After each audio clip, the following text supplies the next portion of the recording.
Hello? Hello? It's me, Andromeda. Uh, Hello?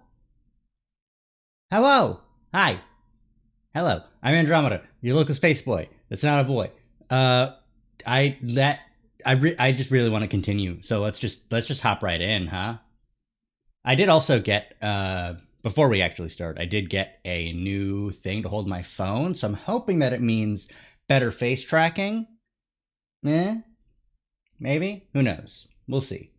I doubt there's going to be anything too noticeable of a difference, but the biggest difference is that I can plug in my charger at the bottom of my phone now. So the camera should now be tracking my face no matter how long I stream. No more, oh, it's been an hour. I guess no more blinking. So that's good. That's good to have. Now, let's just hop on over. Yeah, there we go. All right. Did you know that this game supports an autosave feature? I knew that. That's why I keep on saving manually every time. Twisted Karma in his last bow. I'm excited. I'm excited. I'm excited. I'm excited. I want to know what happens next.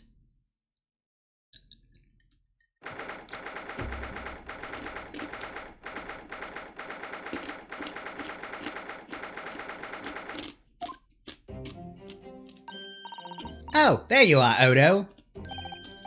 What kept you, my dear fellow? Hello, Mr. Sholmes. Gina? You sure about what you said in there? That the boss, actually died the day before? It's pretty odd to swallow. Yes, I was shocked by the revelation too, Gina. As was I! Possibly more shocked than both of you! It's not a competition, Mr. Sholmes. But I was more shocked than all of you put together. It's not a competition, but if it was, I'd be winning. So, it's not even really fair to call it a competition. It's fine. This is the autopsy report in question, is it? Yes, it's strange that there's no time of death noted. I suppose there's a simple explanation, or perhaps it was a deliberate omission.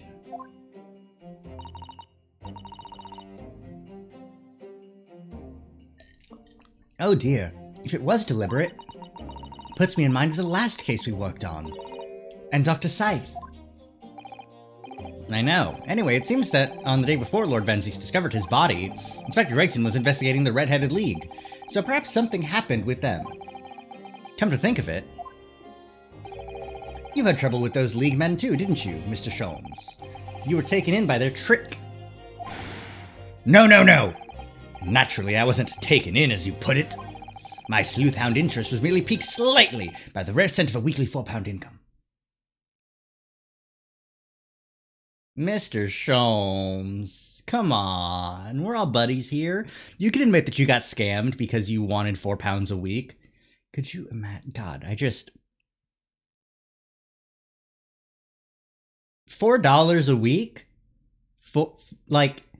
How much is rent in England at this time? Actually, you know what? I'm gonna look it up. England rent 1900. History of rent control in England and Wales. Oh, that started in 1915. Temporary measures to deal with excessive rents caused by the First World War. Yeah, but it doesn't actually list how much it was.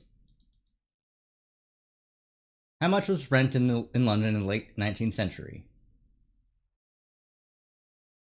Housing costs tended to average £105 a year?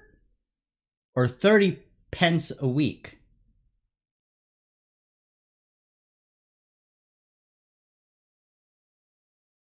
I mean, £4 a week. If your house cost £100 a year, there's 52 weeks in a year, that's $280? No. $208 a year. £208 a year, sorry. £208 a year, that means that your housing costs would be covered roughly halfway. Housing would only cost half of that. You'd be able to live perfectly reasonably. £4 a week. God damn it. God damn it. Okay. And that scent masked the underlying scent of deception, I suppose.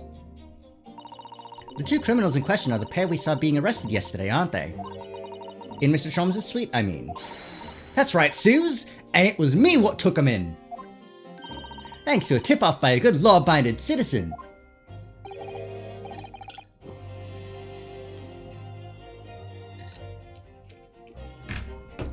Indeed, yours truly.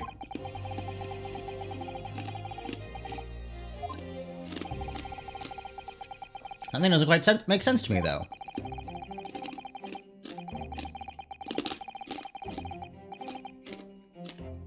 The day before, there wasn't any trouble yet.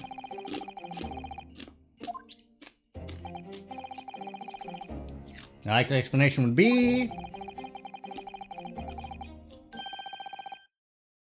he also wanted the money. Don't tar him with the same brush as you, Sholmes! Yes, well, then there's the whole issue of Inspector Gregson being investigated by Lord Van Zieks for some reason. The Reaper, the Red-Headed League, Inspector Gregson, Lord Van Zieks, and Kazuma. Yeah? I feel as though he knew we'd arrive at this point somehow. Gosh, I think you're right. What's he really trying to achieve here today? What the fuck is happening? All the answers will soon be revealed. Observe the time, my dear fellow. The recess will be over very shortly. Yes, you're right. Kazuma was determined that he should be the one to prosecute this trial. And he was determined that I should take the defense. Just what is it that he's hoping to make me see, I wonder? I get the feeling we're a long way from the end of this trial yet.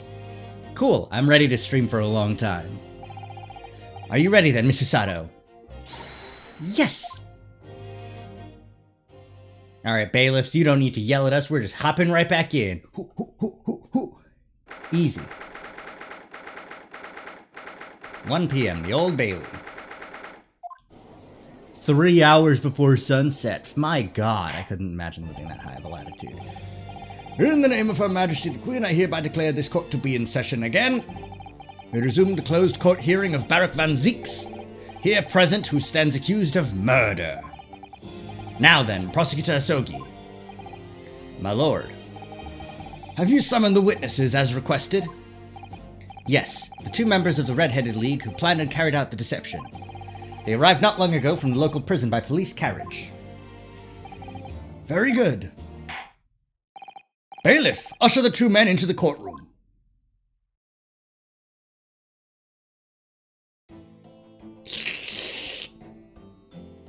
Spaghetti.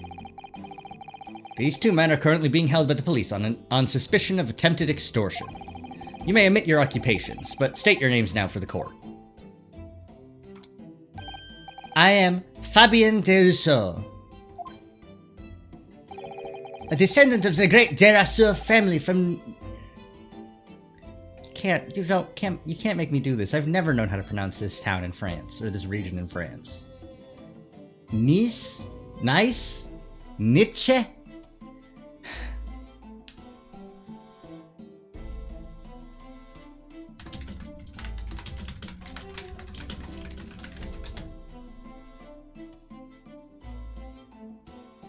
Say it as Nice.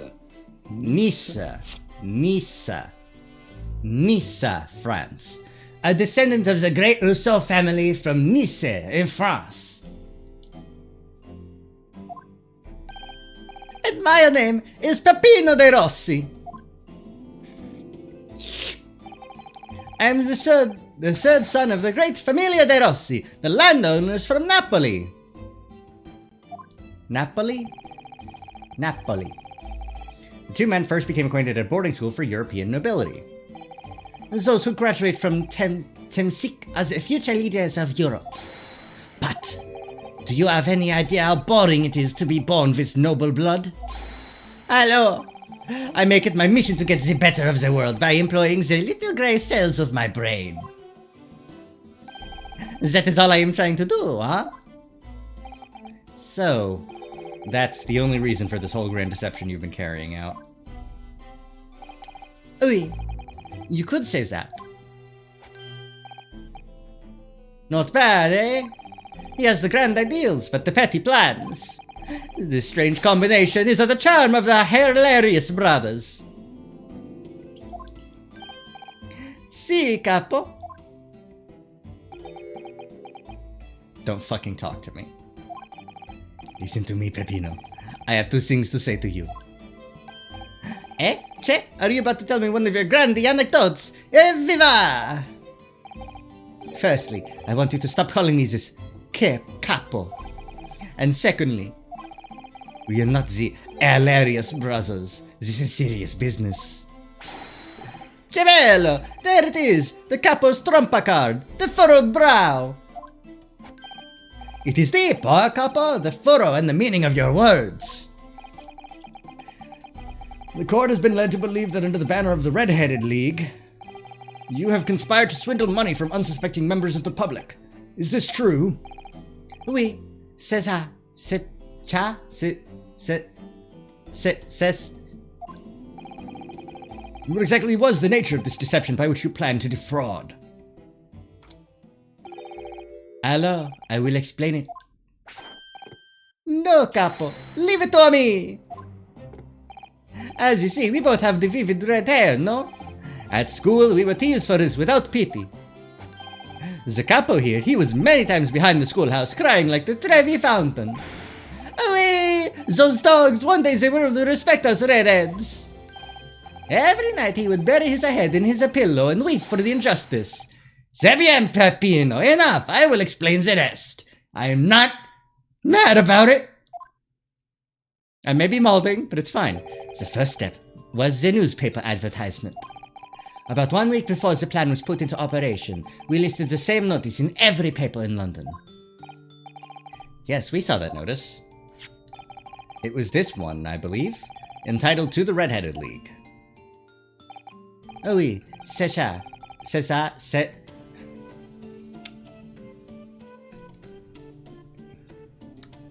He's gonna keep saying that. I'm gonna look at how to say it.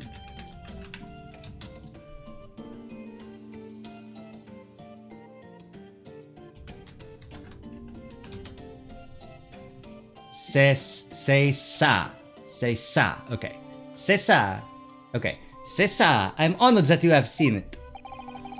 It states that the only condition for joining the league is having flame-colored hair. And that if you satisfy the interview panel and are admitted into the league, you could receive a weekly income of £4. On the date specified, red-headed hopefuls gathered in droves at a park specified in the advertisement. And from each person present, this pair took an application fee of 5 shillings. And with the money, to France. It was a plan most elegant, no? No, it was most dishonorable. But to be frank, I'm stunned anybody was foolish enough to be taken in by such an obvious trick. The park was described by one witness as choked with red-headed folk, like a coster's orange barrow. And the day on which all these men gathered to apply was the day before the victim was discovered. Crucially, these two men spoke face-to-face with every single person present that day. Oui, I have seen more red-headed people in one day than I will see in the rest of my life. See, and now, every time I see the capo's hair, I feel sick to my stomach. Anyway. Why have we been summoned here today? Sorry? The date for our trial was not until tomorrow, I was told. Naturally, neither of these men have been told any details about this trial. They've only been shown this photograph. Very good. So, Mr. De Rousseau and Mr. De Rossi, you will now give your formal testimony for the court on the subject of the gentleman pictured in this photograph. Of course. We are always ready to help with the law. You just did a big fraud. Okay, whatever. We had more than 1,000 red-headed people assemble in the park on Lime Street that day. But I don't recall the man in this photograph. Eh, capo? No, I don't remember him. Obviously, he is dead now, but I assure you, he was not in the park. Allora, this victim is nothing to do with us. You have a lot to answer for, Peppino. It is your fault that we got caught in the first place. Oh, I'm gonna press that. I don't see how you got caught. What's up with that? You've given sworn testimony that this man in the photograph was not present. Can you be certain? Oui, I am quite certain. We did not interview this man. Nobody looking like this came to the park. This I can promise. It must be noted that you've been arrested for grand deception, however. Accordingly, this court has little confidence in your assurances. With this attitude, we get to nowhere, huh? He's really a sulkin now. This confidential document was obtained directly from Scotland Yard. It records an entry from the inspector's private diary dated the day before the incident. It reads, Lime Street, Red-Headed League, undercover. Ah, I have the answer. Maybe there was another similar event on the park in the day in question, eh? That is ridiculous. There's no question that Inspector Gregson was investigating the Red-Headed League, which means it's quite possible that's when he was killed. Very well, the defense may proceed with the cross-examination now. Oh, yeah, I forgot that I have to do that. Whoops.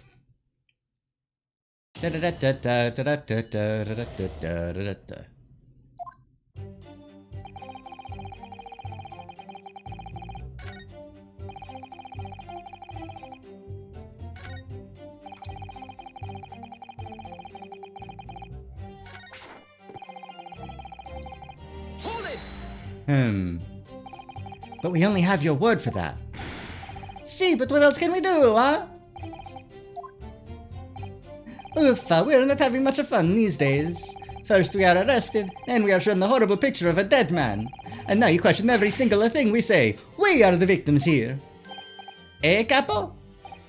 No, you were caught carrying out a plot to swindle hundreds of innocent people. You had to bring that up, eh? It's not fair, eh, Capo?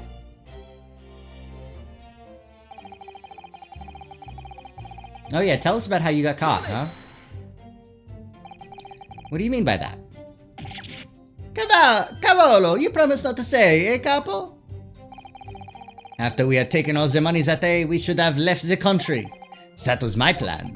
I left the purchasing of the tickets for the ferry to Dunkirk. To my companion here. But he bought them for the wrong day. Oops. See, but it's an easy mistake to make, huh? The 1st, the 31st. I have no sympathy for you.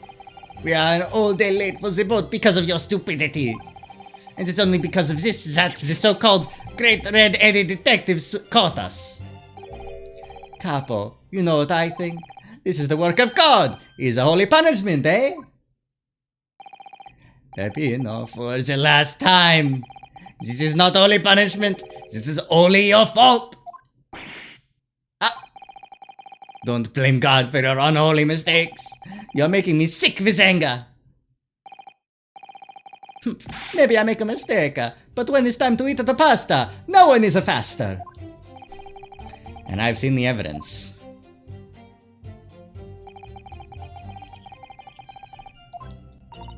What do you think, Mr. Naruhodo? Well, if it was in the inspector's diary, it seems likely that he must have gone to Lime Street that day. And yet, these two both claim they didn't see him. I have to say, they don't appear to be telling lies. While they are experts in deception, don't forget. Sounding plausible is their specialty.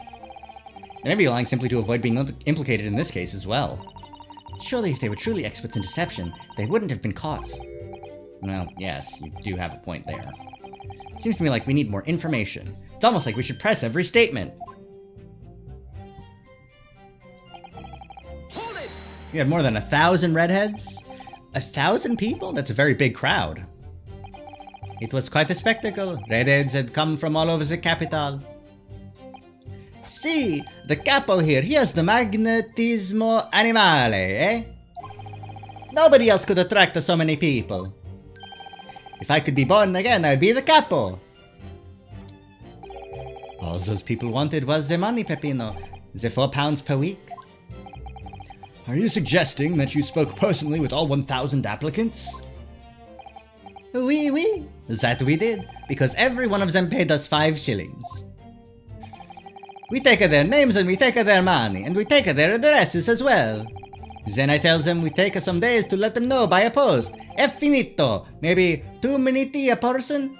Minuti a person? We start early in the morning and we stop late in the night. So, you earned 5,000 shillings in one day? That's a small fortune. Who'd have thought there were 1,000 such gullible redheads in London to start with? One of whom was a great detective with chemically altered hair. But I don't recall the man in this photograph, eh, Capo? He doesn't look at all familiar. No, I don't think so. And this is a wig, eh? He was trying to trick us.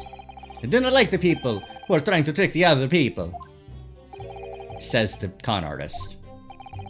If between them they interviewed 1,000 people with red hair, it would be unreasonable to expect them to remember every face. No, signore, I may be small, but my memory is very large. I never forget a thing. In my opinion, I do not think this man was in the park. But he's not going to give the court a definite, it seems. Eh, Capo? You didn't see a man like this, huh? No, I don't remember him, and obviously he is dead now, but I assure you he was not in the park. But according to what you've said, you spoke with 1,000 or more people that day. Oui, that's true. My eyes were burning by the end of the day. Surely then you can't actually remember every single face. How are you so certain that this particular man wasn't present? Normally, the red hair is very distinctive, eh? But not when you have 1,000 redheads crowding around, then it is just an eyesore. But if there was some other information you could give us, maybe then we would recall. That is not the line, Peppino. Remember, we do not remember him. We are sure of that fact, huh? If there was a man with a red hairpiece, but his mustache did not match the color, then I do not think I could have forgotten him. Cosmo said these two had only been shown that photograph and they'd been told nothing else at all. But what if I fed them just one other detail about the victim? For example, his fish and chips? I can certainly appreciate that just knowing the man had red hair wouldn't help you remember in this situation. But what if I told you that the man was always munching on a packet of fish and chips? Do you remember a man who was eating incessantly? Not really. I was looking only at the heads of the applicants. I wouldn't have noticed the fish and chips any more than the caviar and smoked salmon. Oh, a spaghetti! Me, I love the spaghetti! Really? I had no idea. Tell him again what he said before, Peppino.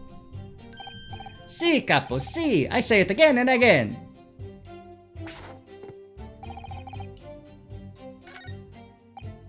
Okay, so I have to figure out some other thing to give them. I thought that fish and chips would be a good one, but let's see.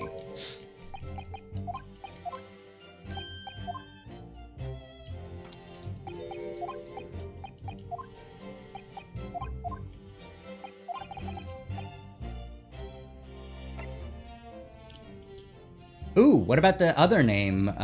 Hugh Boone. I don't think they wouldn't have known his profession because he was an undercover cop. I can certainly appreciate that just knowing the man had red hair wouldn't help you remember in this situation. What if I told you that the man's name was Gregson? The man in the photograph is a Monsieur Gregson? Yes. Names, they are boring. I did not listen to any of them. Oh. It was not a real interview, huh? It was just for a show. Why would I remember the names? That's right, this changes nothing. The man in the photograph was not there, as we have already said. Damn it, alright, fine, he's a cop. Tells him again what you said before, Peppino.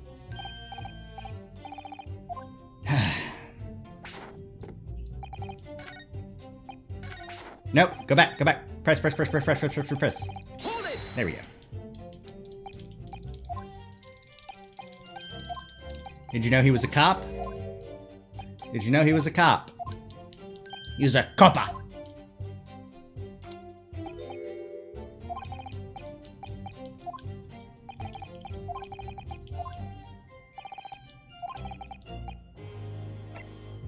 His profession.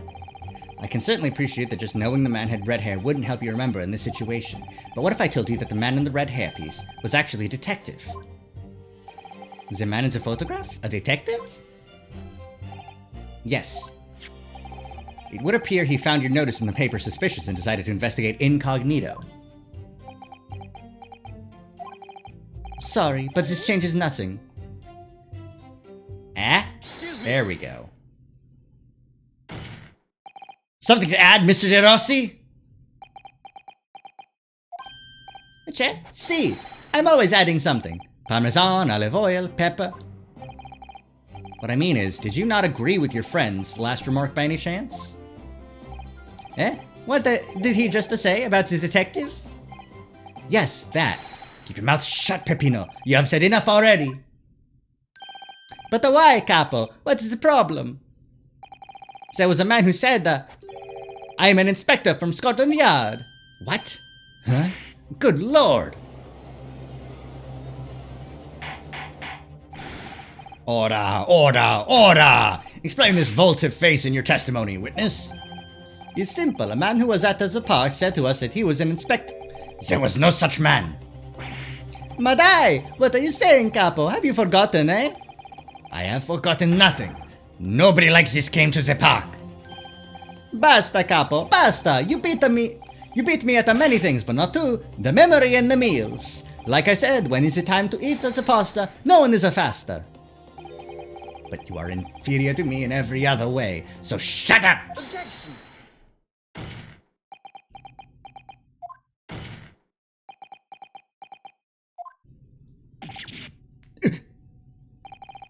Chopta, the damage is done. Indeed it is, sir. Oui, there was a man who came to the park and he said he was an inspector from Scotland Yard. However, he looked nothing like the man in the photograph. He was someone else. How can you be so sure? Because, to start with, his face was completely different. See, it's true, it's true. The man who came was a younger. His face was clean-shaven, his eyes were sadder, his chin was thinner. No resemblance whatsoever, then. Anyway, I was not going to be fooled. I took the obvious precaution and said to him... I want to check, though. Is there anybody that would fit that description? Someone clean-shaven with sad eyes. Oh! What? Damn! Damn! Not that much younger, 5 years. I took the obvious precaution and said to him, if you are really a detective, show us the proof. See, the capo here, he doesn't take no nonsense, eh? But he was well prepared. He said he had identification. Identification? You mean official police inspector's identification? That is most unconvincing. Sorry, my lord? Counsel, no incognito inspector would offer his identification for inspection. It's quite out of the question. Definitely. Why would he expose his true identity? Clearly the papers were fake.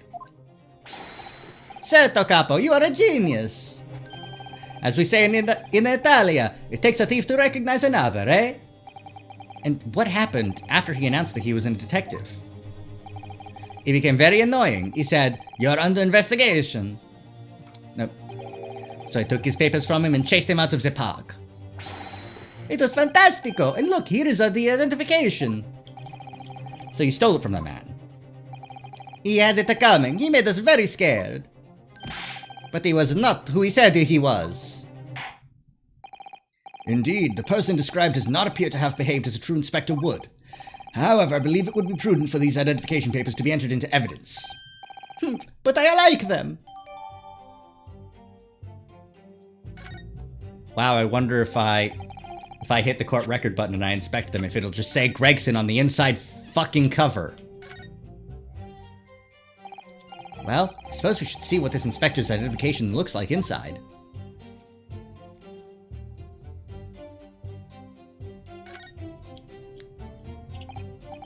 Yes, it definitely looks fake, doesn't it? Out of interest, what name is given? Probably just something plucked out of the air. It's Tobias Gregson. Wait, what? This Scotland Yard insignia looks genuine to me. But how? And the department and identification number details are all correct as well.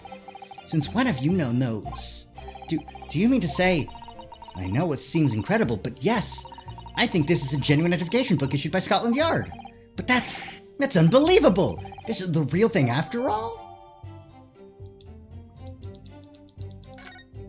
Yep. I was hoping it would just have Gregson's fucking face.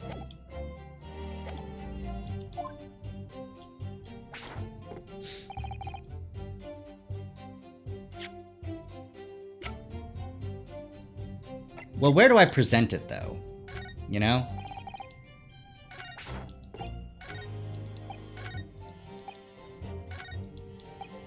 Probably the very general, he has nothing to do with us. That makes the most sense. Objection. Yeah, there we go. Easy peasy. I wonder if I could ask you to examine this identification book very closely. Miss Lestrade. Why Miss Lestrade? What is your intention here, Counsel? Is this really a fake, or is it genuine? That's the question, which we can't answer ourselves. Objection. Don't be ridiculous. No Scotland Yard detective would allow his or her identification to be stolen. Hold it! That is the boss's! No question about it! It can't be! Ugh! As I suspected. The undercover detective who attended the Red-Headed League's enrollment on the day in question was the real Inspector Gregson, carrying out an incognito investigation. No, it wasn't. It was somebody with Gregson's card. Hello?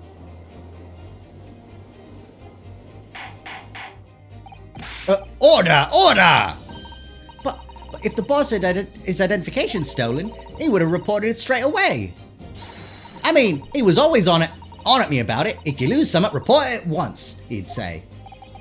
Could it be, then, that the inspector was physically unable to report it? Physically? Eh? What are you saying? Unable to? You're not suggesting... Yes, it's quite possible that he was killed before he had his chance to report his identification stolen. No! Ugh. Order! The defense posits that the victim was killed the day before his body was discovered, at a different location. Do you two have anything to say about that? Oui! I know nothing! Oui! I don't know nothing! Oui! Pull yourself together, Peppino. Mon Dieu, you could behave a little more like a master criminal than that, no? Oui! Now I wish I had returned to Italia! Oui! Stop crying, Peppino, please! Otherwise, I... Lummy! Stop your whining and start talking! Well, I believe the court will need to hear your story in considerably greater detail. I know nothing! Shut the fuck up!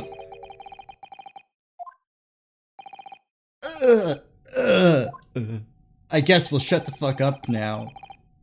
Dry your eyes and testify again about these identification papers and the precise circumstances under which you came by them. For crying out loud. Alright, so I know what the guy looks like, and I even have the photograph of him. I can go into the court record, and I've got this photo of Mr. Vigil. This guy is the one who had Gregson's papers because he killed him.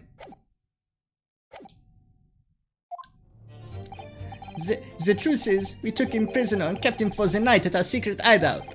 Even though I didn't think he was a real detective, I was too scared to let him go that day, just in case. We took the man's identification from him and shut him in the room next to ours. There might have been a little tussle, but we did him no harm. And the next morning, we let him go. He spent the night in a nice room. It was nothing like prison, really. Where?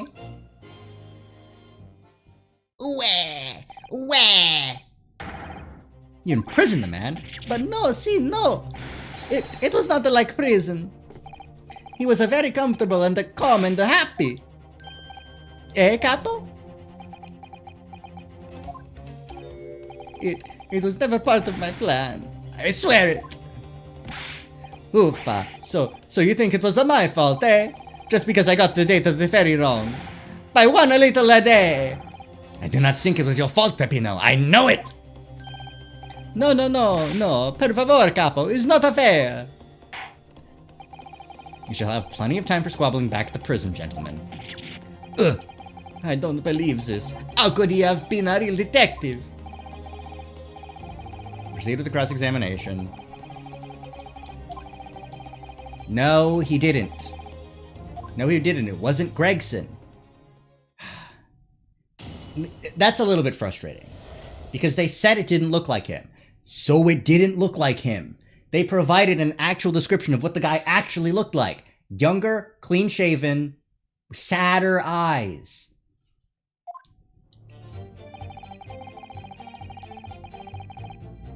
Where is your secret hideout? Do you realize what you're saying? You have to believe me, I never intended for that to happen. And I'm sure the detective did not intend it either. Do you think?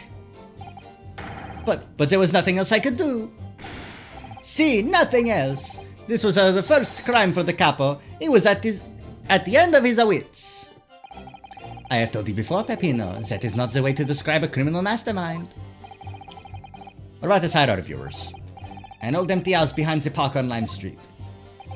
We rented the place for 2 days. It was an inspired idea by the capo here. An impulsive idea, I would say. No, not impulsive, inspired. Eh, capo? What am I supposed to say to that, Peppino? And it was in the house described that you can find Inspector Gregson, was it? Oui, but you have to remember, I was under the impression that he was a pretender, not a real inspector. Ugh, my Italian and French are getting mixed up now. If you didn't think the man was a real inspector, there would have been no reason to take him prisoner, would there? No, you are right, but we couldn't be completely certain. Even though I didn't think he was a real detective, I was too scared to let him go that day, just in case. We took the man's identification from him and shut him in the room next to ours. Okay. That being this identification book here, correct? See, that is the one. What made you believe that it was a forgery? I never seen a real one, of course. But he was so suspicious, this man. Allora I was thinking, it must be falso. Eh, capo? Oui, it is just as Peppino has said. We were convinced it was not genuine. And so together, the hilarious brothers, we took the man captive. All we did was shove him inside a locked room. Then we made preparations to transport all of the money. In for a penny, in for a pound. A little tussle. Hold it! A little tussle. What do you mean by that? But it was nothing, just a minor incident. The false inspector, he was a real piece of the work. Hey, capo? What happened? My god. Oof, it was a disaster. We give him a nice room, and what does he do, huh? In the middle of the night, he tries to escape through the ventilatore. Can you blame him? We chased him, bien sûr, and we caught him again. Can you blame us? Wait, you didn't shoot the man in your haste, did you? Who do you think we are? Of course not. I simply caught all of him again and took him back to the room. What you got, Peppino? What you got, Peppino? Mr. De Rossi, is something wrong?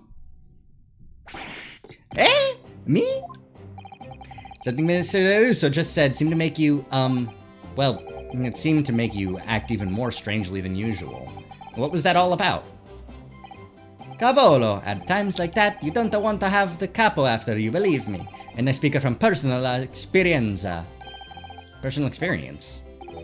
That is enough, Peppino. There is no need to say more. The truth is, the night before we put the Red-Headed League plan into action, I was scared. It was not fair to the capo, but I tried to run away. It's a shame you didn't manage it. But the capo here, he came after me like the turbine, huh? And he dragged me back to the house, kicking and screaming. I still have the bruises to prove it. Eh, capo? Bruises, you say? It wasn't...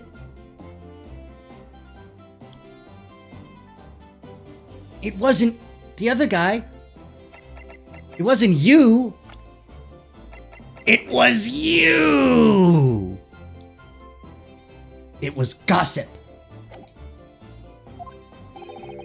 That's enough now, Peppino. No one wants to look at any part of you. What to do, huh? I show you or I don't. I show you or I don't.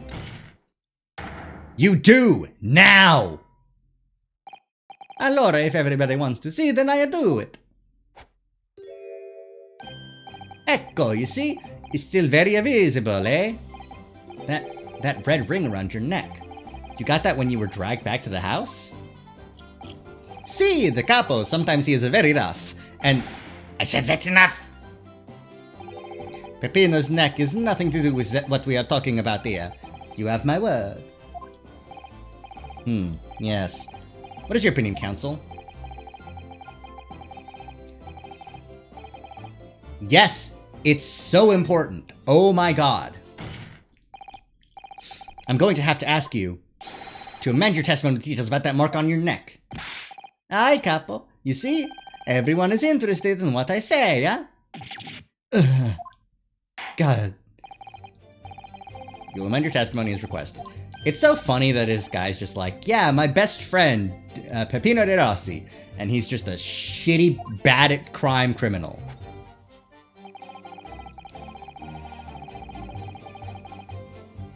The collare? The collar? Do we have a collar in evidence? No.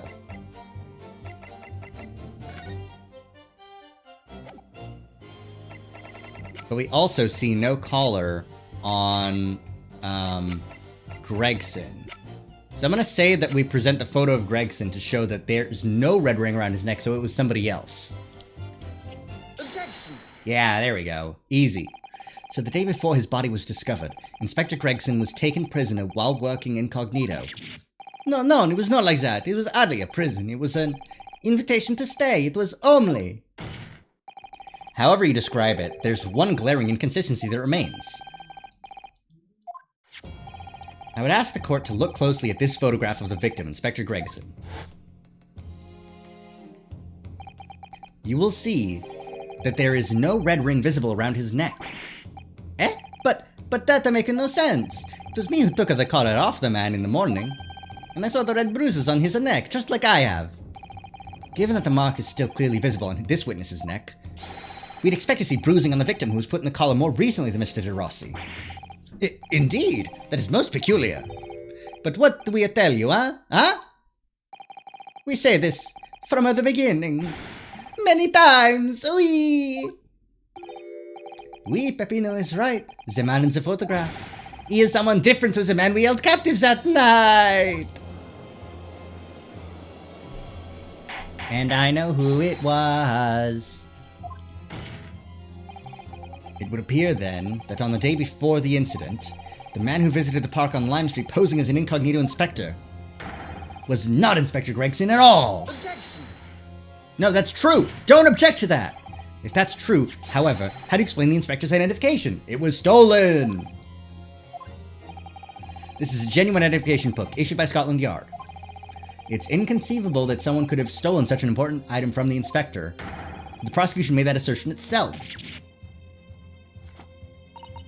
And we also know that the inspector had made a note about the Red-Headed League in his diary for that day, which surely means we can't divorce the two events completely.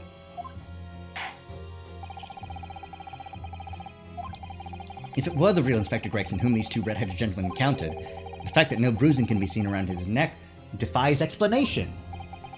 But equally, if they actually encountered an imposter, how did that person come to be in possession of the real inspector's identification? He killed him! Oh my god, yes! Please! No, it doesn't. It's so easy. Ah!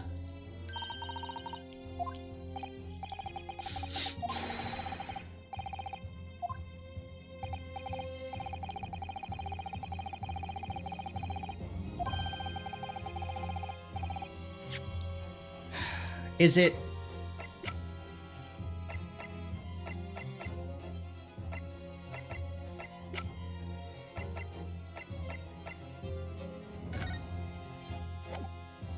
what information in the court record could it possibly be, though, you know?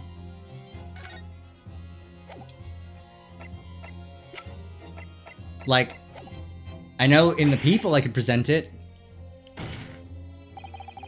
Very tantalizing, Mr. Naruhodo. So why don't you help us all to see whatever truth it is that you've apparently seen? Who exactly was this inspector that appeared before Mr. de Rousseau and Mr. de Rossi? An imposter! Though it seems incredible, I admit, the undeniable facts point to only one thing. Since no bruising can be seen on the victim's neck, the person who these two red-headed men took prisoner that day cannot have been Inspector Gregson. In other words, your whole argument up to now has been a waste of time. Objection. No, it hasn't been! I haven't finished. What? There's no bruising on the victim's neck. So the question immediately posed next is, who exactly was this man in the park on Lime Street found to be carrying Inspector Gregson's identification? See, that's right. We tell the same story every time. Whoever this man was, the capo dragged him from the pillar to a post with a dog collar. Mon Dieu, Peppino, I was not so harsh as you say, huh?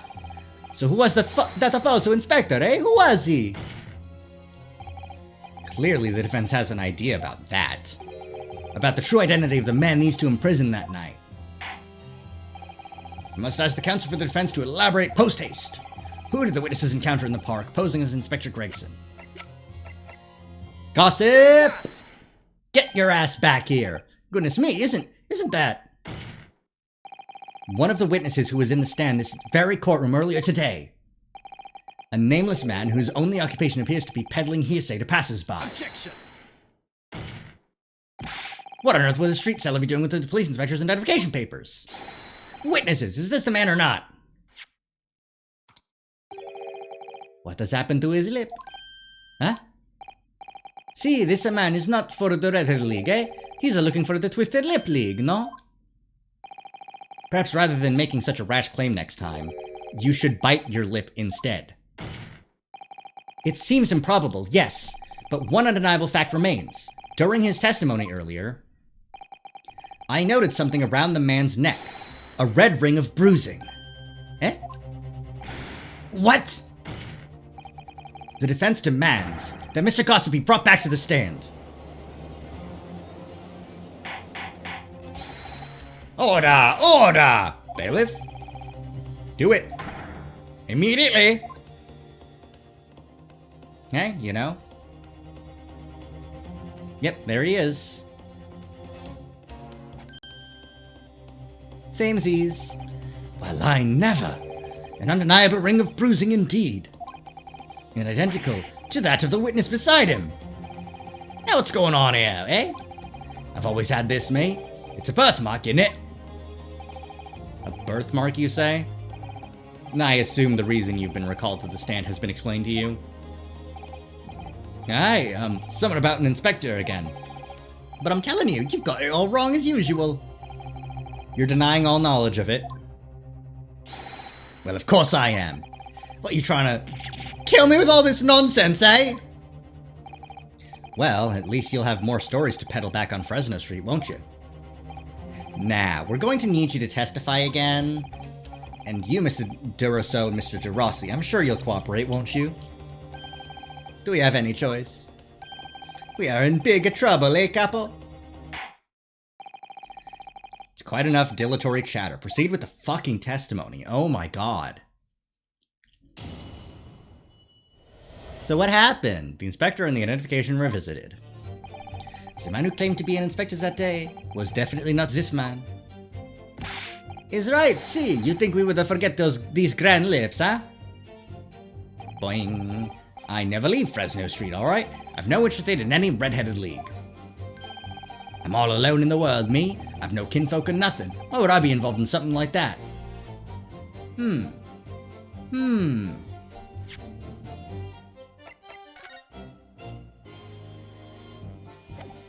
Is it possible that he is him? Is it possible that Daily Vigil and Gossip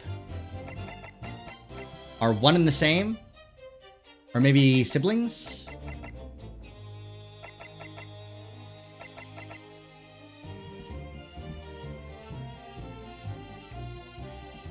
They've got a similar face shape. I wouldn't put it past them.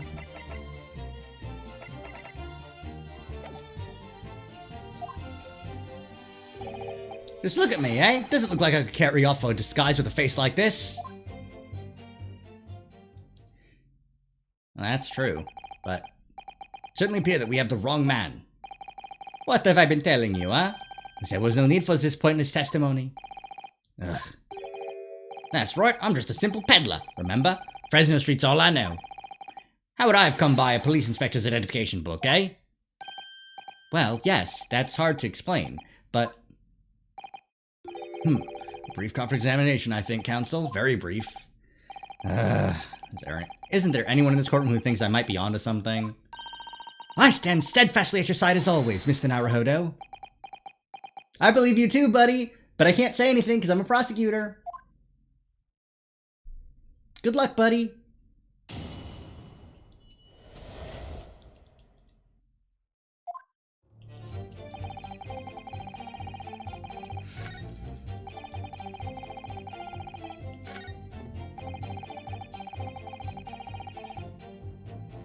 Oh, yeah? So, you'd heard of the Redhead League, had you? You don't get a name like Gossip for nothing, eh? It's my business to know what's going off in town. I sold that tasty tidbit to a fair few redheads that came past me. Just between us, I even got sandwich cough up for it. Well, he does have a very red nose, if that counts. Who knows? But as you can see, my own hair's not got a hint of red in it. And in any case, Fresno Street's my patch. You won't catch me sidling off to some other part of town. No, sir, not likely. Huh? Oh. Excuse me. What? What? Immediately, I got the right one? Mr. De Rousseau! Oui? Can I help you? Did Mr. Gossip's word just now lead you to remember something relevant, perhaps? It was the other day when I was looking for a place near the park, a small house or something. To be the headquarters of your Red-Headed League, yes? I visited an housing agent on Lime Street, and there I saw him. This man was paying money to the agent. What? Mr. Gossip with a housing agent? Oui, he had some kind of contract in his hand, and they were clearly discussing terms. But no, you're mistaken, chum. I've never left Fresno Street, me. Like I said before, I was never on Lime Street. You've mistaken me for someone else. Someone with the same face. No, the capo is right. I remember it too. He was paying the man with the bank notes. With notes? Like I said, that was me. I was curious why this man with the dirty clothes had so much money. So I looked at the name on the papers. And what name was written? Mr. Gossip? No, this man, he lies. He tells you that he has a name. But in fact, his name is Hugh Boone, huh? Is better than Mr. Gossip, I think. See? It was his house. No!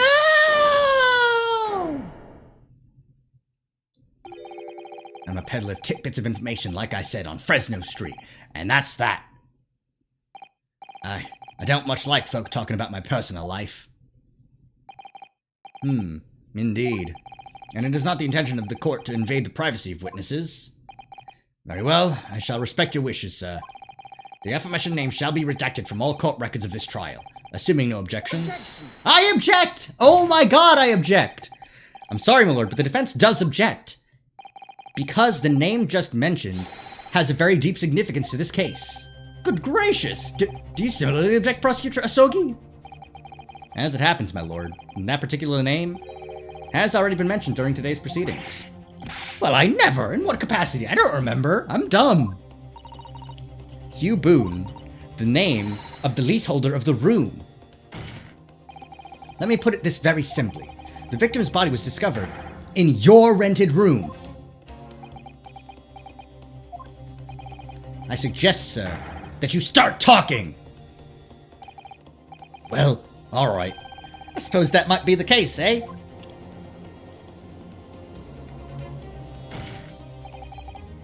So your real name is Hugh Boone. Well, just between us, I don't like to blow me own trumpet, but there's no finer peddler of tidbits in town. So hey, I happen to be able to afford a grubby little room in a falling down backstreet townhouse. You do? And once every 6 months, I go and pay the rent to the agent on Lime Street. I remember now. There were 2 vulgar redheads in there last time. Hey, if either of us is a vulgar, is not a me. Sick again, Peppino. Why didn't you bring this up before? It's like I told you already. I don't like talking about my personal life. I'm a tidbit peddler as far as everyone else is concerned. No fuss. You will update your testimony to include this most surprising revelation, Mr. Boone. If I must. So the leaseholder Scotland Yard has been looking for since the body was discovered has been here under our noses all along.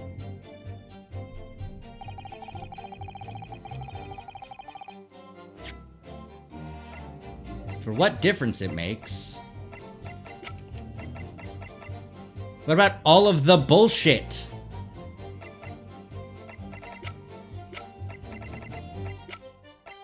Why don't you live there? Why do you have a fucking photo of this chick in your room?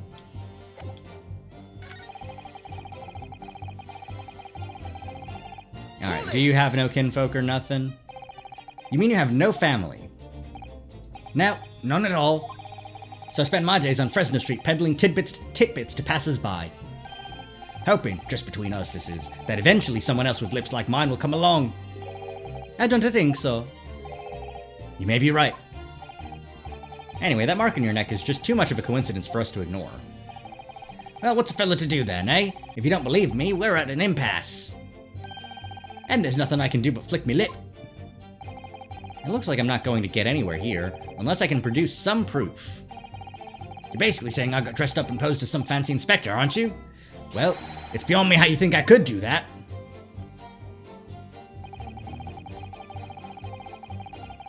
I want to press everything, because I feel like I'm not at the right place. With a mustache, or a beard to cover up that lip. Aye, perhaps. But if I was going to stick some fake facial hair on to cover up this fine specimen, I'd end up looking like his lordship over there, wouldn't I? Pardon? I assure you my lips are entirely unremarkable. And I ask you not to catch such scrutinizing looks in my direction, counsel. Ah, sorry, my lord. My imagination got the better of me there. Well, Inspector Gregson did wear a mustache, of course. He did, so perhaps he was hiding something himself? He could barely have hidden a crumb in a mustache of that size. And anyways, the detective we spoke with had no facial hair at all. See, the capo is alright. He was a clean-shaven.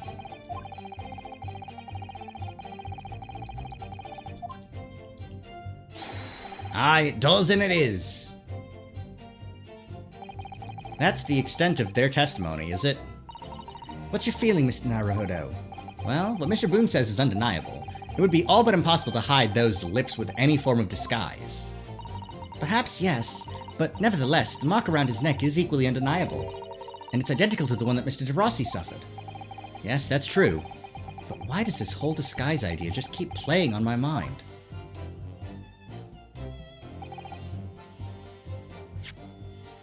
Let's look at the court record, okay?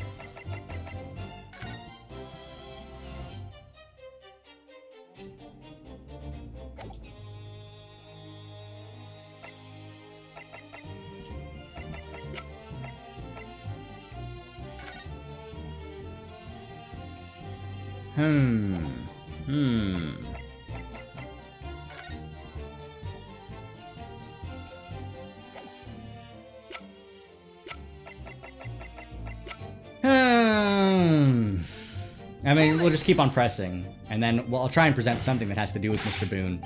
So you say, but how can you be quite so certain? There's no need to put your hands on the desk, monsieur. Surely the reason is obvious, no? Because I have never before seen lips like this. Nevertheless, there's a clear red mark around Mr. Boone's neck. And it looks very much like that left behind on the neck of your colleague by your prized collar. Mon Dieu, with your words, it is like you tried to wring my neck.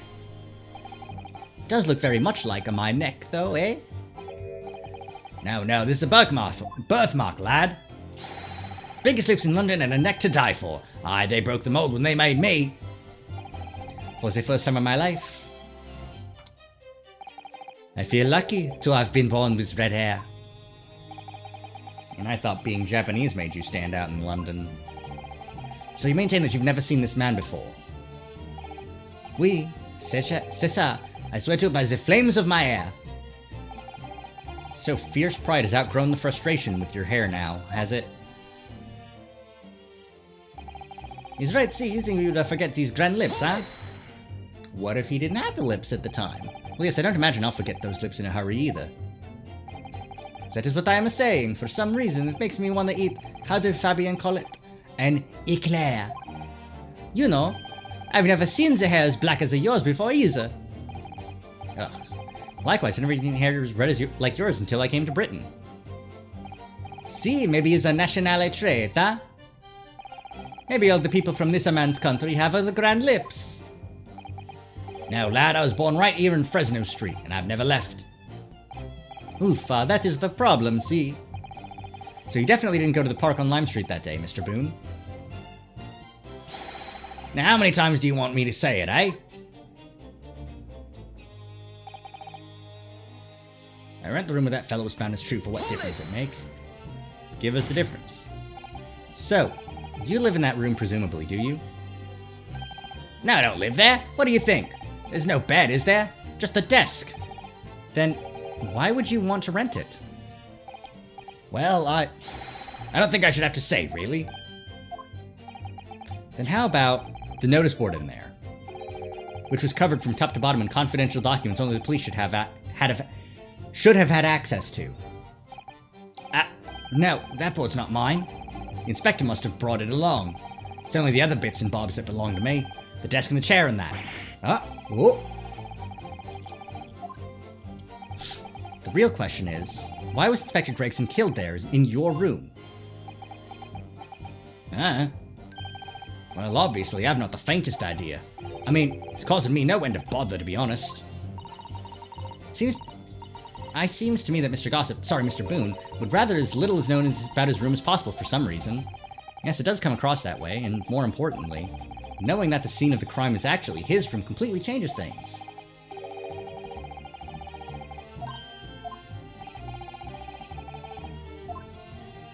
There's one part of his testimony that's really bothering you?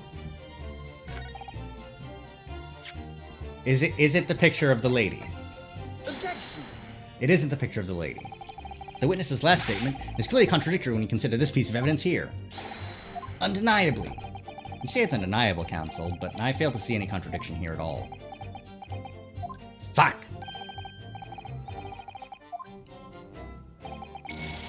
Indeed. Okay, alright. Let's check the court record and see if there's anything that's...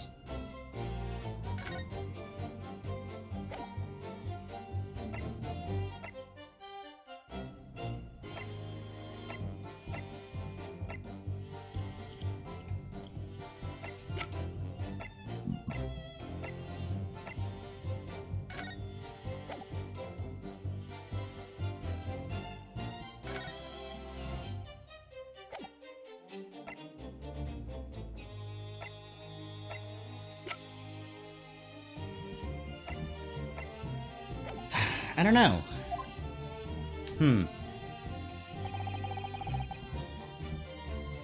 I'm gonna look it up, because I really don't know. Great Ace Attorney.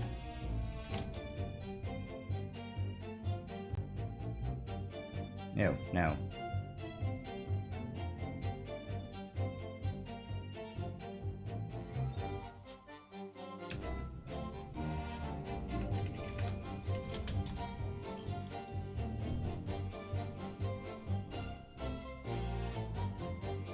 Huh. This is a different walkthrough place than I'm used to. Where's my walkthrough place? Is this it? Yeah, this is it. Alright. This is trial part 2? Yeah, okay.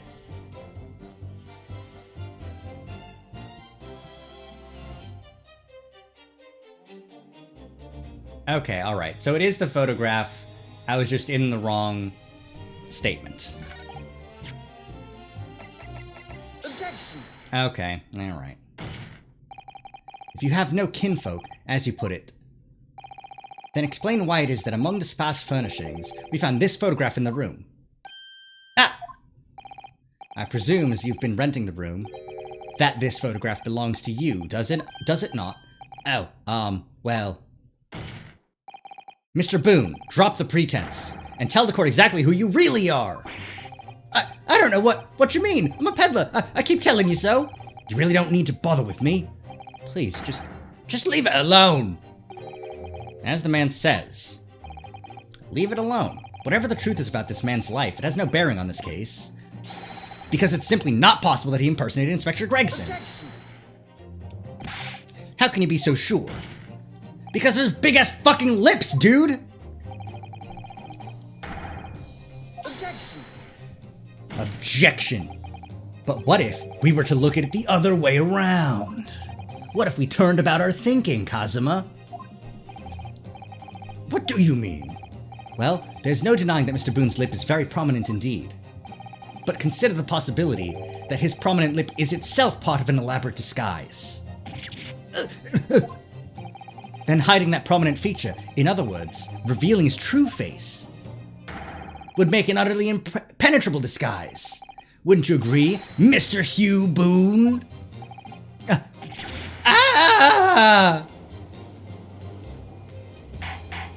Yeah. Here we go.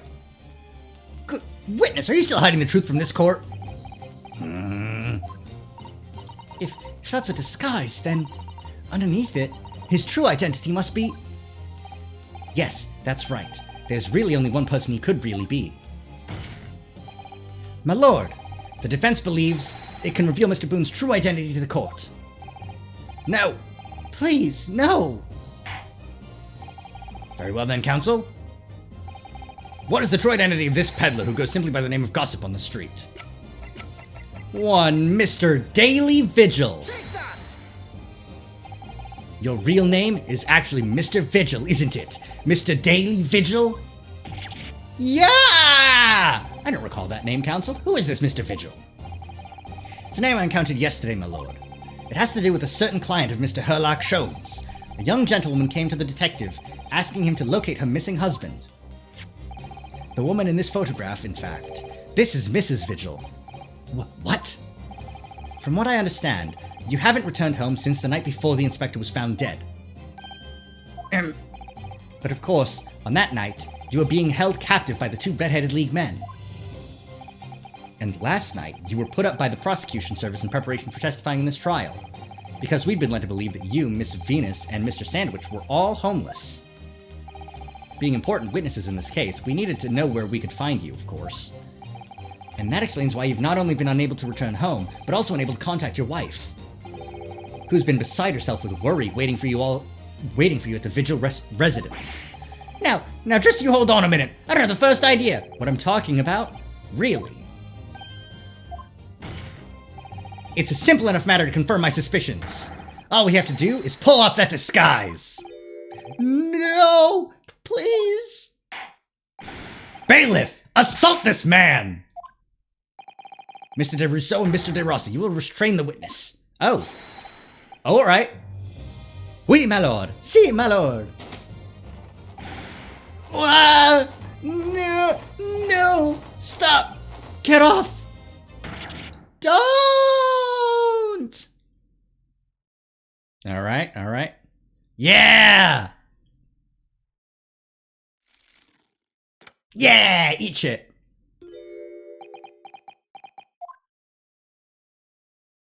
Yeah, I thought so. I thought it might have been. Well, we're now seeing your true features, I presume. Lift your head, sir, so the court can see your face.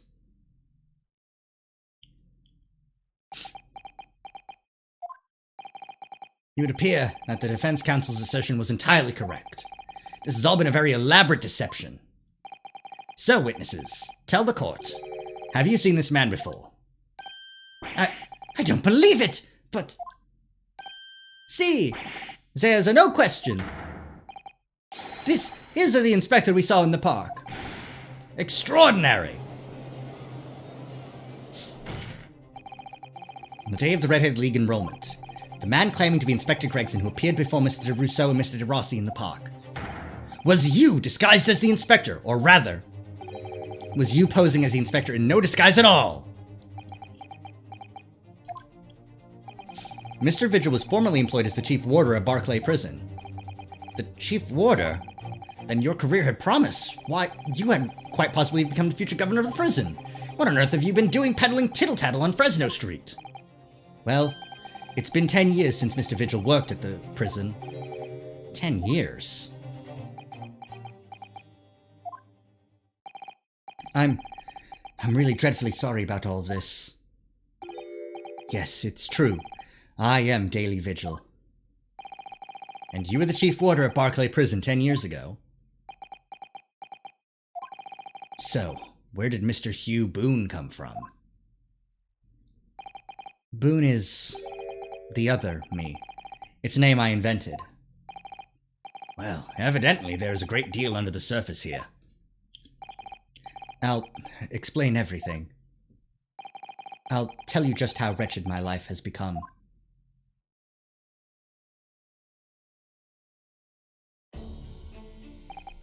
As you say, it was 10 years ago now that my employment as Barclay's chief warder came to an end. Having left the prison service, I searched for some new occupation by which to earn a wage. But times were hard in London, and I found no suitable engagements at all. In desperation one day, I turned my hand at selling wares on Fresno Street. But your wife appears to know nothing of this. She still maintains that you are the chief warder at Barclay Prison. I was utterly determined that my wife should not know of my failings, which is why I've never told her.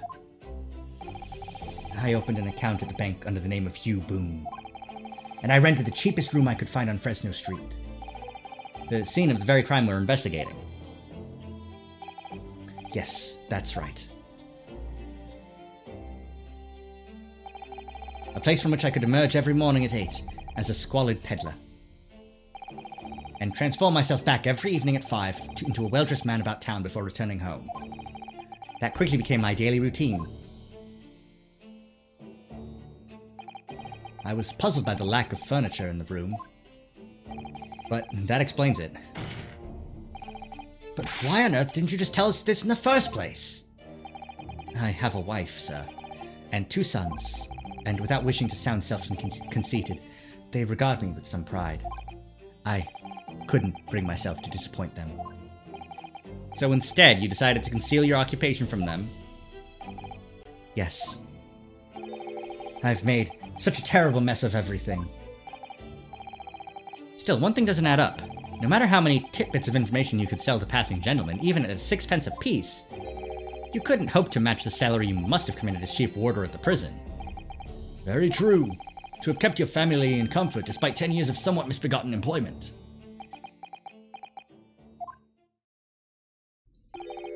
That was all thanks to Inspector Gregson. What? Inspector Gregson? What on earth? It was some years after I'd invented Boone and begun my other life as a street seller. He, the inspector, that is, recognized me one day. Do you mean to say the victim was an acquaintance of yours? I knew him from my time working at the prison. When he saw what I'd become, he was deeply troubled for me and my family.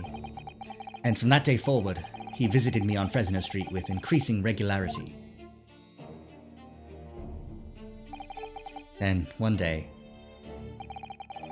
he asked me if I would carry out a secret assignment for him. A secret? What was it? I was to impersonate the inspector. What? Impersonate him? We always met in that little room so the inspector could brief me. Visit Orxie's tomorrow and take a statement from the proprietress. It was always something along those lines. Surveillance work, interviewing people. On those occasions, He would lend me his identification so people would believe who I was. My instructions were to make an impression, to let people know that Inspector Gregson had been at work. And for those services, he compensated me financially. A Scotland Yard inspector willingly relinquished his identification into your care with intent to deceive? That, as I'm sure I need not point out, is a very serious criminal offense. But why? What was the point of you impersonating him? I truthfully do not know. All I can say is that the inspector warned me on numerous occasions. Now remember, Vigil, I need your solemn word. You don't blab about this to anyone, alright? Ever! Even if I end up a croaker. Damn. And now you blabbed about it. In time, he started to bring papers with him to the room as well. It became something of a second office for him.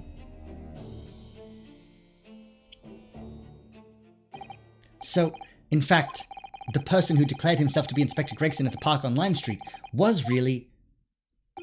Yes, it was me, acting on the inspector's orders. As usual, I removed my boon disguise, and then went as instructed to the park, armed with the inspector's identification book. It never occurred to me that the bruise on my neck might give me away. Damn! Damn! Damn! Okay, so now we need to figure out what the inspector was fucking doing! But we can't ask him because he's fucking dead! Ugh. Well, it would seem this confession completely destroys the defense's case. Huh? What? Huh? Explain yourself, Prosecutor Osogi. My learned friend's assertion was as follows. The victim was killed at another location on the day before his corpse was discovered, at the hands of these two Red-Headed League men when they imprisoned the inspector. Ow! But no, that can't be! Ow! After all, it wasn't the inspector who went to the park that day, it was me! Oh goodness. Finally, we have clarity. We had nothing to do with the murder of the inspector. And merci, Monsieur de la Defense, for proving it. What? Ah! Fuck! Order! Order! Order! Indeed, it would appear that we have reached a de facto conclusion of sorts.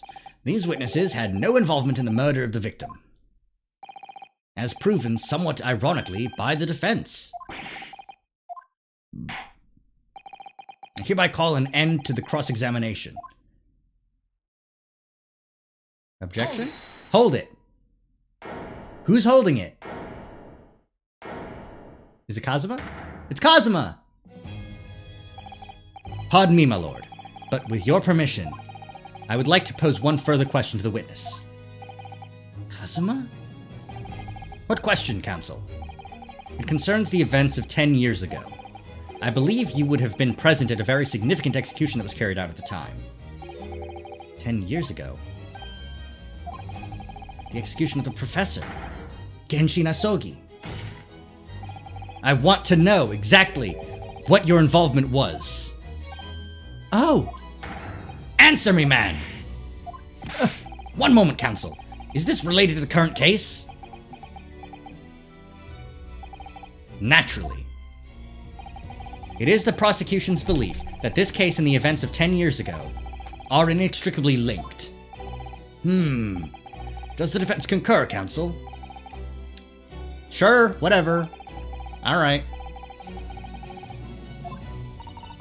Poor Kazuma-sama, no wonder he's acting this way. Mr. Vigil's memories of what happened 10 years ago would tell the tale of Genshin Asogi's last moments, his own father. I know, I do understand that, but even so... Prosecutor Asogi. Do you genuinely believe that this question requires an answer in order to learn the truth behind Inspector Gregson's death? I need you to trust me. Please. Alright.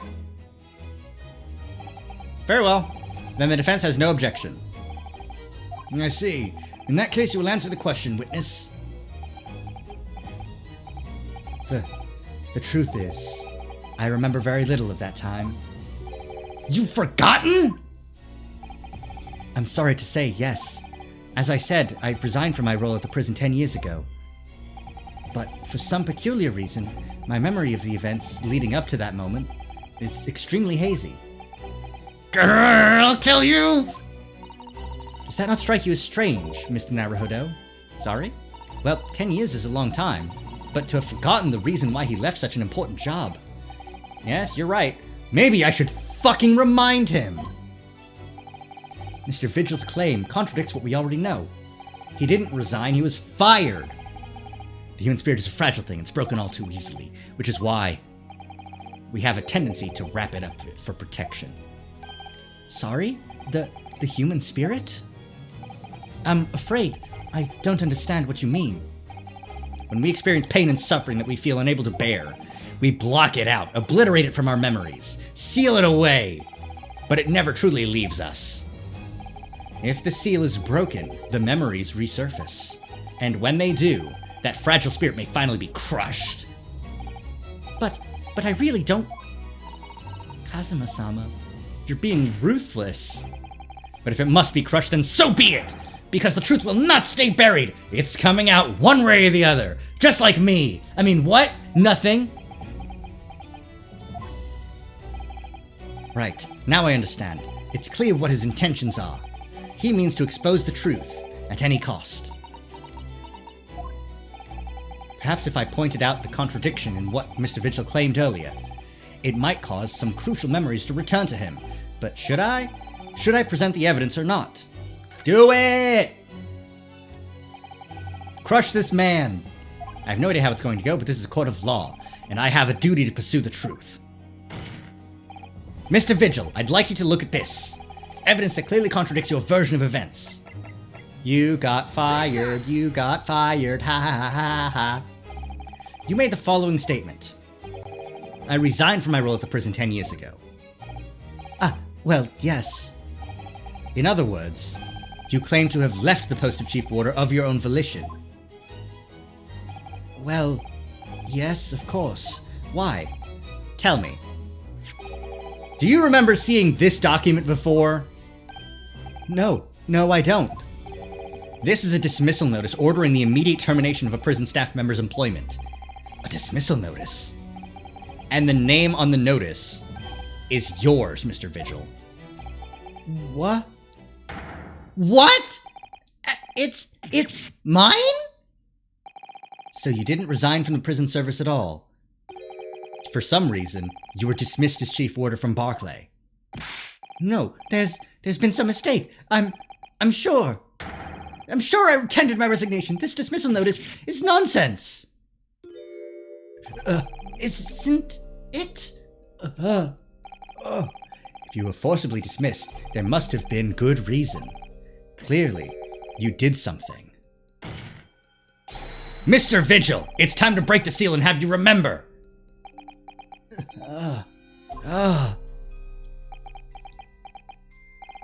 According to the few remaining records, the final execution that you supervised was on 17th June 10 years ago. And on that day, something very serious took place at Barclay Prison. The 17th of June. Was that the professor's execution? Professor? As you were the Chief Warder at the time, it stands to reason that you would have been present throughout the proceedings. It does sound familiar. Oh. And yet, that execution never took place! The convict, ostensibly executed earlier that day, later re-emerged from his grave. The convict came back to life? In the cemetery in the middle of the night, there was a witness. However, the witnesses claimed that a moment after he saw the convict clambering out of his grave, a gunshot rang out from over his shoulder, and the bullet pierced the professor's chest, killing him instantly. Fucked up. Those may have been the professor's actual last moments. Yes. Yes.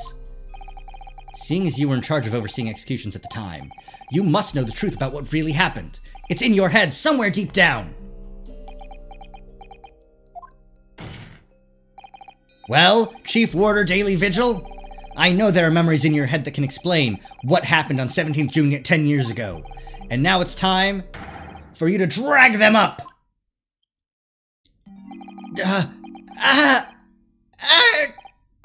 Mr. Vigil?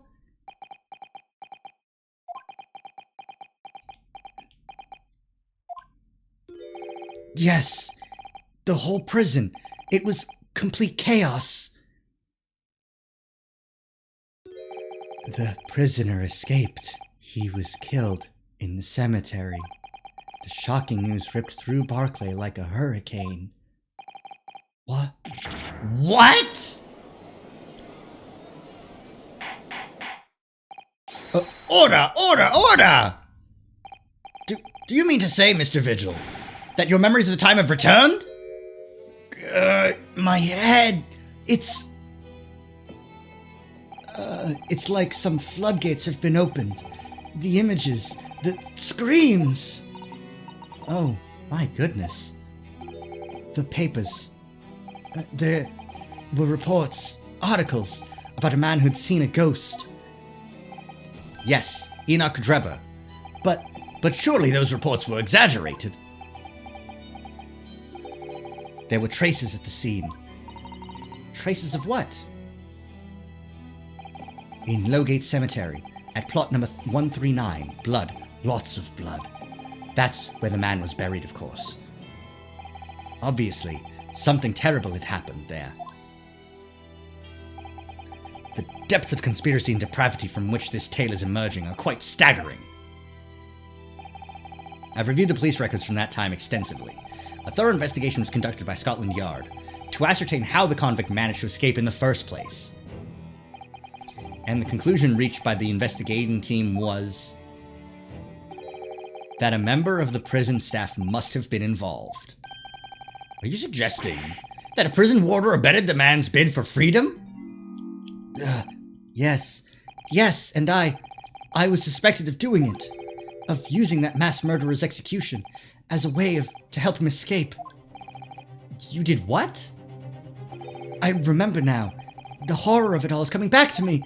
One evening, a few days after the execution, some detectives came to the prison. I was called to the governor's office, top of the watchtower.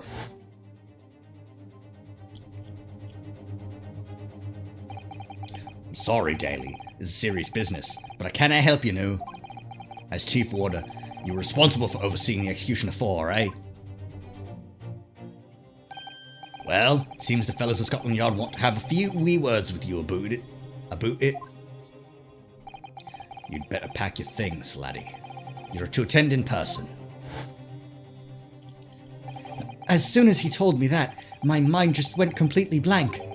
And the next thing I knew, The professor, the most hated killer in our country's history. And I let him escape. I'm finished. My life is over. And he jumped out the window.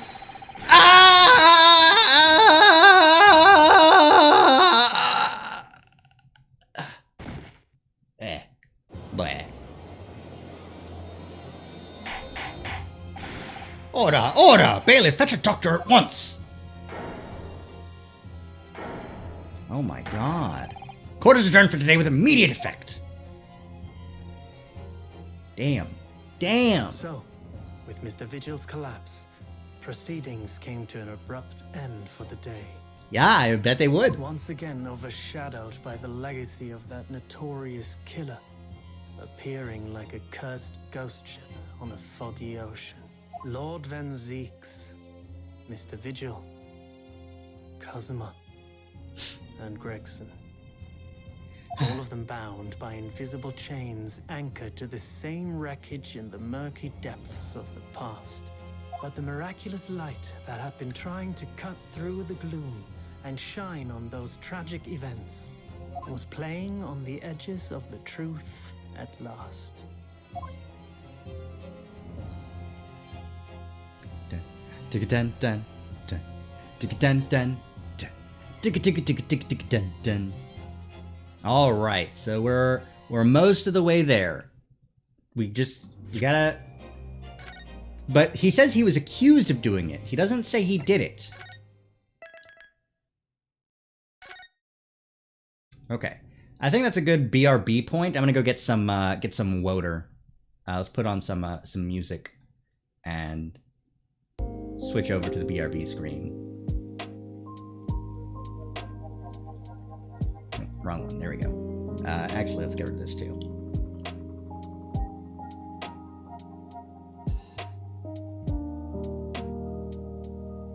There we go. Okay.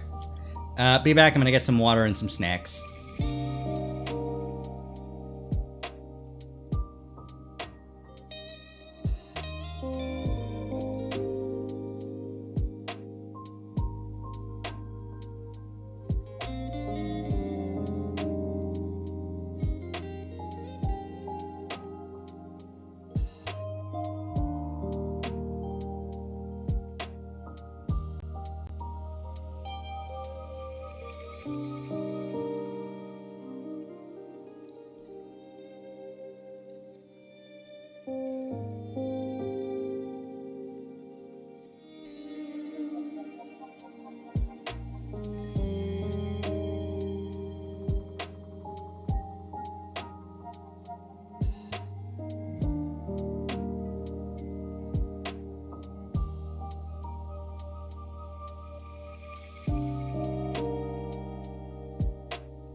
I'm back. I'm back.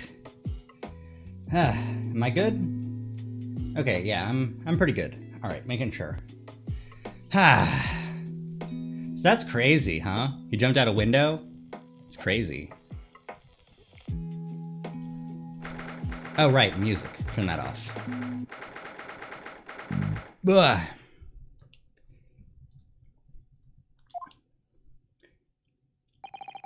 I still can't quite believe what just happened. I know. I inquired with the bailiff after the court session was adjourned, and it seems Mr. Vigil was taken to hospital to recover. Right. He did scream a lot. 10 years ago now, Mr. Vigil attempted to commit suicide by jumping out of the window of the prison governor's office. But ever since then, he has completely blocked the memory of those events from his mind. Nobody knew his secret, not his family, not even the man himself. But I forced it out into the open. Was it wrong of me to do that? Did I overstep the mark, I wonder? No! Fuck, Kazuma's dad is dead! What if he didn't do it?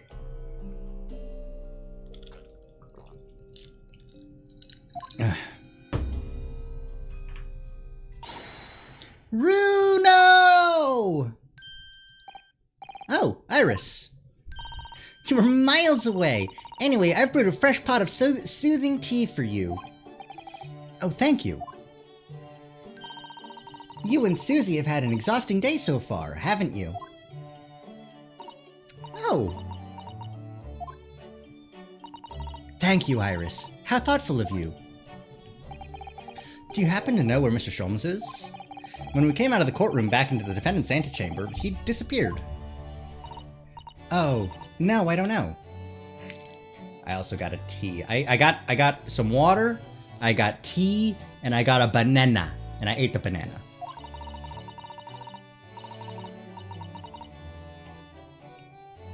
All they said was, I must leave?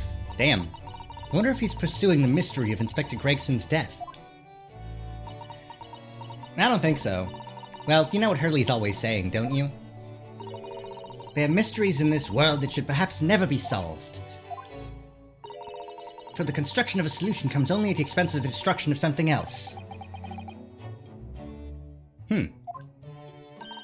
He knows very well that when you open someone else's old wounds, you often open your own too. But he just can't take his own advice and leave well alone. Solving mysteries is too important to him. And that's so true. Oh, Sholmes, you old so-and-so, you just can't get enough of those old mysteries. That's what I like about Hurley, after all. And I suppose that's the lot of a great detective in some ways. So then, let's have tea, and then I'll give you a hand. Oh, do you have time, Iris? Yes, I've finished this month's manuscript at last, with barely a day to spare before the deadline. Oh, I'm so looking forward to it. A brand new story to read in the adventures of Herlock Sholmes. You know, I've always hide Hurley's violin in the days before I have a deadline. You do? Poor Mr. Sholmes. I'm sure that's very wise, Iris. How sensible of you. Now then, my dear fellows, let's make a plan of action before we continue our investigation.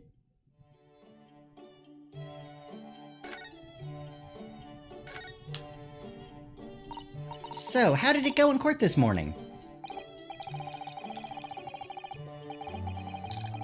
We still don't know the truth about what really happened. One thing's increasingly clear. Lord Menzies definitely didn't do it. Oh, goody! Yes, that's right. We managed to uncover several new facts as well. Oh, really? And there was another development too. Kazuma. Yes, it's quite clear now that Kazuma-sama is not himself. the way he's acting. It's almost as if he's possessed. I know. I mean, at the end of the proceedings earlier, he was like a bloodhound the way he was chasing down Mr. Vigil's forgotten past. He's not normally so mercilessly persistent. No, he is. He's just usually on your side, you dumbass. What's going on in his head, I wonder? I really need to sit down with Kazuma and try to understand what he's going through.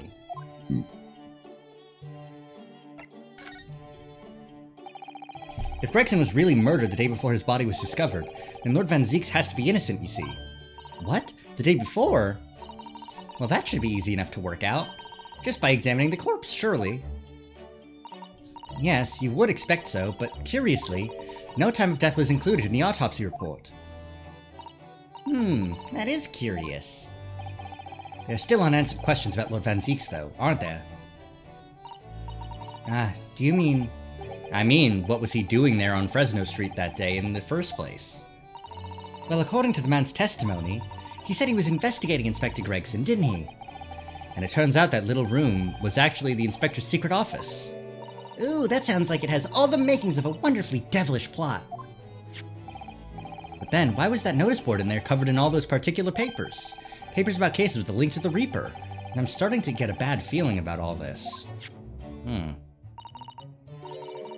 Oh dear, that sounds more like something horribly devilish. We must start by looking into Inspector Gregson's movements of late.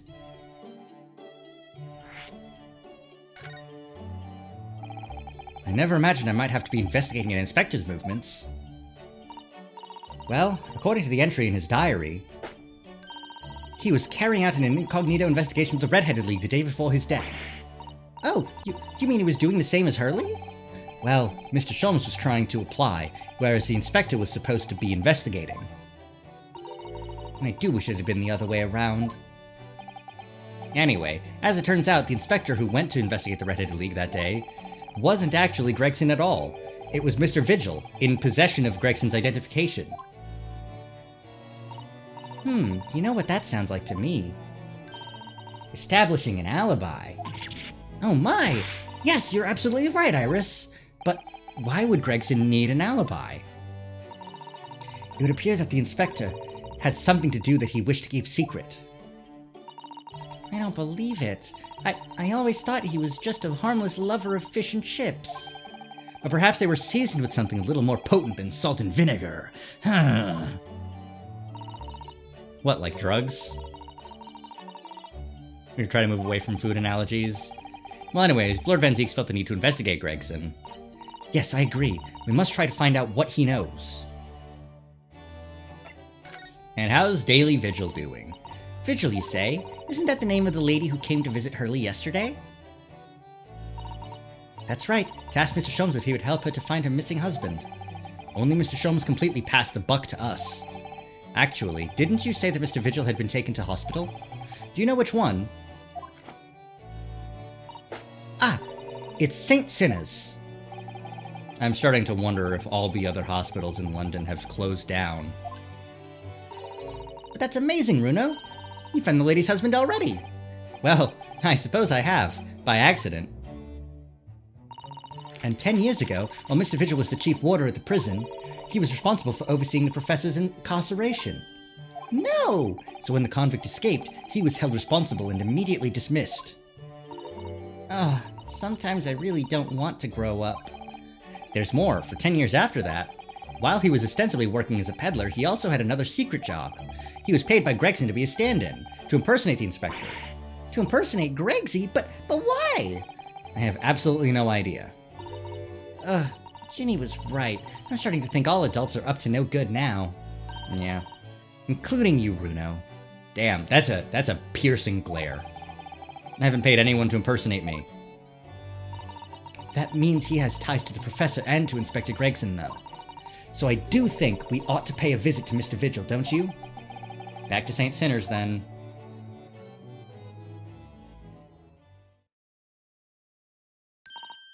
Well, I think it's clear what we need to do, isn't it? Let's investigate, my dear fellows! Oh, Iris! You're even more enthusiastic than usual today. If anyone has anything to hide, my special Wilson shooting iron will soon set them straight. That water pistol? It's stuff full of piping hot extra special blend of mine. Then I'm quite sure it will be very effective. I'd better be careful not to hide anything. Well, it feels a little strange that Mr. Sholmes is nowhere to be seen, but still. Let's go and see what we can find out. Yes! Alright. First off, let's go to prison and talk to Van Zeeks. First on the list, you know? Hey, Vanny. Barry? Can I call him Barry? Barry Van Zeeks? But he must have noticed that we're here, surely.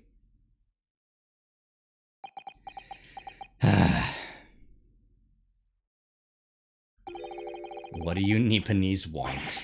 That's no way to greet the lawyer who's trying his hardest to prove your innocence, is it? Perhaps not. I apologize. So what can I do for you, Mr. Naruhodo? I can't believe that worked. Lord Van Zeeks, speaking earnestly. Oh, the fog will lift over London for the first time in months tomorrow. This does feel very, very strange. I must say, I was impressed. Oh? Well, thank you. Not by you, by your fellow Nipponese, your prosecutor friend.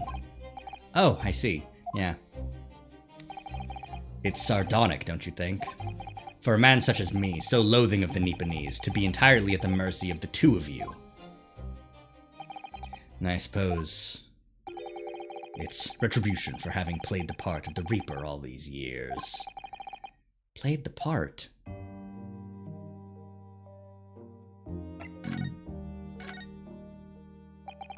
You once told me that you gladly allowed people to believe you were the Reaper, because it helped reduce the amount of serious crime that took place in London. If keeping quiet and playing the part benefits the cause, a cause I myself am committed to pursuing, then why would I choose to say anything? But the henchman of a criminal killed by the Reaper attacked you only the other day. And that was just the most recent of many attempts on your life, wasn't it? Someone is clearly profiting from your silence about all this. Someone is using you. Believe me, ever since the Reaper first appeared, I've been doing my utmost to expose him. Or rather, expose the organization. It's a whole organization? It's inconceivable that all those accidents were orchestrated by one man. No, the Reaper always appears to have very accurate information about the accused in each case, which can only mean that somebody at Scotland Yard is involved. Someone at... You can't mean... It's taken me many years, but I've finally identified the central figure in this Reaper organization. Tobias Gregson. No. No! The Reaper? Well, I mean... So, the reason you were investigating Inspector Gregson is because you intended to expose him as the Reaper? As I said, the Reaper of the Bailey is no single person. It's a highly secret organization with close ties to Scotland Yard. But there's no doubt that Gregson was a key member of that organization. I don't believe it. Are you saying that that he was behind all those awful criminals meeting their... Gregson didn't do the dirty work himself. Oh. He was the tactician. His job was to covertly investigate the Marks and plot their assassinations. In order to do that without arousing suspicion, he regularly needed a firm alibi, which is where Mr. Vigil came in, posing as the inspector. Vigil knows nothing of the Reaper, but the room he rents on Fresno Street was almost certainly the headquarters of the operation. Gregson would have met the assassin there for briefings. So we don't actually know who carried out the killings then. Actually, I do have a name. What? Well, if you can name the man, you have the true identity of the Reaper already then. Or, if I can name the woman. Dr. Scythe? Oh. She's a young woman by the name of Asa. It was Shin! It was Shin! It was A Shin! She's dead as fuck, though! What? Shin? Miss Asa Shin, the true name of the terrifying killer I know only too well.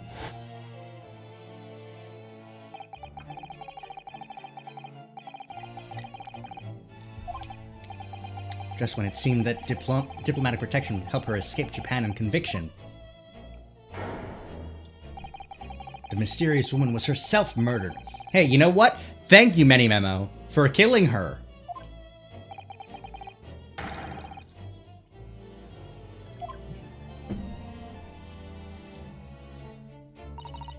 Mr. Naruhodo, this perhaps isn't the place to discuss. No, of course not. We can't mention it here. The fact that she killed Dr. John H. Wilson. Because Iris doesn't know any, and it's very likely that the man was her father. Yeah, you think? Huh? Asa Shin. I should let father know at once. Yes, I agree. Damn. Kazuma, isn't it Kazuma Asogi? You say he's a friend of yours. My best friend. He's the whole reason I got to come to Britain. It was all on his merits. I have nothing but respect for him. Yes, I understand that only the very best students are selected for such opportunities. And I had a fine demonstration of how sharp he is in the proceedings earlier today. He missed nothing. In fact, his flawless performance very much reminded me of his father. Genshin Asogi, the Impact Professor. It's true that the aristocracy at the time was at the root of numerous grave societal problems. They were abusing their power, playing the common man as pawns in politics, in economics, in war. In many ways, Asogi was carving out a canker from society that we British couldn't deal with ourselves. Ah, I see. But that's precisely why it makes no sense. Clint Van Zieks was a noble and upstanding man. He wasn't corrupt. Why did the damned Nipponese have to go and take my brother's life? In spite of having once saved mine. He saved your life? How did that happen? It was 10 years ago, on a foggy night. What was to be the professor's final strike had sent a wave of panic through the capital. So Clint Van Zieks had already been killed at this point then. Genshin and I were walking down some back streets at a late hour. Of course, at that point I had no idea of the true nature of the man at my side. All of a sudden... Don't make a peep! You're coming with us! We were surrounded. All of our assailants were armed with pistols, their faces obscured by scarves. Clint was not only from noble heritage, he was a brilliant prosecutor as well. The scum of London hated the sight of him, and they had no sympathy for his younger brother, either. I'd been targeted several times before already. Yeah, it's Van Zieks all right. We've got him! I could hear them murmuring amongst themselves. I knew they were after me. But just when I thought my time had come. If I let them kill you, Clint would never forgive me. It was Asogi's voice, just a whisper in my ear.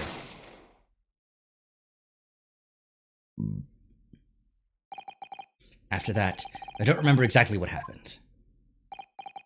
The next thing I knew, there was silence all around. Genshin lay on the cobbled street. Blood was seeping from his left hand. He'd shielded me.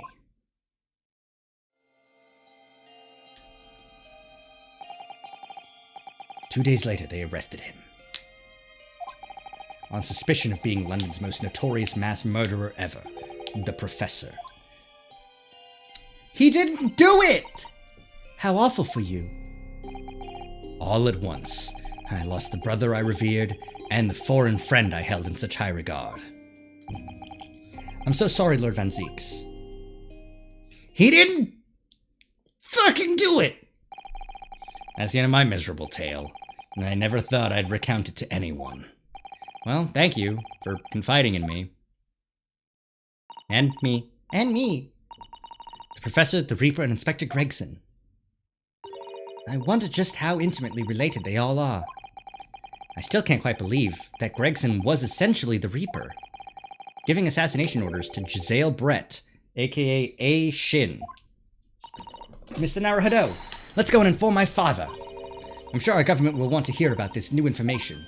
Oh, that means I get to meet your daddy, Susie. Hooray! Yes, all right. Let's head back to the Great Waterloo Hotel then. Bye, Zeke. A new location has been re-added, okay? Let's keep it real. Let's keep it one honey. I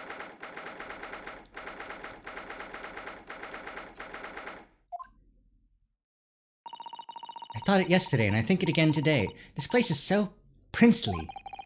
It's a wild guess, but I have a feeling you'll think the same tomorrow, too. My tea has a finer fragrance than whatever they're serving in the tea room here, though, wouldn't you say? Ah, look what we have here. This is unexpected pleasure. Ah, Father! Oh, is this your daddy, Susie? How lovely! What a charming young lady. And you are?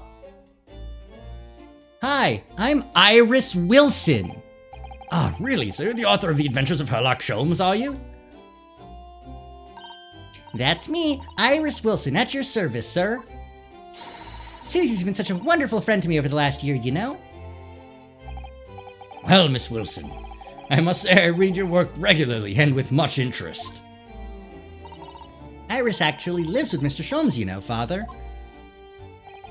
Is that so? Well, perhaps that goes some way to explaining that bright look in your eyes.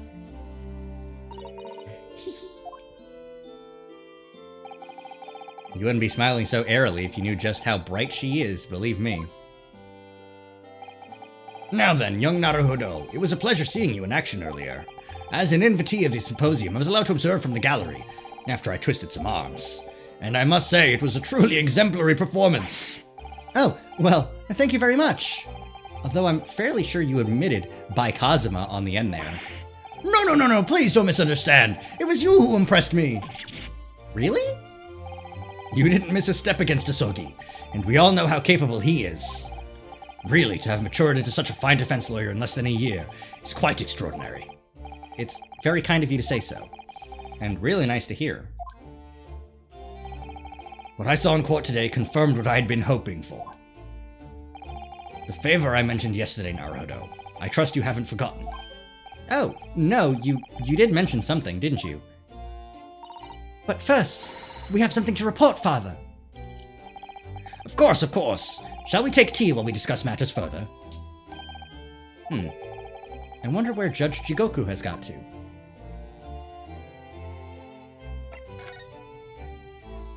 Hey, where's Judge Jigoku? What's up with him? I haven't seen Judge Jigoku for a while, have you? Ah, what a cool dude.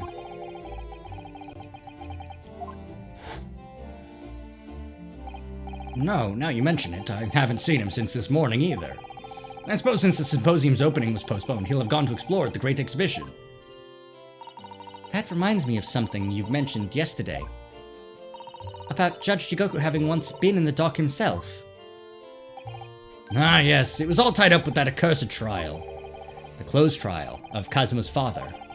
Seishiro was trying to mitigate Genshin's guilt, so he took to the stand to testify. But he got a little carried away and actually managed to break the witness stand.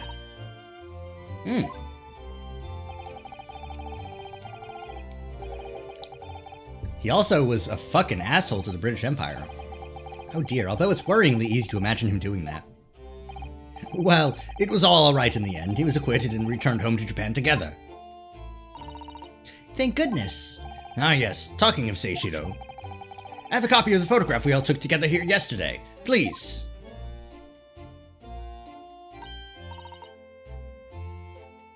Oh, what a lovely picture.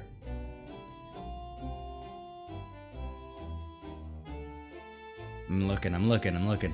Maybe there's something weird about this, huh? You know?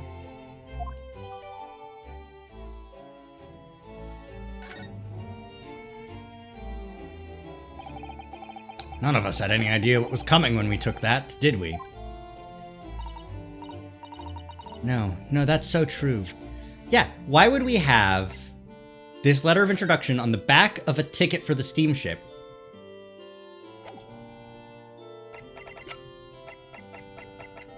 and a picture of Jigoku and Mikotoba if they weren't somehow involved in this.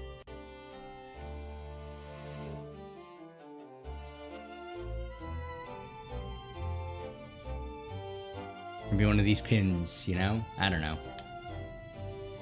Maybe his stupid beard. Maybe his stupid hat.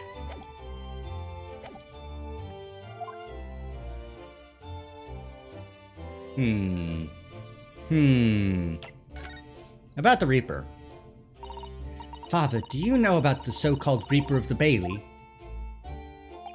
I've heard rumors. Some members of the judiciary explained it all to me yesterday. Of course, when I was visiting student here in London, the Reaper was yet to emerge. Right, he didn't appear until after that case when the visiting students had already returned home. Lord Van Zieks, who was in the dock today.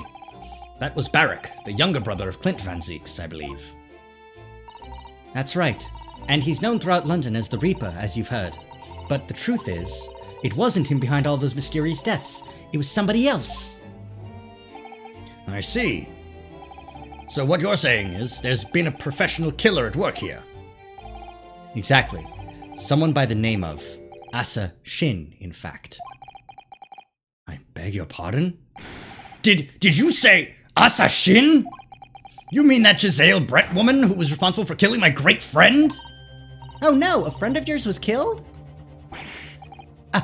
Professor Mikotoba, I think perhaps we shouldn't discuss this right now.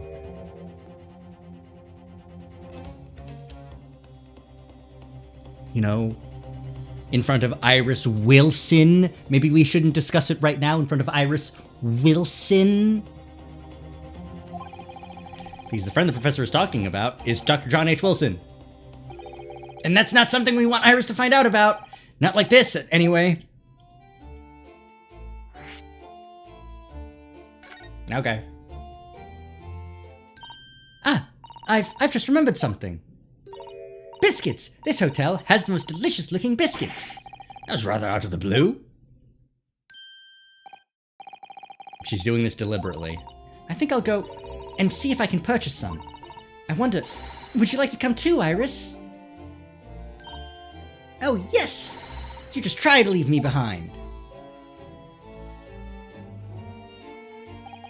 So that young girl is called Iris Wilson, is she? Yes, that's right. And she's the author of all those adventure stories starring the great Detective Sholmes. But the name of the credited author isn't Iris, is it? It's Dr. John H. Wilson. Yes, I know. That's the name of her father, you see. Her father? Dr. John H. Wilson. I was deeply indebted to the man for all the kindness he showed me during my time in London. That's why I was keen to reciprocate and invite him to the Imperial Yume University 4 years ago. But he was murdered last year by Giselle Brett. Why? Why would the hand of the Reaper stretch all the way to Japan? And Iris knows nothing about that case, but it seems very likely that the victim, Dr. Wilson, was her father. Well, I can't say that we ever spoke about his family, so I don't know if he had a daughter or not. But I think I can say with some certainty that he was never the great detective's partner. So, it could have been another Dr. Wilson, you think? Well, John and Wilson are both common names after all. Still, it's probably best not to mention this to the young lady until we can be sure. That's what we thought, yeah. We're back! With cinnamon biscuits! Ooh, they smell delicious, Iris. We're not talking about your dead dad at all. Don't you, Susie? Yes, I'm sure you're right, Iris. What favor did you want to ask? So you mentioned a favor that you'd like to ask me. Well, this fateful trial that you're fighting. One way or another, it will be over before long. And when it is, I'd like you to accompany me back to Japan. Do you want me to do... What? Father, what's the meaning of this? Now, Susato, you should understand. You've seen how our courts work firsthand. Japan's judicial system is in its infancy, especially when it comes to defense. Oh, you mean The Supreme Court of Judicature is in desperate need of a good defense lawyer. As soon as possible. Really quite urgently, in fact. But I've not even been in London a year yet. I've read all of Susato's reports. I'm well aware of your extraordinary talents. And having seen you in action with my own eyes earlier today, there's no question. You, Naruhodo, are precisely the man our country needs. Ugh. So, you'd be leaving then, Runo? But then, what am I supposed to do, Father? You came here to serve as Asogi's judicial assistant. Oh yeah, she's supposed to be Kazuma's assistant, not mine. Our government is still in the process of deciding how to best deal with his situation, though. You've always chosen your own path, Susato, and I trust your judgment. In this matter also. Father! Please, the pair of you, don't look so downcast. It's merely a suggestion, you understand. A hope, if I'm honest, but I won't force you. All I ask is that you consider it, and come to a decision by the time this trial concludes. Yes, alright. Damn. You won't leave, will you, Runo? The thought hadn't even crossed my mind. Up until now, I've just been trying to do what I believe to be Kazuma's will. But it turns out that he's still alive, so where does that leave me? Like, that is pretty crisis-inducing, you know? I don't know where that leaves you, buddy. Well, if you'll excuse me now, I need to telegram government ministers and the Japanese police with this information about Asa Shin. Of course, Father. Thank you.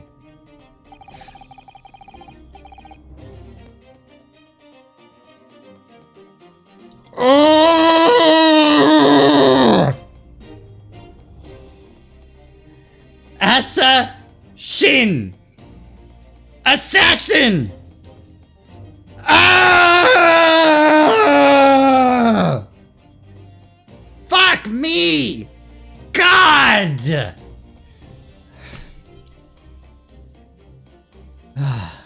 I'm okay. I'm normal. I'm okay about this. Of all of the Ace Attorney pun names, out of all of them, that one hurt the most, I think. Asa Shin, the assassin. God fucking damn it.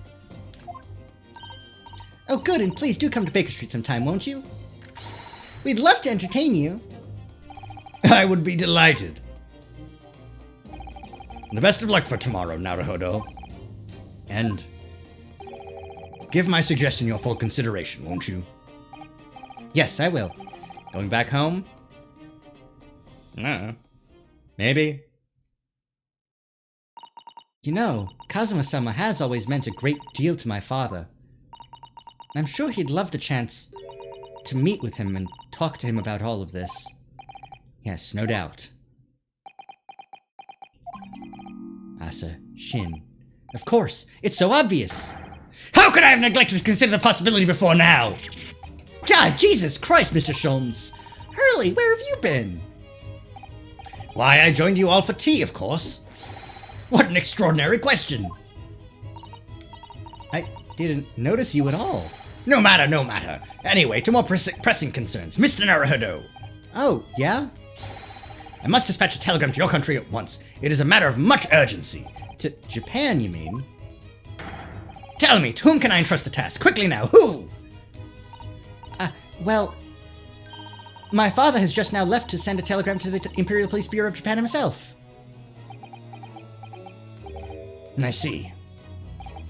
Well, he looked reliable enough for a bearded fellow. I don't think what father sports could be considered a beard, Mr. Sholmes. There's not a moment to lose. Kindly ask your trusty, unshaven father to see this is sent. I will, but what is it? No questions at this time, if you please, Miss Susato. All we can do is pray that for once my deduction is awry. Oh, shit. Doesn't that imply that your deductions are normally correct, Mr. Sholmes? Which isn't exactly... Now then! You may be surprised to learn that I am a very busy man. I certainly have no time to hide behind settees and eavesdrop on other people's conversations. So that's what joining us for tea meant. I leave the sending of this in your hands then, my dear fellows. Wait a minute, Mr. Sholmes. He just sort of ran off, didn't he? And quite a pace. And left the unpaid bill for his tea behind, too. Damn, how could you do this? Is it added to the court record? I must catch up with Father at the telegraph office. At once! And I'll run and call us a cab. Straight away! And there was me thinking everyone would be clamoring to pay Mr. Sholmes' bill.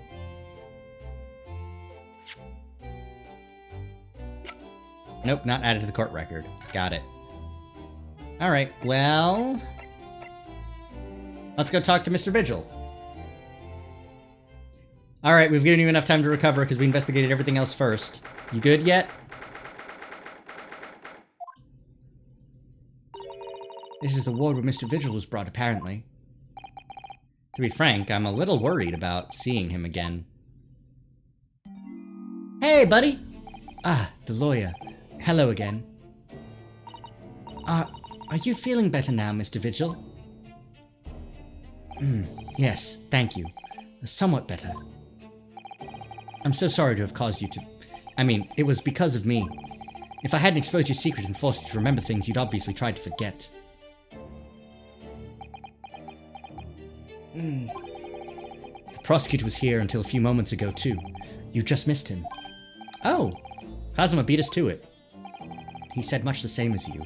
He's very apologetic. But the truth is, I brought all this upon myself. Please, don't think like that.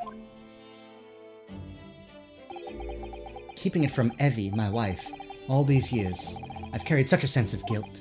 But that's not the worst of it. Over time, I've obviously came to deceive myself as well. You mean about your dismissal? Looking back now, I'm beginning to think that perhaps Inspector Gregson didn't stumble across me by accident at all. I mean, he compensated me so generously for acting as his stand-in. He was clearly concerned for my well-being and doing what he could to help. So perhaps Gregson knew exactly what had become of Mr. Vigil all along then. I'm sure this is just desserts for 10 years of lies and deception, but... It wasn't me that helped the professor escape 10 years ago! It wasn't me! I swear it! I swear it's true! Oh, Mr. Vigil. I'm sure you'd rather not dredge up even more from your past at this time, but if possible, could you tell us exactly what really happened? I want to. I need to get all this off my chest. I just want someone to tell me what I should have done.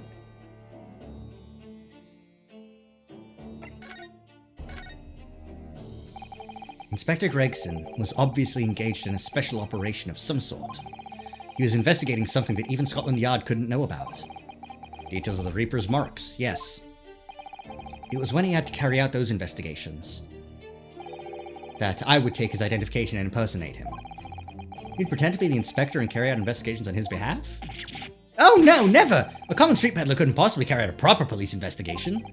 All I would do is go to the specified location and make a little hoo-ha.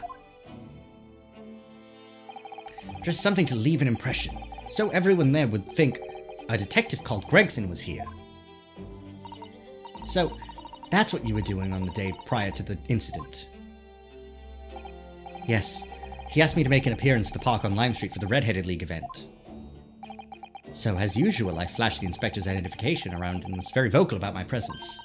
But then you were taken prisoner by those red-headed fraudsters. Yes. So, you would always make a point of showing Gregson's identification and generally being loud? That's what the inspector asked me to do, yes. Well, that's one way of becoming a legendary detective, I suppose. Not a good one, though. And as you know, I suffered this bruising around my neck at their hands. But the following day, they kept their word and released me. Without returning the inspector's identification to you, however. We had arranged to meet in the Fresno Street room at 5 that day so I could report back to the inspector. But at the agreed time, that's when I heard the gunshot. So anyways, It was at midnight on 17th June 10 years ago. That was the time scheduled for the execution. But the professor's execution never actually took place, did it? Or rather, the execution itself must have been used to effect the plan of escape. I hardly dare to imagine what a chilling plan it was. Barclay was renowned for being the highest security prison in the country. Everything that went in or out of the place was searched multiple times. But there was one notable exception. Or rather, one notable loophole. Something that was never questioned. And I have a feeling I know what that loophole was now. The coffins into which the bodies of the executed convicts were placed, correct? Yes. Once the coroner had confirmed the death of a condemned convict, the body was taken in its coffin for immediate burial in Lowgate Cemetery, just behind the prison. The chief warder first had to sign the necessary papers. And after that, no member of staff was permitted to touch the coffin containing the body again. When executions took place, only the executioner and the coroner were permitted inside the chamber. I would wait in the adjacent room for word that the condemned convict was dead. On that occasion, once I had that confirmation, I went into the mortuary to find a lone coffin as usual. The procedure was that I would sign the paperwork having checked the coffin, then nail it shut. But for some reason that day, the coffin was already nailed shut. No! I didn't think anything of it at the time. I assumed that my deputy must have checked the coffin and nailed it shut before I arrived. So, you mean, the coffin contained... Yes, I can only imagine that Asogi, having escaped his execution somehow, was alive inside the coffin. The coffin was then taken out through the main gates and deposited in Lowgate Cemetery. Presumably there wouldn't have been enough air inside to breathe for long. So in the early hours following the burial, somebody dug up the coffin again to set Genshin free. But in the end, he was fatally shot in the graveyard anyway. What on earth really happened in Lowgate Cemetery that night, I wonder? I'm afraid I really don't know. All I can say with certainty are two things. Asogi couldn't possibly have escaped that way without help from somebody working in the prison. And that somebody was not me.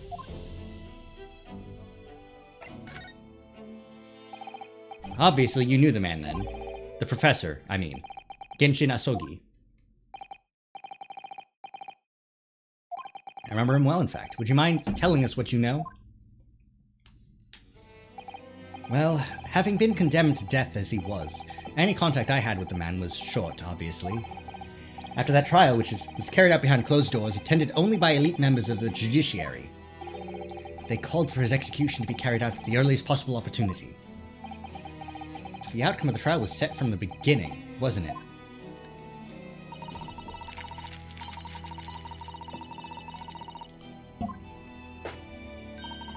That meant that this potentially destabilizing case had to be dealt with swiftly and discreetly.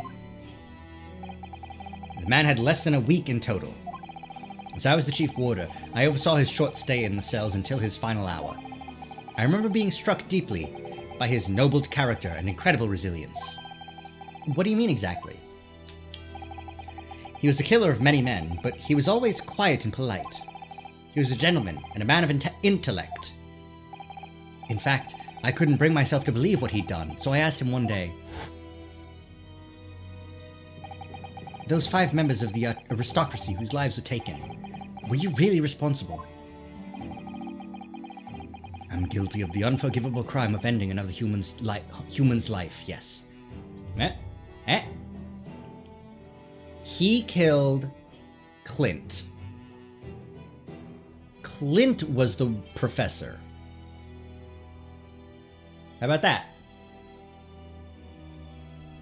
Because he's not admitting to killing everybody as the professor. He found that Clint himself was the professor killing everybody because he was a noble. He saw that the nobles were being shitheads. He couldn't do anything about it from the inside, so he went on the outside and just fucking killed them all. As a member of the aristocracy, he might have had more information about the movements of them. That night, when he was brought back to his cell, I saw something. Something Unusual? Something unusual? What? The last will and testament of Genshin Asogi. Oh yeah, give us that will, buddy. As I said, it was on the night following his trial after he'd been found guilty. I was doing the rounds of the cells, and when I looked into Asogi's, I noticed that he seemed to have a sheet of paper in his hand. Ah, his last will and testament, then, presumably. As soon as he noticed me, he hurriedly shoved it behind his back. But why did you find that so unusual? Isn't it normal for a man to pen a will when he knows his death is nigh? Yes, that's true, but there were special conditions to Asogi's incarceration, you see. What sort of conditions?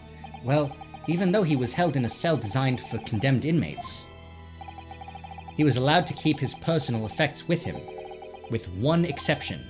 Really? He was allowed his things? That is unusual, certainly. Of course, he'd been convicted of killing 5 members of the aristocracy, but at the same time, he was a guest in our country from the Empire of Japan. The powers that be were determined that his final days shouldn't be needlessly uncomfortable. And what was the exception you mentioned to the personal effects he was allowed? That's the point. He wasn't permitted to have writing materials. Specifically, no pens or paper. So, he was prevented from leaving any written record of what had happened to him. Yes, that was the long and the short of it. I have no idea where he obtained that paper. Any writing materials would have been confiscated from him upon his incarceration. As I said, he hid the paper behind his back and then he pleaded with me. What did you just hide behind your back? Please, please turn a blind eye. This is my lifeline. But you know it's against the rules. You're the only person who's seen. If you just agree to keep quiet. Alright then, but what's on that paper? A last will and testament. This will is the only weapon I have left now.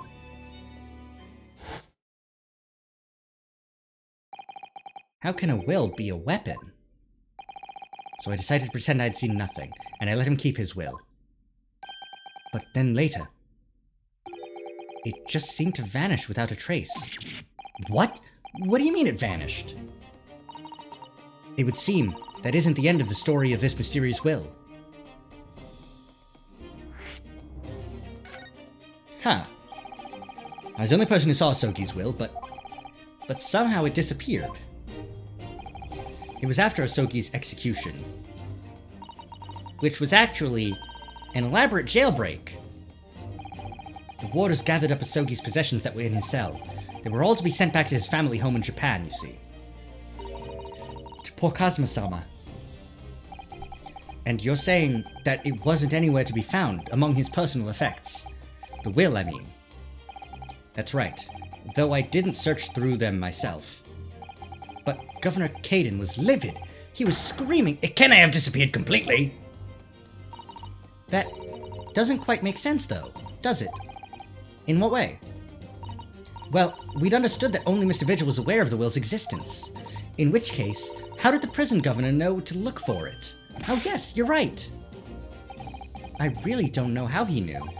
But it certainly seemed as though he knew of the will's existence from the outset. Only he didn't refer to it as a will. What he said was... the Asogi Papers. The Asogi Papers? I really can't tell you anything of the subsequent events. Because, well, of what happened. Your dismissal, and the way you blocked it all from your memory. I'd forgotten all this until today. I don't suppose it's relevant to the case, though. Well, anyway, thank you very much for sharing it with us, Mr. Vigil. We're very grateful. I'm afraid there's really little more I can tell you. My wife Evie will be here shortly, so I do hope I don't appear rude, but... No, not at all. Thank you again. But what will become of you now? Well, impersonating a police officer is a criminal offense, of course. I imagine that once I'm fully recovered, I shall be arrested. I'm so sorry. don't be, please. This was all my own doing. I always knew that this day would come. Well, I wish you well. Goodbye, Mr. Vigil. Offer him your services! You're a lawyer!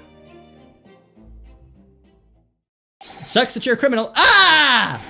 Before you go, there's just one thing! Oh, yes? What is it? The Asogi papers. I'd be very grateful if you'd make no mention of the things I told you about them. Presumably for some good reason? It's my understanding that their very existence is a closely guarded secret.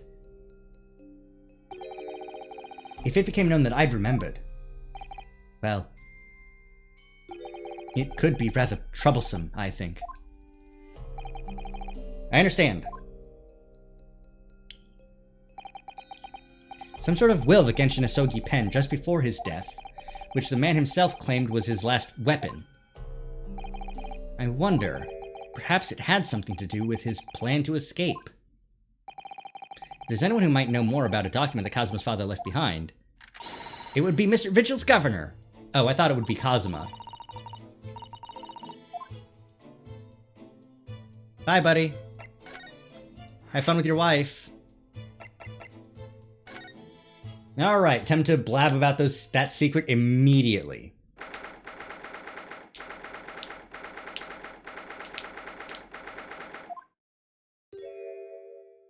Hello, Mr. Barclay, or Mr. Caden. What's your full name again? I wonder what the pun is, if it's anything.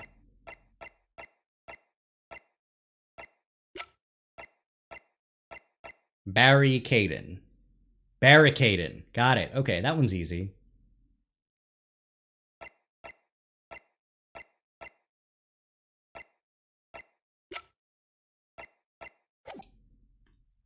Oh, back again, are ya? Yes. Hello. I've heard all about your investigations. I read the report just now. You found him, eh? Vigil. Yes, luckily. Well, anywho. The laddie doesn't work here no more, so your case is naught to do with Barclay. I wouldn't like you to get the wrong idea about that. Of course, yes. Mr. Vigil stopped working here 10 years ago now, so... Yes, we've seen his dismissal notice, haven't we? He was given the chop. Aye, come here. You can very well. So, how about a wee handcuff biscuit? Oh, they really are like little handcuffs. And as hard as irons, too. So, what's brought you down here today? Well, there's something else we'd like to ask you about, actually. Is that so? We believe there might have been a document that disappeared from Genshin Asogi's cell. I think it's been called the Asogi Papers or something. I'm going to kill you now. Did I not say Gregson's death is naught to do with things that might have happened at Barclay? Leave the past in the past, laddie. Let's not footer about with irrelevant details. His expressions changed completely. We're clearly onto something here.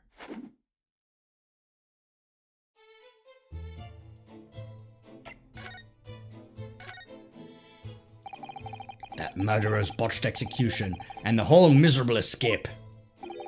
They were Barclay's darkest hour, aye. A shocking embarrassment. Because the convict had a collaborator on the prison staff, you mean?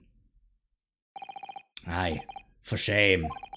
The coroner who confirmed the death of the man after his execution, Courtney Scythe, and my chief warder at the time, Vigil, who was in charge of the whole affair.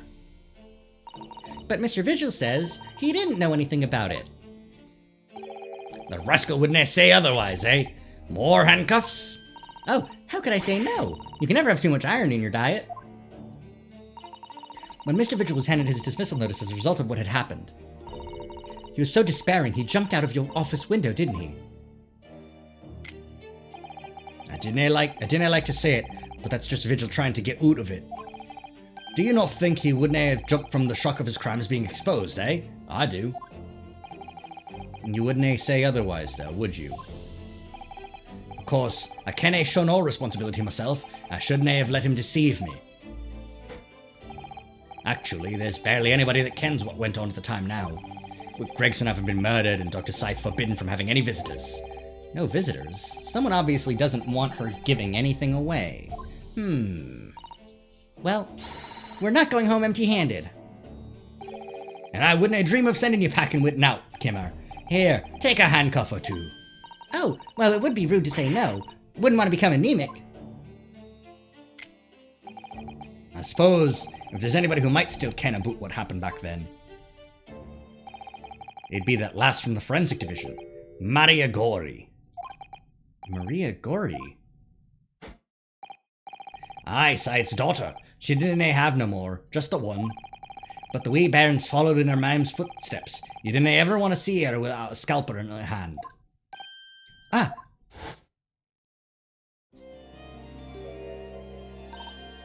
Mama, what is this? Yeah, this chick.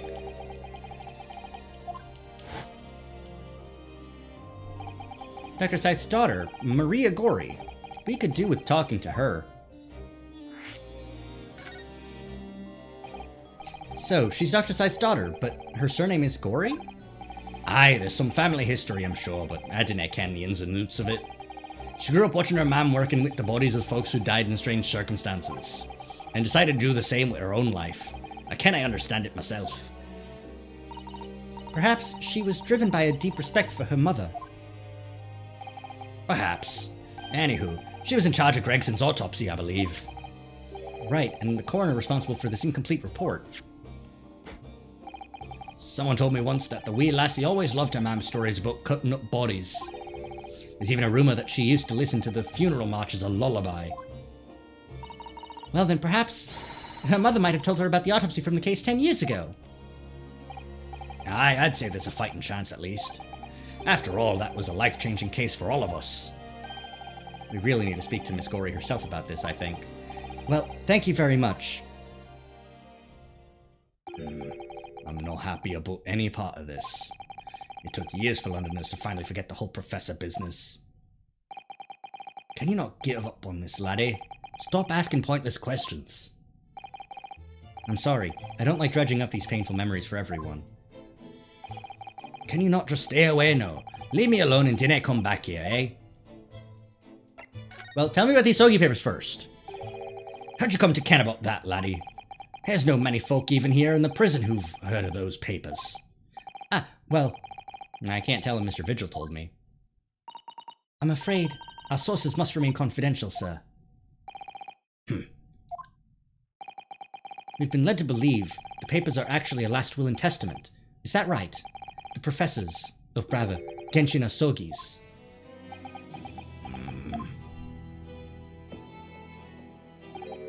Aye, that's right. You're well informed, Jimmy. Oh, is that the end of the silent treatment? But then after the convict's execution, it mysteriously vanished from his cell, didn't it?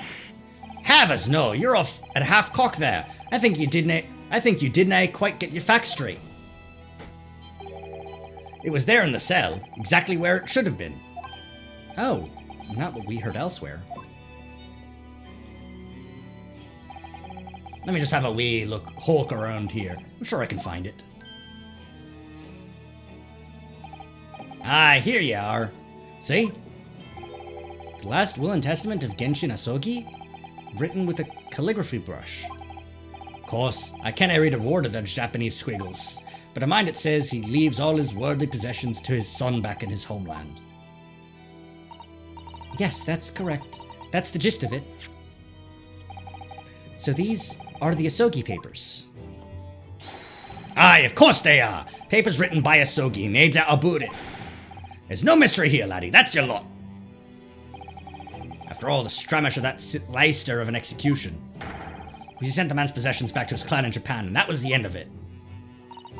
I think we ought to make a record of this, Mr. Naruhodo, just in case.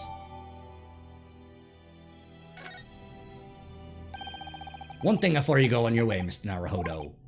Oh, yes? Those papers are not to do with Gregson's death. I, Genshin Asogi, hereby request that upon my death, any of my own prisoners belonging to Kazuma Asogi in the Emperor of Japan. It is with deep sadness that I accept my fate in this foreign land and the knowledge that I will never see my homeland or family again, but I regret nothing about my chosen path.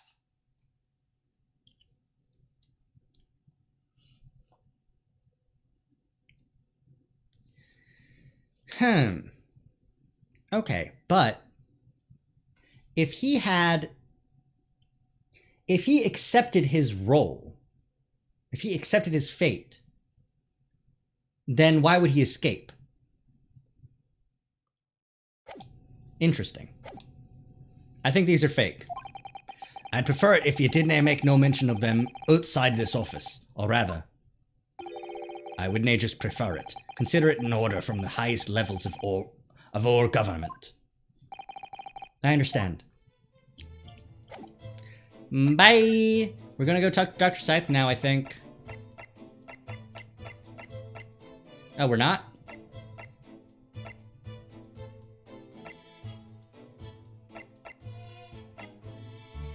Lord Chief Justice's office? Really? Are we gonna talk to Cosma? Can we talk to Cosma, please? My boy! British Supreme Court, Lord Chief Justice's office. No arguments, Prosecutor Asogi. You will continue with the trial exactly as I instructed. Is that clear? Perfectly. It's Kazuma-sama. Defying Lord Strongheart by the sound of it. He never did know when to back down.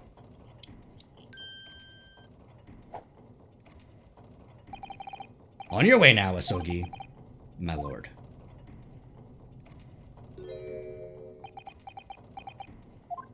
Hey, Kazuma, here's your dad's last will and testament.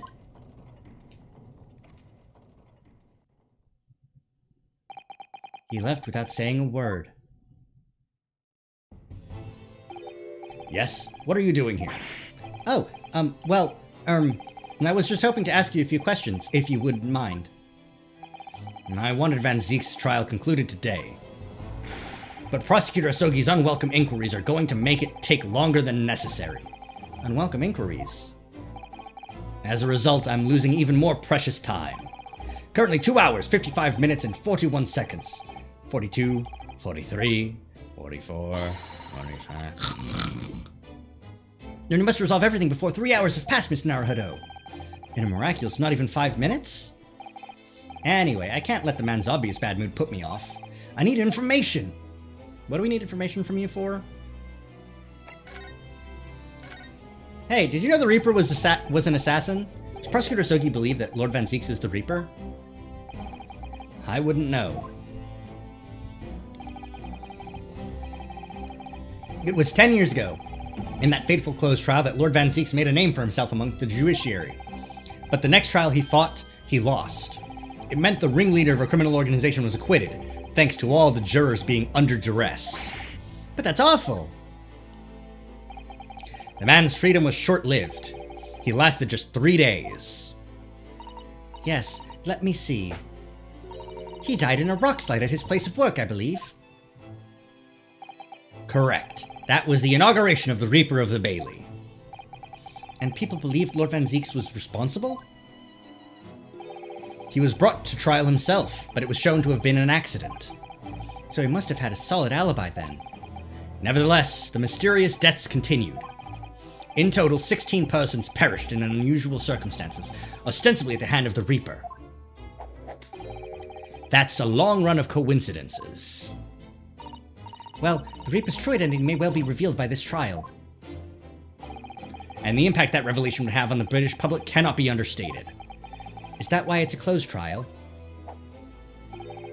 Precisely. Speaking of a closed trial... This country hasn't seen a closed trial for 10 years.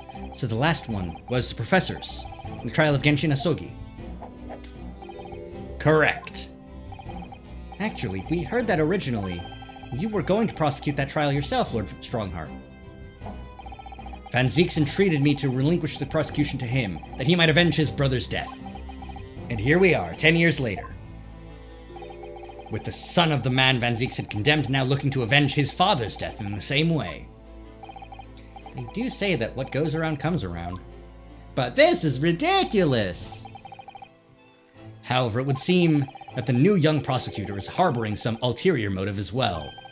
Kazuma is? I'd like my organization to run smoothly in the exact manner that I prescribe. As with the giant clock in here, I won't tolerate a single cog being out of step with the others.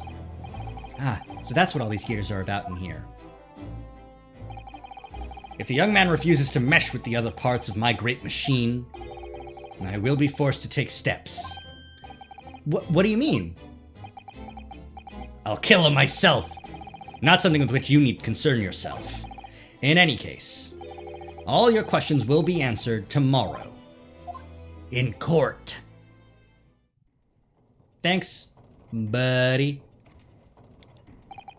Now, I shall have to ask you to excuse me. As of this moment, I've been delayed from attending my next meeting by precisely 3 hours. Oh my, that is a long time. And I hold you entirely responsible. Even though we miraculously managed to fit everything into not even 5 minutes? I wonder if you might agree to us, talking with Prosecutor Osogi. Discussions between the defense and the prosecution outside of the courtroom are generally frowned upon. However, I will make an exception in this case. Now go! Let the legend come back to life! You can find him in his office. Oh, thank you. He has an office? We've got a fucking attic. Susato, I should go back to Japan and you should stay with Kazuma here. He has an office. We have nothing. Kazuma's my best friend in the world, but I'm really not at all sure I know how to talk to him at the moment.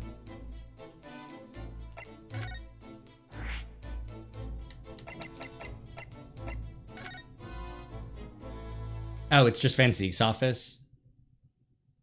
Yeah, it's just Van Zeek's office.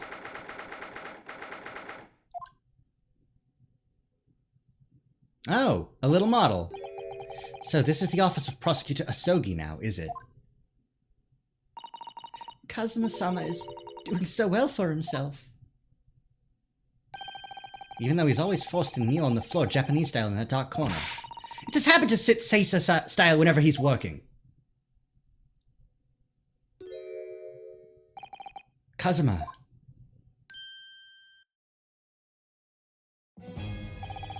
I thought it wouldn't be long before you paid me a visit, Ryunosuke. And I was right about what I said, wasn't I? Sorry? That you have all the makings of a great defense lawyer. Well, I always believed that you'd fulfill your dream of advocating in the British courts. I just never imagined for 1 second that it would be as a prosecutor. Seeing you stand in a foreign courtroom, so gallantly realizing your dream, Kazuma-sama, I'm truly happy for you. And I'm truly thankful to you, Judicial Assistant Mikotoba. Ryunosuke, I always thought it would be fun for you and I to shake up the British legal system a little together. This isn't quite how I envisioned it. Envisaged it? Okay. But I suppose it's just another twist of fate. I've learned a lot of things during my time in London. About how Susato-san's father was himself a visiting student here once, along with Judge Jigoku. And about what happened with your father.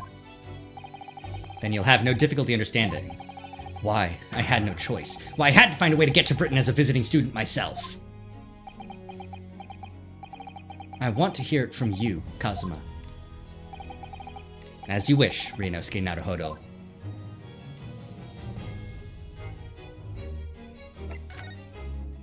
Your disappearance. Hey, what happened? It's getting on for a year now, since what happened on the SS Buria.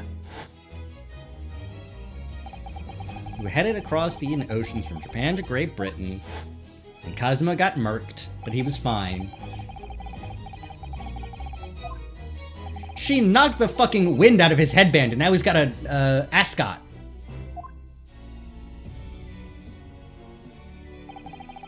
I must have been unconscious for a long time.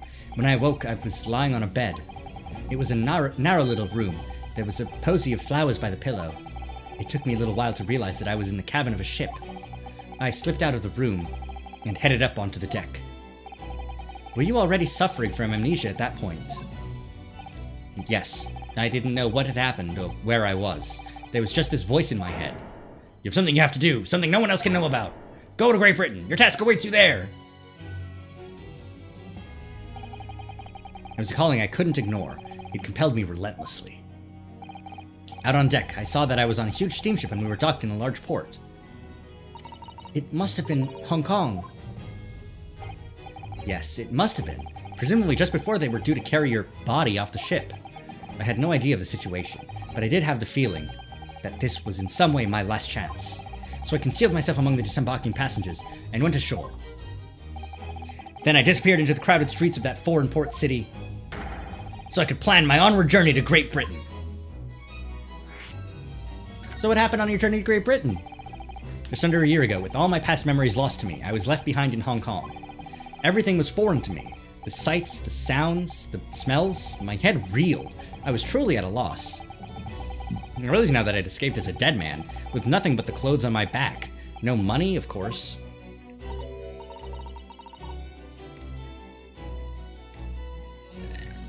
Oh, how terrifying for you. Luckily, though, I had 2 feathers in my cap. One being your knowledge of English, I suppose. That's right, and on the back of that, I was able to pick up some work as a deckhand on a cargo ship. Eventually, after calling at countless ports, I finally arrived at Dover. It must have been some 3 months ago now?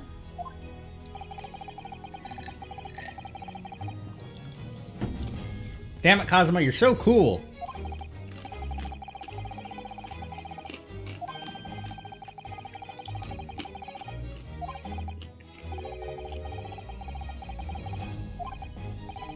How did you end up becoming Lord Van Zeek's apprentice, then? That can only be called an extraordinary stroke of luck, really. I stopped at the border because I had no papers. It took me straight to Scotland Yard, and by sheer coincidence, Lord Strongheart was there to attend a meeting. That's when the second feather in my cap came into play. Would that have been your knowledge of the law? Yes, exactly. Lord Strongheart was curious about an Easterner with intimate knowledge of British law. He took me back with him to the Supreme Court and assigned me to the prosecutor's office. And then 9 days ago, you finally got your memory back after the trial involving Drebber. Yep. So what up with your dad, though? Ever since I first met you at Yume, you talked about your dream.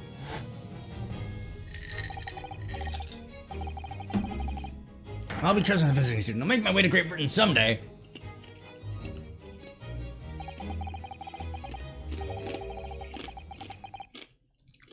When did you find out? That's an important question.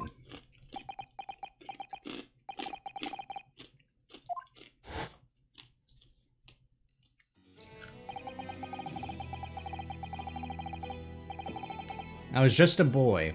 How big of a boy were you? Because it was 16 years ago, and you aren't in the court record. Okay. Oh, there you are, 24. So you were 8 at the time. We took a photograph together the day before his departure. It's my last memory of him. Remember most about my father is his unswerving sense of justice.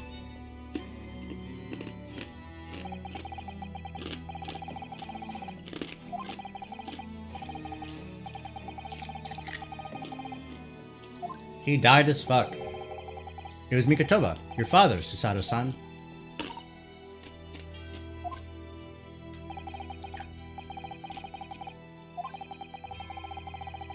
He funded my university education, I'll be forever in his debt. But nevertheless, I just couldn't bring myself to believe what he'd told me. Oh. Then one day, a letter arrived at our house from Britain. There was no indication of the sender, so I opened it assuming it was from an old acquaintance of my father. What I read in that letter changed my entire life. What did it say? It said that my father had been a mass murderer, and the writer cursed the Asogi name. Oh no! As a result of that letter, I found out what had been hidden from me all those years. Huh. Presumably, the letter was sent from a relative of one of the victims. If whoever it was had been a member of the judiciary, he could have been present at the closed trial. Sorry. Ugh. The letter revealed that my father had been sentenced to death, executed for being a killer. I'm so sorry you had to find out that way. I imagine the British government did its very best to silence whoever sent that letter. But someone who knew the truth and couldn't bear the resentment was always going to be a problem. But still, it could have been written by anyone. Why would you believe such a thing? There was a newspaper cutting included with the letter. It was the first I'd ever heard of the professor, and his terrible killing spree. Well, what did my father have to say about the letter? I couldn't bring myself to show it to him. What? Why not? Because he deliberately concealed the truth from me by telling me my father was taken by a fatal illness. That couldn't have been easy for him, and he'd done it out of consideration for my feelings. So, instead, I showed the letter to Judge Jigoku. Ah, to the other visiting student. He faltered for the briefest of moments, but then he just laughed the letter off. But in that moment, I saw it on his face. He was undeniably shocked, shaken momentarily before recovering his poise. A year later, my bereaved mother succumbed to the strain of grief, and she too passed away. That's when I made up my mind, that one day, without fail, I would cross the seas to Britain and seek the truth for myself. The truth about my father, Genshin Asogi. And I wouldn't let anyone stand in my way. Oh, Kazuma-sama. What we learned from today in court turned things completely on their head. It was an impressive piece of lawyering, Ryunosuke Naruhodo. Lord Van Zieks isn't the Reaper, you know. I almost don't want to believe it myself, but it turns out that Inspector Gregson himself, the victim, was. It's clear that the Inspector was behind the Reaper's activity all along. What? You mean you knew? The real question is, who's been giving orders to the Inspector? Yes, Barrack Van Zieks is the real Reaper. And I know that 10 years ago, it was him who decided my father must be a mass murderer and sent him to his grave. No, he was merely seeing that justice was done as the law dictates. He's not to blame. Ultimately, it's people who condemn people. The law is just a tool that they use to do it.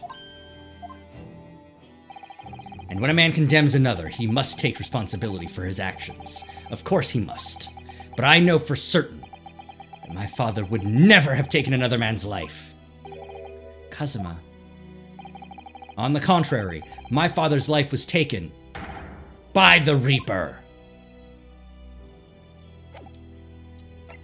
Can I present you anything? Oh yeah, the Asogi papers, obviously. There's only one place where defense lawyers and prosecutors should discuss evidence: the courtroom.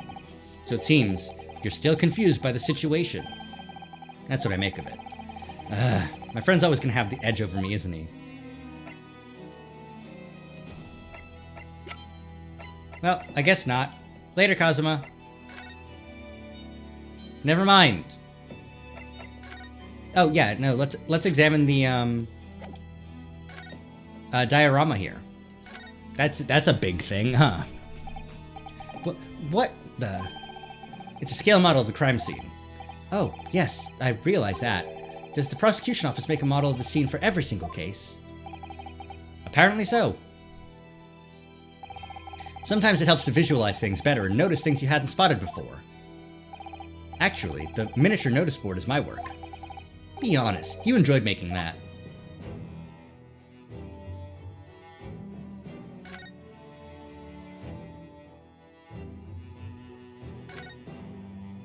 So, Clint Van Zieks, huh?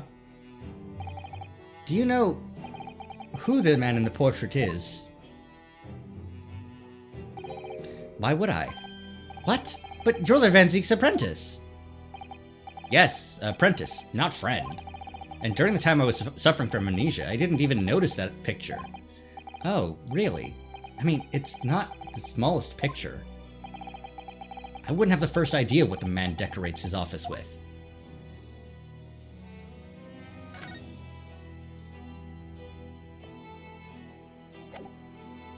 It's gotta be a present thing, right?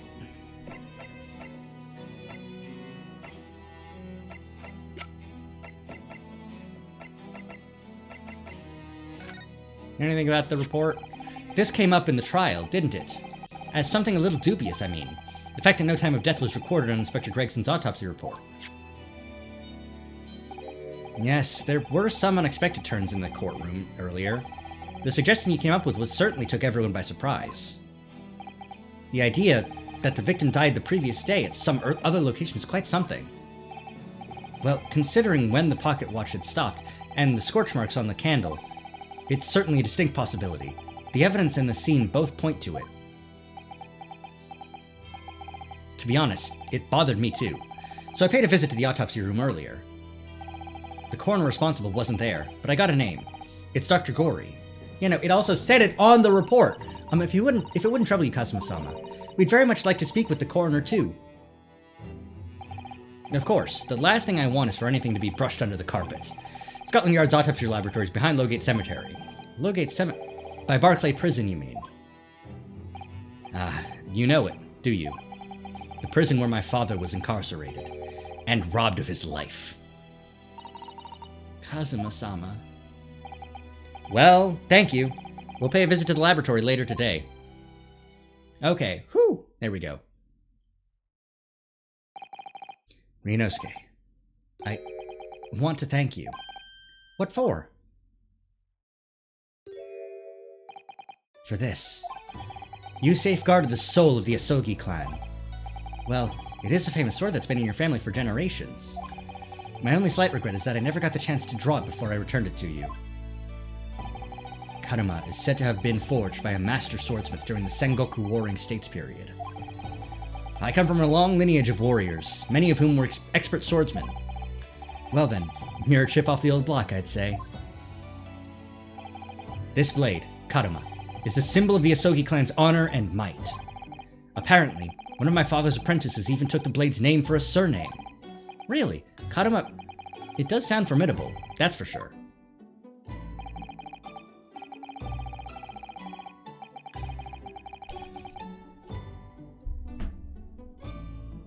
No! No! God damn it! God damn it! God fucking damn it! God fucking damn it! God fucking damn it!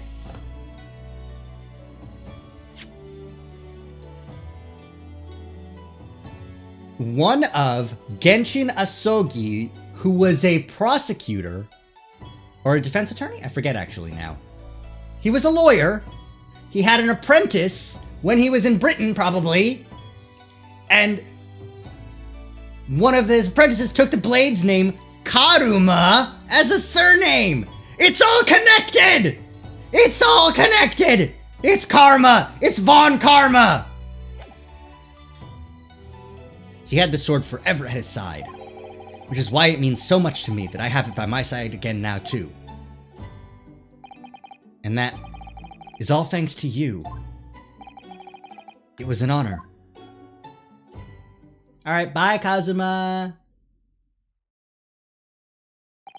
Now, I have preparations to make for tomorrow. Perhaps I said a little too much. Kazuma, you've changed. No, Ryunosuke, I haven't changed at all. It's you who's changed. I can completely understand your resentment of Lord Van Zeeks given what happened. But the fact is, those events in this case are, well, unrelated? Is that what you want to say? How can you be so sure? What do you mean? Never mind. That man is the Reaper, and it's for that reason that the inspector was killed. I'm going to prove as much in court tomorrow. By whatever means necessary. And I can't let you do that, Kazuma. I know you'll do what you have to as a lawyer, but I'm sure I don't need to tell you that I won't be taking any prisoners in the courtroom. I would expect nothing less. Until tomorrow, then, in the Old Bailey.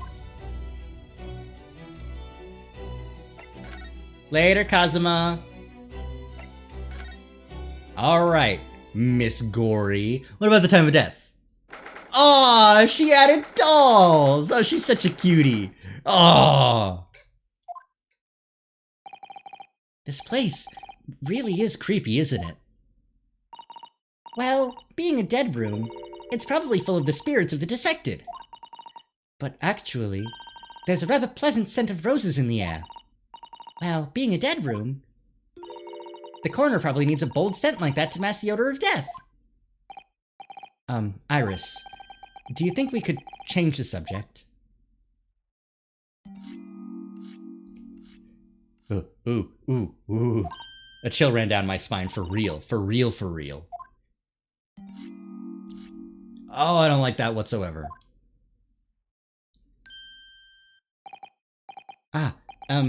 Dr. Gory.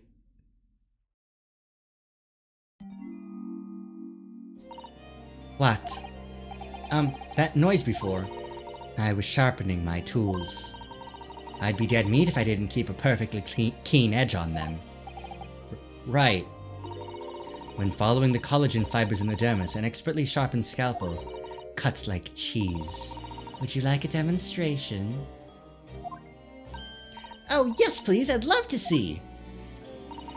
Then, I think you'll do nicely. Huh? No! No, I wouldn't do nicely at all. I mean, maybe some other time. Was that a tut? Well, we came here to ask questions, so...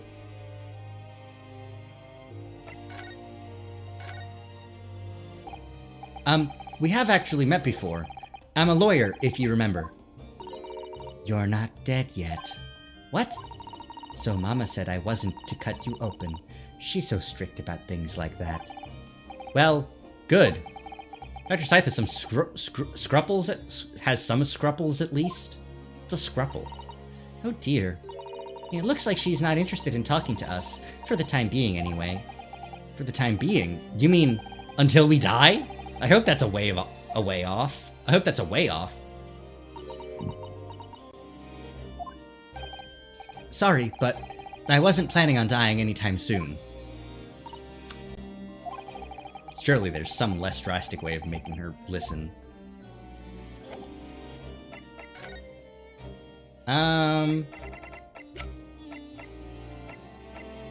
What if I threaten you at gunpoint? Dr. Gory, we actually came here to ask you about this. He was very good. Good? Sorry? His skin didn't snag my blade once, and very little mess. His joints dislocated easily, and his muscle tissue was a pleasure to work with. We can skip those details. But there is one thing about the report that's caught my attention. You don't seem to have recorded a time of death.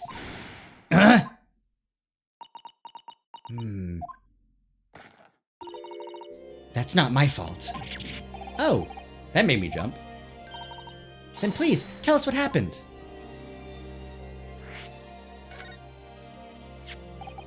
So, why doesn't this autopsy report include the victim's time of death then? It's really the most crucial detail. I was told not to write it. What? By whom? Mael Strongheart, the Lord Chief Justice. He came here. Lord Strongheart came? He said that from the witness statements about the gunshot and the other evidence, it was obvious. The man clearly died at 5 p.m. on 1st November when the gunshot was heard. But that's not the time of death you wrote on the report. You didn't write anything. Was there some reason you didn't include it? Dr. Gory, if you're hiding something under Lord Strongheart's instructions, then sooner or later, you're going to go to the same way as your mother. Give it here, then. What's she scribbling so furiously? There. You've written... What? What's she written? Tell us!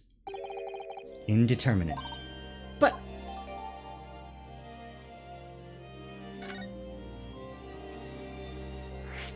Indeterminate?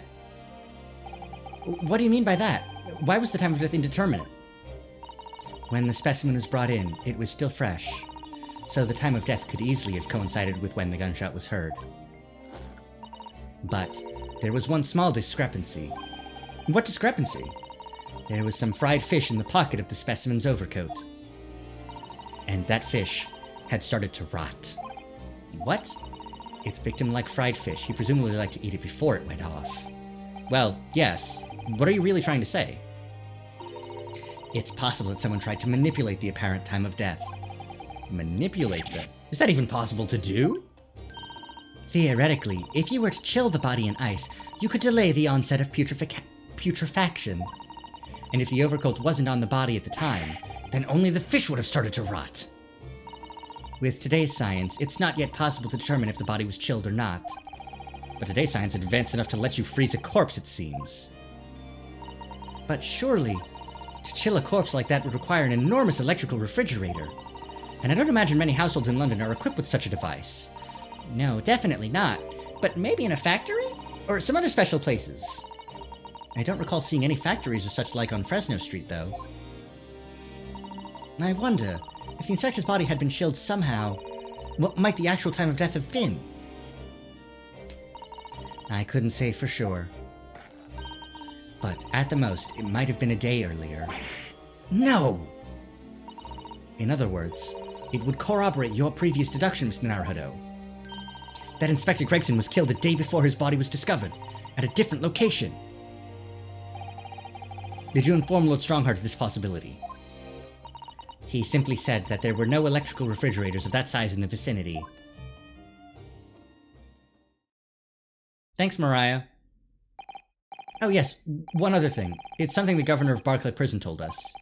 He said that your mother, Dr. Scythe, was responsible for confirming the death of the professor after his execution. The professor. Apparently, you always enjoyed listening to your mother's stories about her work, so we were wondering if you might know something about what happened 10 years ago. That's not all Mama did. Sorry? My Mama carried out the autopsy of Clint Van Zeeks as well. What? Really? The brother of Lord Van Zeeks? The professor's final victim? The idea of carrying out an autopsy on a member of the aristocracy was completely unthinkable back then. But the detective in charge of the investigation insisted, and it was miraculously authorized. That detective being Inspector Gregson, of course. Quite an accomplishment for one man. That autopsy provided the vital clue needed to arrest the killer. And Mama was there for that historic event. What does all this mean? You know, that amazing autopsy happened right in this very room. The professor and Clint Van Zeeks. They both spent their final moments before their burial on that dissection table there. So this lab, Mama's lab, was instrumental in some of the country's most important events. She really is proud of her mother. I wonder if you'd tell us more about exactly what happened back then, Dr. Gorey. Okay. So the confirmation of the death, huh? The professor's execution was Mama's first big case. She had to be in attendance at Barclay Prison's execution chamber. And sign the certificate to confirm the convict's death. Mama is the best coroner in the world, you know. I was so proud of her. But the execution didn't actually take place. No, and worse still, Mama actually helped with the jailbreak. I didn't want to know. Oh dear, you found out recently, you mean? I believed in her, in Mama, but now I wonder if I'm starting down the same path as her. You mean, because you omitted the time of death on this autopsy report? But that's because Lord Strongheart forbade you from including it. Just like Mama. I'm sure she was coerced by somebody, too. Yes, that's my feeling as well. There's no doubt that there were powerful forces at play 10 years ago. The execution couldn't have been staged without a lot of people at the prison knowing about it. Obviously, the prison governor must have been in on it as well. The big man with the little handcuffs? According to what he told us, he was tricked by the chief warder. He says he knew nothing about it. Of course he said that. I'd say the same thing. Just who was behind that jailbreak all those years ago? Something fishy's happening. You mentioned the autopsy of Clint Van Zeeks. It was at a time when carrying out autopsies of murder victims was very unusual. It's still not a practice that's observed in our country, even now. It turned out that he was the professor's final victim, and when the autopsy was performed, Mama was present, although only as the secondary assistant. The person leading the procedure was called Dr. John H. Wilson. That's right, my daddy! And there was one other person present, the primary assistant. He was a visiting student from the Far East. Wait, a visiting student? It must have been my father, Yuji Mikotoba. I had no idea Professor Mikotoba had been involved in something so important. But the outcome of that historic autopsy was the discovery of a vital piece of evidence that led to the capture of the professor. So that's how they came to identify Genshin Asogi as the infamous mass murderer. Do you happen to know anything about that piece of evidence? Can you tell us any more? Would you like to see the records for yourself? What? Would that be alright? What's the point of keeping records if people can't look at them? They're filed under V at the back of those cupboards, with the other records from the last decade. Thank you! Let's see. Van Zeeks. That's strange. What, Mr. Naruto? They aren't here. There's nothing under Van Zeeks. There must be! Perhaps somebody took them away? No one's allowed to take documents related to the professor case out of this room. But you're right, they're gone! Well, when was the last time somebody looked at them? Do you remember? It was... Oh yes, I remember now. It was 2 years ago. A consulting detective came one day, saying that he'd like to see the records. No, you don't mean... Herlock Sholmes was his name. Deep down, I knew that was coming. Do you think he stole the records? Oh no, surely not. Iris, that can't be right. Can it?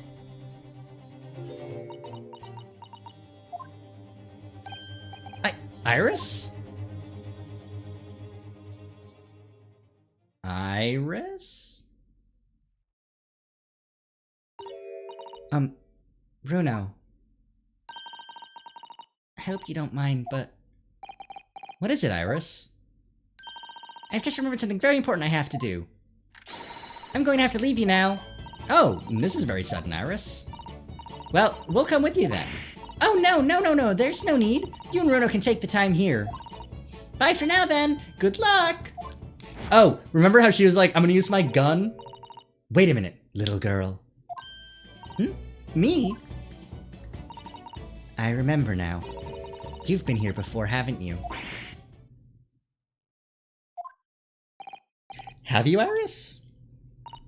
Yes, 2 years ago, when that detective came. You were with him, weren't you?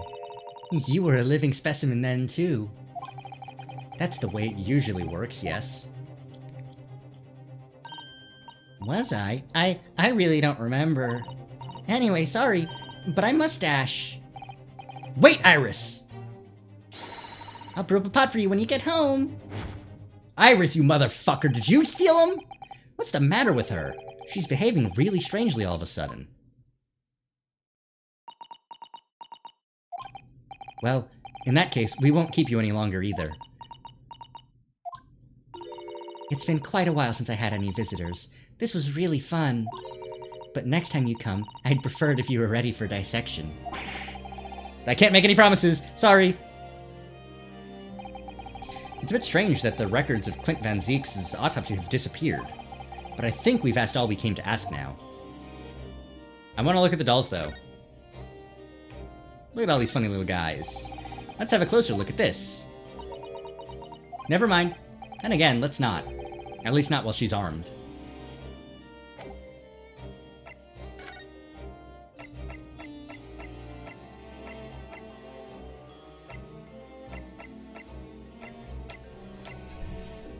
The Fresno Street room we're going to now? I want to go back to Sholmes' suite and see what the fuck Iris is up to. Iris? Iris, are you burning documents? Iris, are you burning Van Zeek's autopsy report? Iris! God damn it, Iris. Da da da da da da da da.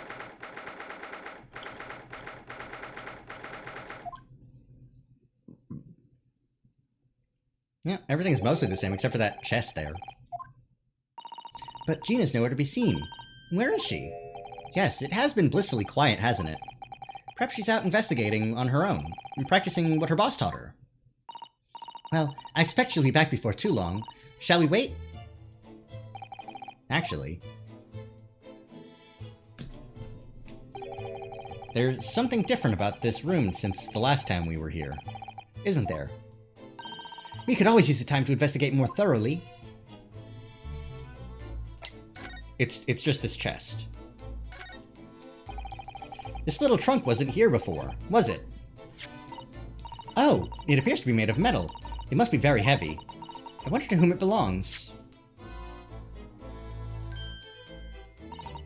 There's some initials on the outside. Look. T.G. Tobias Gregson. Let's ask one of the policemen if they know how it came to be here. Oi! What do you think you're doing?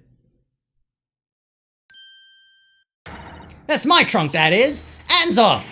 Gina! Where were you hiding? I don't know, you leave something unattended for a few seconds and every Tom, Dick, and Harry's got his greedy eyes on it. Just a wild guess, Gina, but... What? Spit it out, Odo! Is it fair to say that you've only owned that trunk since this morning's trial? What? What are you trying to say? Come on, this trunk goes with me everywhere, always has. Where have you been the last year? Trying not to incur your wrath, mainly. Gina, that's Gregson's case. Alright, I've gotta use the bathroom, so I'm gonna take a quick BRB.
Oh, I didn't mute. I thought I muted the stream. Oh well. Whoops.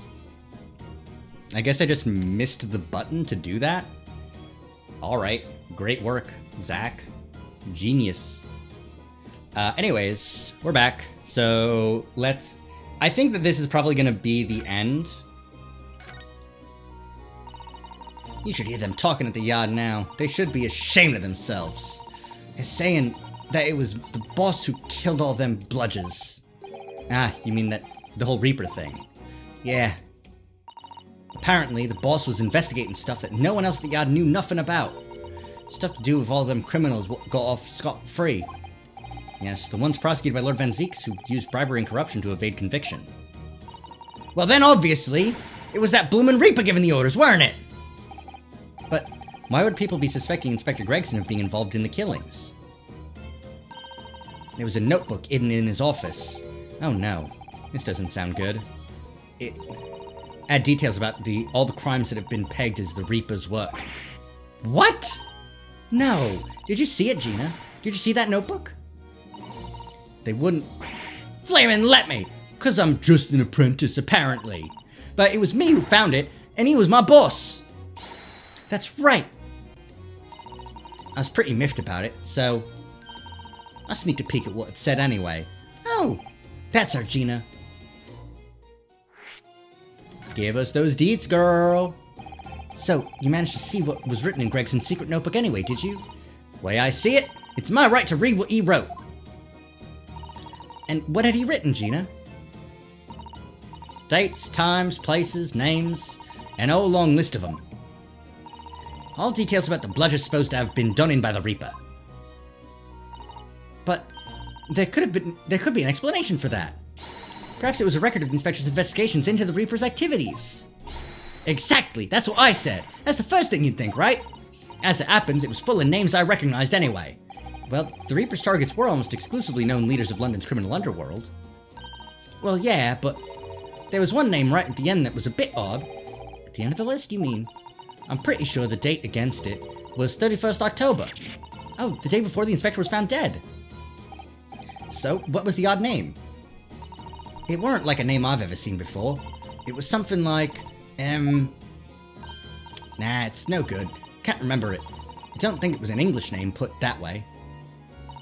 Oh dear. What a pity. It was something else too. I don't know if it matters. But the same name kept coming up over and over. Shin, it was. Don't suppose it means anything, but... Oh, god damn it, Gregsy. Did you say Shin? Eh? What? It does mean something! Lord Van Zeeks knew the name too. He mentioned her as well. The woman who actually did the deeds. And now we find out her name appeared in Gregson's secret notebook? God damn it, Aishin. We haven't seen you for a little while, have we, Gina? Well, of course not. I've been busy, ain't I? Investigating in that. The lads at the yacht are trying to trace the boss's movements the day before it happened. The day before? That would be the undercover investigation into the Red-Headed League, then. Only the boss didn't go, did he? You found some cove what was pretending to be him, didn't you, Odo? Yes, I don't recap. Yes, it was Mr. Vigil who actually went to the park on Lime Street that day, posing as Gregson. Well, anyway, you ain't the only one turning stuff up. I've got me own ways of getting results. Hey! When me and me partner here get together, there's nothing we can't track down. Oh, it's little Toby! He's such a faithful friend. So, have you tracked anything down then? What do you think, eh? Of course we have. Can't tell you though. Police business, innit? Ugh. Anyway, the point is, if you lot ever need any help, you know who to turn to, right? Me and the Hellhound here! Right. Because he looks oh so hellish, honest. Are you sure you can't tell us what you found? Gina, about your Hellhound there. Chief Inspector Toby, you mean? He's the pride of the force, he is. In Japanese, police dog means something quite different, and not altogether nice to those involved in crime. But here in Britain, it's a wonderful compliment, it seems, for a canine at least. It should be, after all, in the great exhibition case the other day, it was Toby here who managed to locate Drebber's workshop. Maybe it's time for another demonstration of what this super dog can do, eh? Do we have something the Chief Inspector could catch the scent of, I wonder?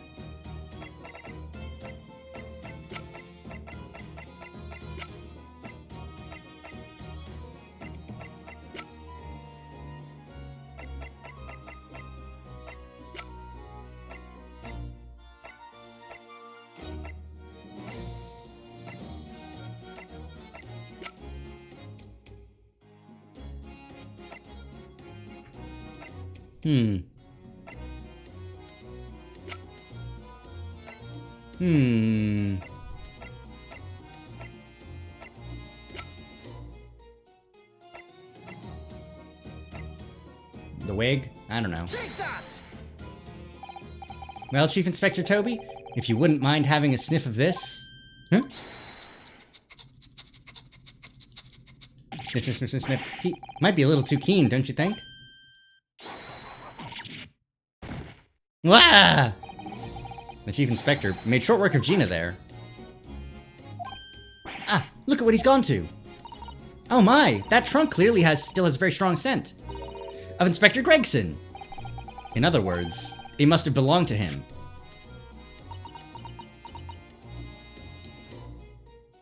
Oh, alright, it's a fair cop, I suppose. And you nearly got away with it, too. You always talk so proudly of Chief Inspector Toby's nose and what it can achieve. Did it not cross your mind that he might identify something that was right next to us? Yeah, that was a bit of a bloomer, weren't it? That's enough now then, Gina. I think it's time you told us the truth about that trunk. Jesus Christ. I can't believe it was just that easy. It weren't like that. It just weren't. What are you talking about? I know what's going through that head of yours, but that ain't what happened. Alright then. What did happen? Well, like I said before, we were trying to trace the boss's movements. So I let Toby here have a whiff of the boss's overcoat. And as soon as I'd done that, he went off like a shot. Straight to that sandwich. Sandwich? Mr. Naruhodo, I believe she means the witness. Oh, I forgot about that sandwich. Yeah, he had it hidden between them wooden boards of his. The boss's trunk. Why would you have that sandwich? Exactly! He nabbed it from the scene! Goodness. Me and the Chief Inspector gave that sandwich a good grilling, and you know what he said? I thought it might fetch a good price, and the chap wouldn't be needing it anymore, so... But that's all I did. Nothing more, nothing less. Would you Adam any of the cheek of it, eh? Stealing the dead boss's stuff to flog. So Miss Venus wasn't the only one to meddle with the scene of the crime, then. How could they? So anyway, that's how it happened. And it's a pretty decent trunk, so I figured I might as well make use of it. Is there something wrong with that, eh? Well... Maybe you and Mr. Sandwich should try to find the answer to that question together. You fucking thief. Can I have it as evidence? Can you put it into evidence, please? I think perhaps that trunk should be turned over to the police, don't you? What are you on about? I am the police! Gina, if you wouldn't mind, could we maybe examine it? Yeah, alright then. Do what you want with it. Thank you! We shall make a detailed record of our examination of the evidence. Alright, here we go. Investigate the trunk, look into the trunk, open the trunk. Toby? Why is he acting so aggressively towards me all of a sudden? Mr. Naruhodo, be careful! It must be the trunk! Oh, Jesus! Oh, God! Doggy! Thud. Toby, oi, what are you doing? You're gonna lick his face off! Mr. Naruhodo! Gina, quickly, hail a carriage!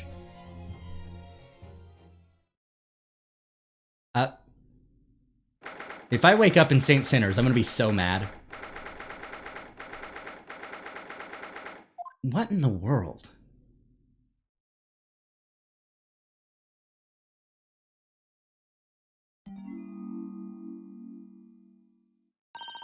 Oh, Mr. Naruhodo, are you alright?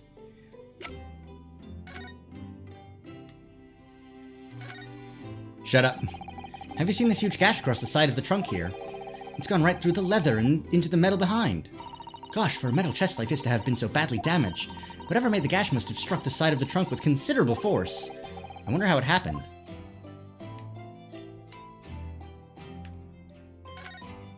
Oh, cool, blood. Let's have a look inside.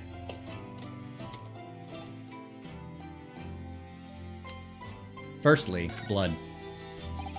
Look at this dark stain here. Do you think... Yes, I'm afraid so. I think it's blood. Ugh, I knew you were gonna say that.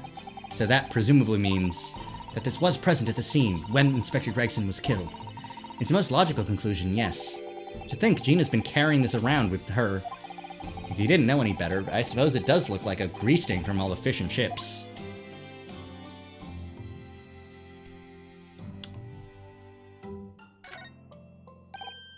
Look, there's something inside. Ooh, let's see. It appears to be a passport, authorizing him to travel overseas. With Inspector Gregson about to go on a trip abroad then, perhaps the date of departure might tell us something. That was... Oh, what is it? It was for travel on 31st October, just one day before the incident. What, really? Gregson went to France the day before his body was discovered. Do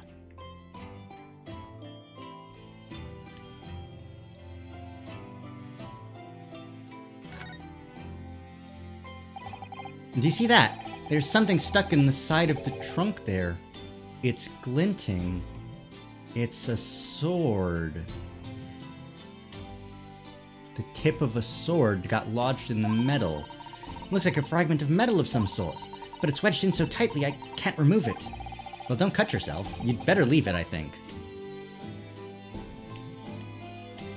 It's a sword. We never got the chance to inspect Karuma. And Kazuma's the only person that I know that would use a sword. I mean... Ah, there she is. Look at her. Little friend. Kazuma's got 2 swords, even.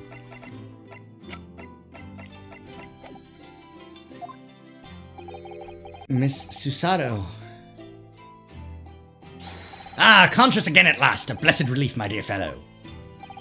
After all, to drop dead after a moderate licking by a small terrier. Most unseemly. What is or isn't seemly is irrelevant here, Mr. Sholmes. I'm so glad there's no lasting damage. How are you feeling? I'm fine, thank you. Did you bring me back here? What's this on my head? A bandage? Sadly, we had no ice. So that's a compress of sugar water. Sugar water? Don't worry, Mr. Naruhodo. It's a first aid treatment that my father taught me. Oh, thank you. So, let us take tea when you're feeling up to it. But of course, no sugar in the patient's cup. Ugh, the bump on my head is throbbing sweetly enough, don't worry. Whenever you feel ready, then.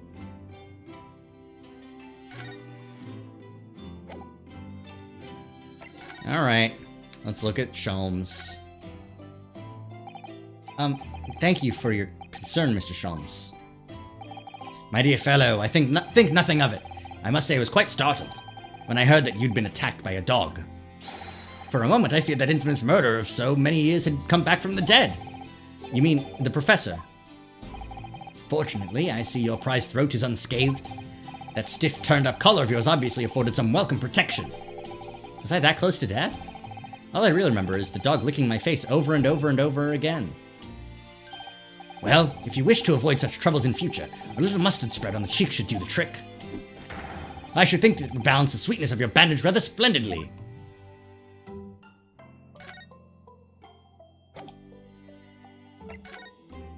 What do we do now? Are you alright, Mr. Naruhodo? It's rather unusual to find ourselves here in the middle of our investigations.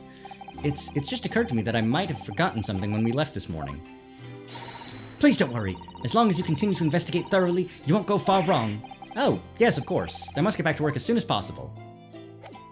Alright, let's move downstairs, I suppose. I'm relieved that you're right. Let's have some tea and relax.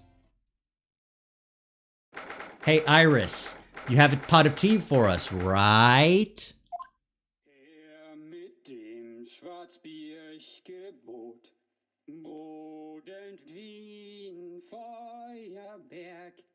Den Schlund es mir verbrannt, ach Hopfen deine Wut. Her mit dem Knacker ich befahl, hat wie ein Ah, no, it's an old German folk song. Rather a fine rendition, I think. That's the least of my concerns. Iris? Iris, what's the matter?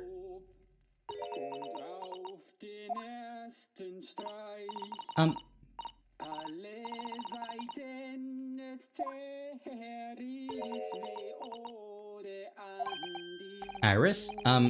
Is she even listening? Excuse me, sir! I do apologize for troubling you whilst you're singing so merrily, but Would you be kind enough to explain the situation? Berg, den Schlund es mir Well, that worked. verbrannt. Ach, Hopfen, A crooning gentleman and a mute young girl. A rather tantalizing juxtaposition. den Knack And one that appears to have incited the gods of deduction within me to find their voices too. Finally. Mr. Sholmes, do you mean... The strains of reasoning within me are playing now as a delightful duet. One melody sings of a reunion full of nostalgia, whilst the other is a morose theme about the great secret you're trying so desperately to conceal. Iris. She's turned as white as a sheet. So as usual, you've instantly seen to the very heart of the matter. And by the time my own brief performance is over, I feel sure this gentleman's song will reach its finale. So then, to Music Land, where all is sweetness and delicacy and harmony. Pray do enjoy Herlock Sholmes' latest Logic and Reasoning Spectacular. Finally! Let's go, let's do this shit. Ooh, we're getting a great deduction in his normal outfit. In his good outfit. In his waistcoat. Yeah! Let's do this. I'm excited. Firstly, we consider the gentleman's nationality. Clearly he's a German with no grasp of the English language. As evident by the Germanic song he sings and his apparent inability to understand when asked to desist. So why is the man here at all, and in such apparently high spirits? The answer, of course, Iris, is clearly known to you. Indeed, we need only follow the gaze of those bright young eyes to unravel that particular part of this mystery. The reason for the man's mildly irritating warbling is revealed by the herbal tea. Well, no. You obviously offered our German guest a cup of your latest herbal blend. The tea's delectable flavor has made the man's spirit soar, and resulted in his joyful ditty tumbling incessantly from his lips. I eagerly await sampling the flavor myself, that I may join in his state of elation. Now to the next question. Who exactly is this gentleman availing himself so thoroughly of the settee?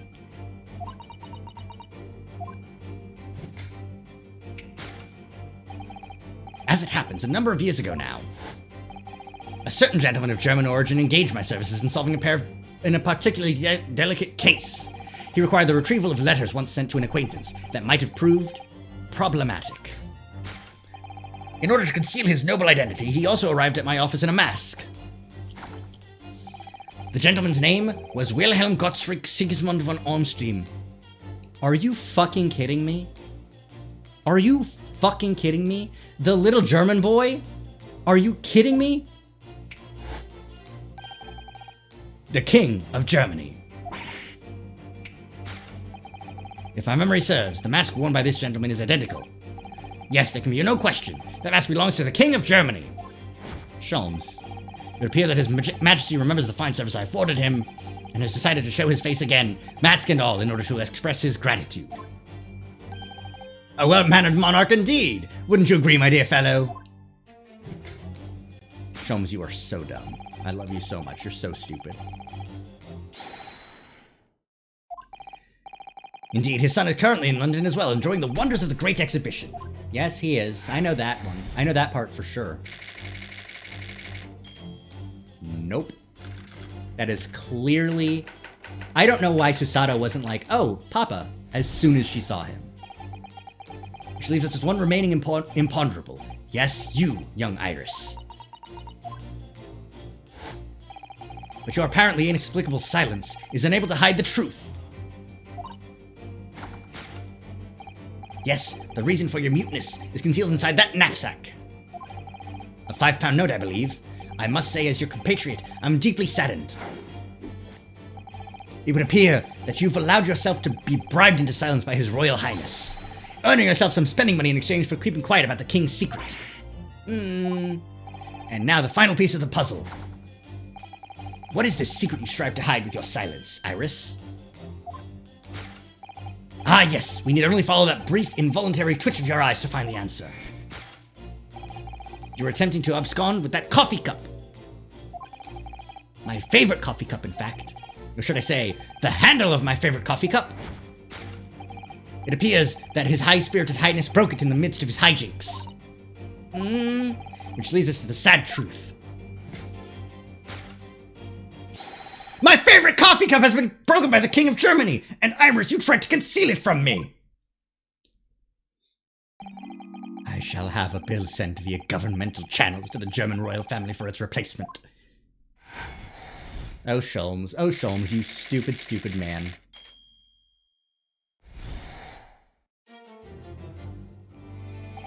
Thus concludes Herlock Sholmes' great deduction of this painful puzzle.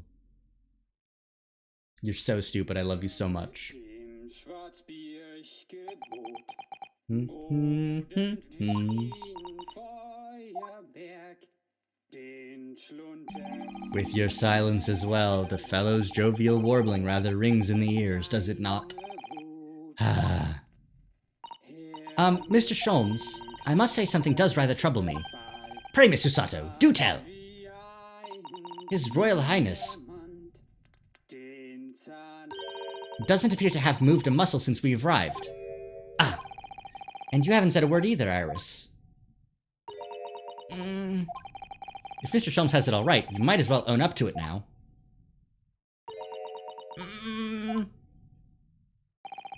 Your reasoning isn't entirely without substance, I must admit. And one other thing, Mr. Sholmes. Yet another grievance, Mr. Naruhodo? Surely not. Well, I actually read the story of that case recently, the one you were just describing. And according to that, at least, it wasn't the King of Germany, it was the King of Bohemia. Oh, yeah, it was Bohemia. Goodness, was it? Yes, that's quite true. Master Gotz, the prince, testified to that in court. In his words, I have come to seize a great exhibition all the way from my home in Bohemia. I would ask you to keep that minor error to yourselves. It could easily become quite a scandal. I believe, Mr. Naruhodo, that it's our turn now to make some corrections to a number of minor errors that may have slipped in. Yes, even Mr. Sholmes is willing to admit he might be slightly wide of the mark this time. Although it's clear that Iris is definitely hiding something. We need to find out the truth behind this mysterious scene. But one truth is incontrovertible. My favorite coffee cup is no more. So, shall we embark again? On a joint presentation of Herlock Sholmes' Logic and Reasoning Spectacular? I would love to, buddy. Course correction. Hold it, Mr. Sholmes.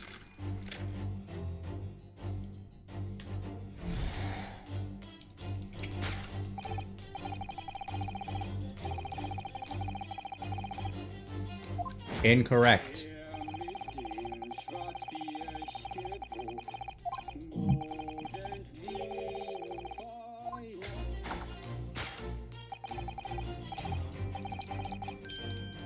Iris does clearly know.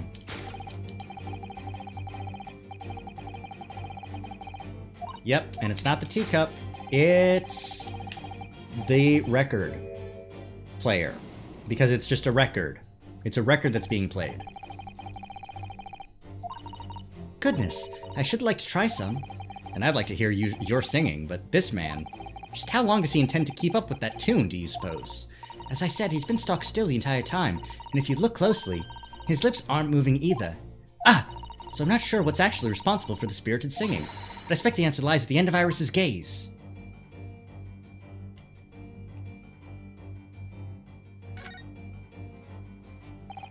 Wait, it's a gramophone still rarely seen in our own country.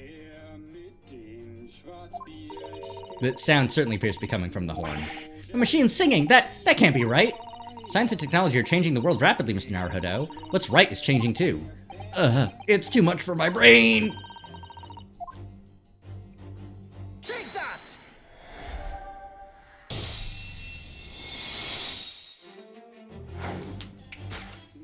The reason for the man's mildly irritating warbling is revealed by the gramophone. Indeed, for no well-bred gentleman would break into an obscure folk song when making a social call. In other words, this gentleman isn't singing at all. In fact, it would appear that the fellow is unconscious.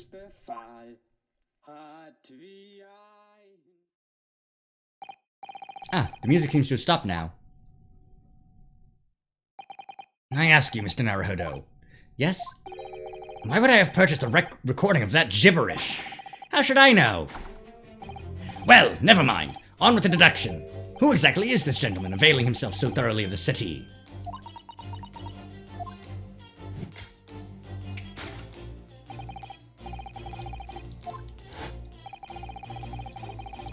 Yeah.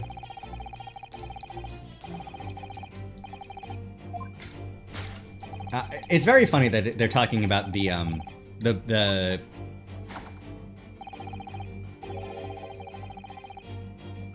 case with fuck, what was her name? Oh my god.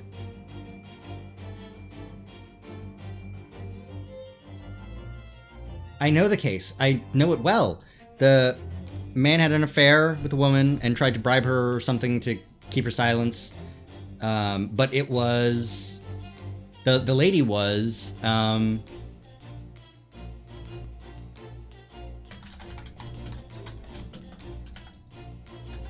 the scandal in Bohemia or Bulgravia. But Irene Adler. Irene Adler.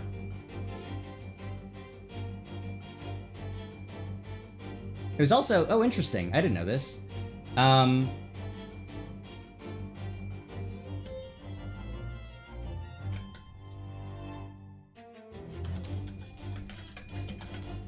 It was followed by the Red-Headed League story. Okay, alright. Neat. Love Sholmes stuff.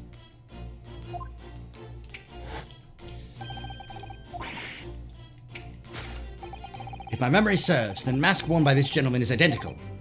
Yes, there can be no question. The mask belongs to the King of Germany. Yeah, no it doesn't. That's Cosima's mask. Although I've already established that it was actually the King of Bohemia, it seems Mr. Sholmes intends to persist with his Germany theory for some reason.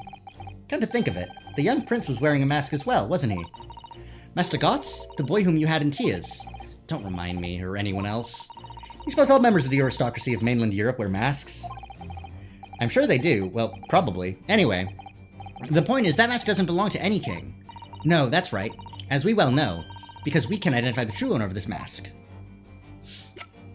Kazuma Asogi. Take that!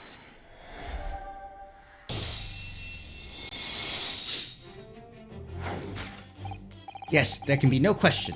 That mask belongs to Kazuma Asogi. In other words, my memory is sublimely unreliable. Only you could try to make that sound positive. Kazuma's mask has been languishing on this metal chest for several days, though that doesn't explain why the gentleman is wearing it now. But it is now a simple matter to determine our guest's true identity. After all, the gentleman is unconscious. We need only excuse ourselves in advance, gently lift the mask and peer beneath it.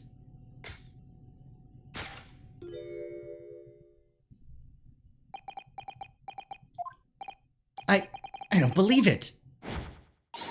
Ah! Father! I'm afraid, Miss Usato, you must be No! I think not, Mr. Sholmes. Then it would appear our logic and reasoning has once again revealed the truth. This mysterious visitor is my unconscious father, Yuji Mikotoba. Logic and reasoning? Or just looking and saying? Yeah.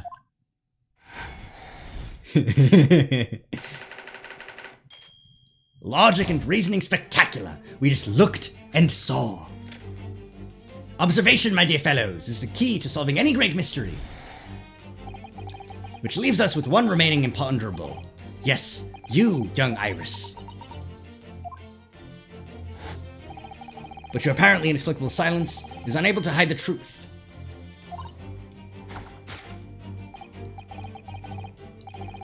Alright, what is it? It's not in the knapsack. So it must be somewhere else then. Oh dear, I can't be sure. Most money that we encounter is in coin form. I know, I'm not even sure if we've seen any banknotes here in Britain at all, have we? But anyway, Father would never have paid money for Iris's silence. He certainly seems like the silent type himself, though, judging by his present state. There must be some other reason for Iris's silence, I suppose. Perhaps what Iris is trying so hard not to give away with her eyes is something entirely different.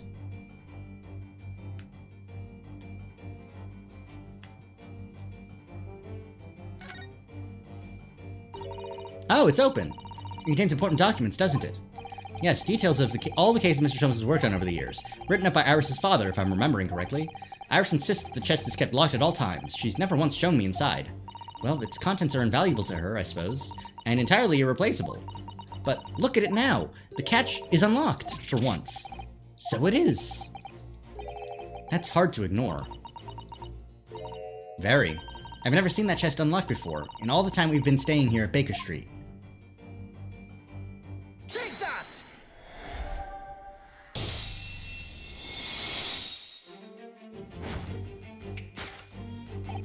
Yes, the reason for your muteness is concealed inside that metal chest.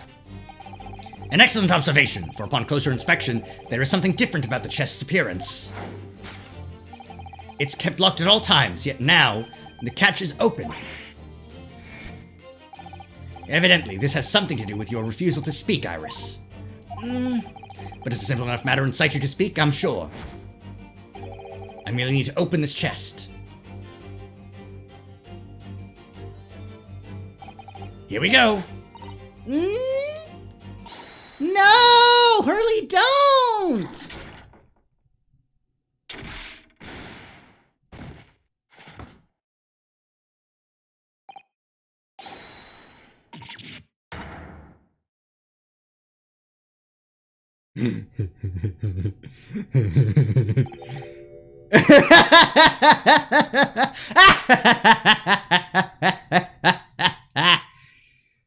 Oh, lordy, lordy, lordy, lordy, lord.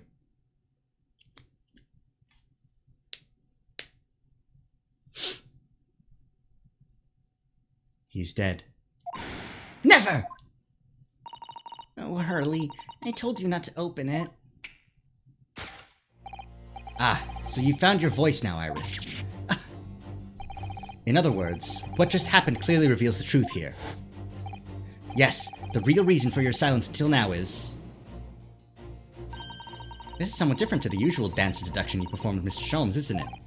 Well, he's left me alone on the ballroom floor, so I'm going to have to dance this next part solo. And anyway, I need to get to the bottom of this, for my own peace of mind. Now then, Iris isn't usually the silent type, so... You mean you don't actually know the answer yet, despite that knowing point of the finger before?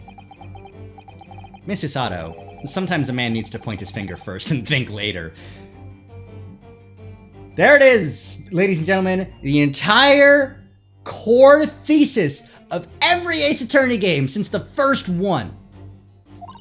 Oh, well, if you say so, I think we'd better examine Iris more closely and try to rescue the situation then.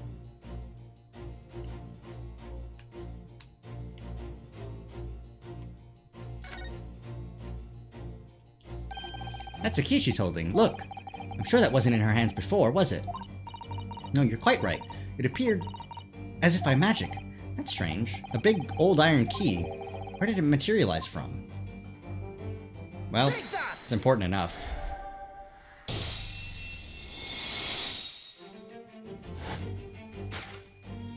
Yes, the real reason for your silence until now is that key behind your back. Ah, when Mr. Sholmes was thrown into the air before,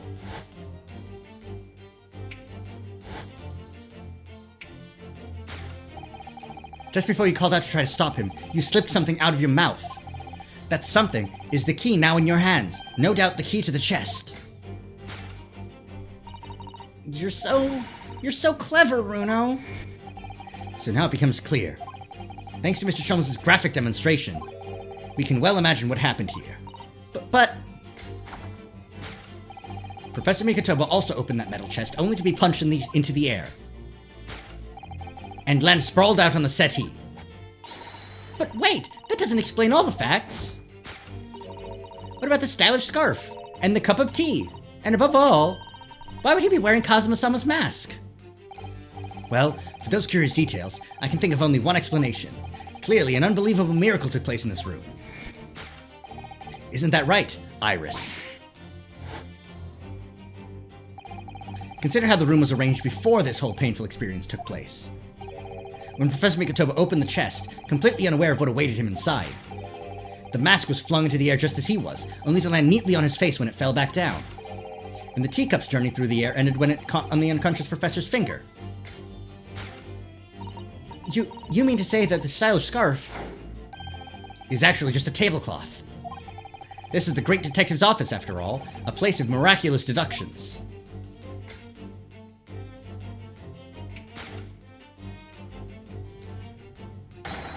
Would you expect anything less? Yes, you're right. It happened exactly as you said. Brilliant, Runo! Thus concludes Ryunosuke Naruhodo's great deduction of this punchy puzzle. Thanks, Ryunosuke. So then, why don't I make a fresh pot of tea for us all? Objection!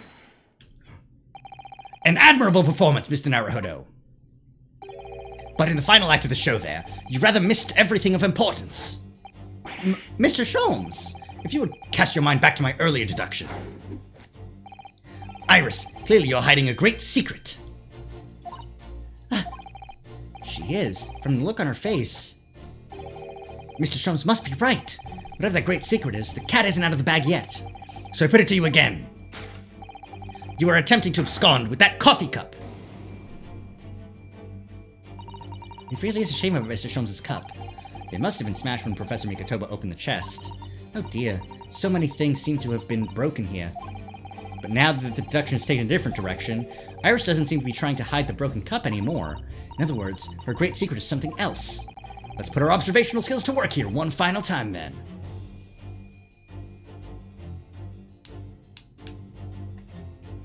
Take that! A fucking case file? Iris? You're attempting to abscond with that case file! Iris, as you know very well, nothing escapes the attention of a great detective. Oh no!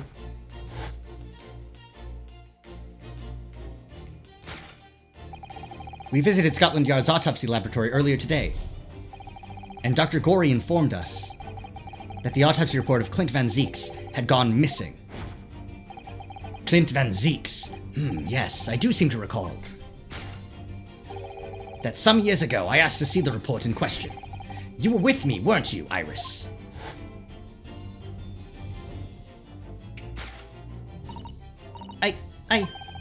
You mean, it was you, Iris? So those papers you have there are... I'm sorry. Forgive me! Oh no! Oh no! Oh no! We'll forgive you, it's fine. You can commit any crime you want, Iris, it's fine, don't worry about it. Anyways, we did it. Elementary! This is so sad. Can I get 1,000 likes? In truth, I would like to have thought I could have predicted the booby-trapped chest. But it caught me completely off guard. I was very nearly the late consulting detective Herlock Sholmes. I'm sorry, Hurley. So you mean this autopsy report really is? Yes, I took it from the lab, even though I knew it was very important. Was there something in it that troubled you, Iris? Not exactly something that troubled me. Something I'd been looking for. When I saw this report, when I saw the writing in it, I knew it was Daddy's. The writing? Your father's writing? What do you really mean?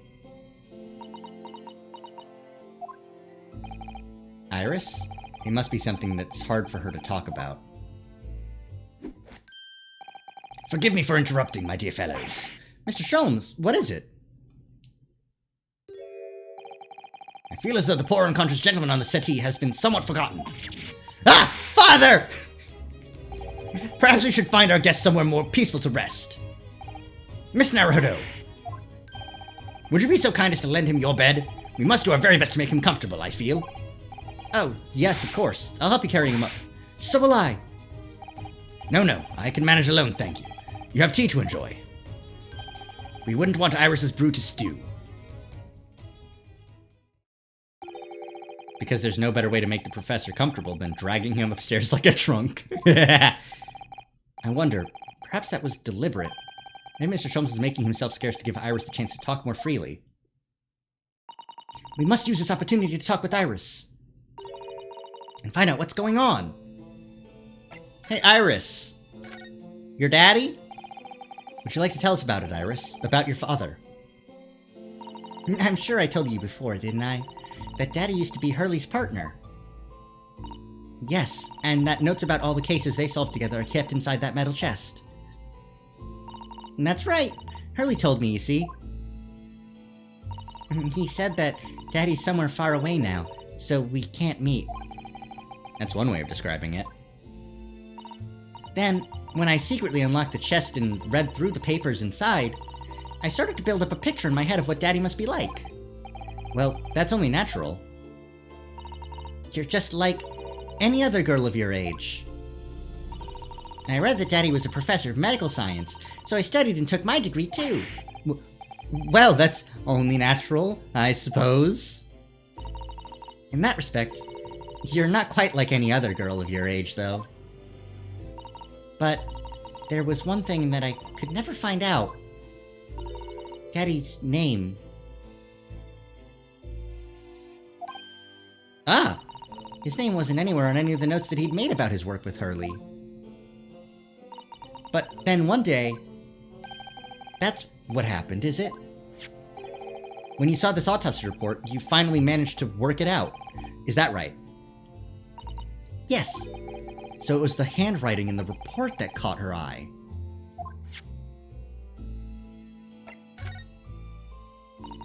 When I saw the writing on that report, I could hardly believe it. I know that handwriting, and I thought to myself, because it was the same as the writing you'd seen on your father's case notes. Exactly. I was desperate to compare the two properly. I needed to see them side by side. I asked the doctor in the laboratory, but I was told I couldn't take the report away. And even worse, I was told that was the first and last time we'd be allowed even to look at it there. So you decided to steal it. When I compared the autopsy report with the case notes I had here, there was no doubt. The handwriting was exactly the same. It was Daddy's.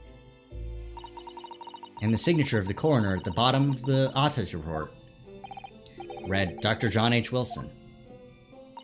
So that's how I finally found out. I learned Daddy's name at last. I see.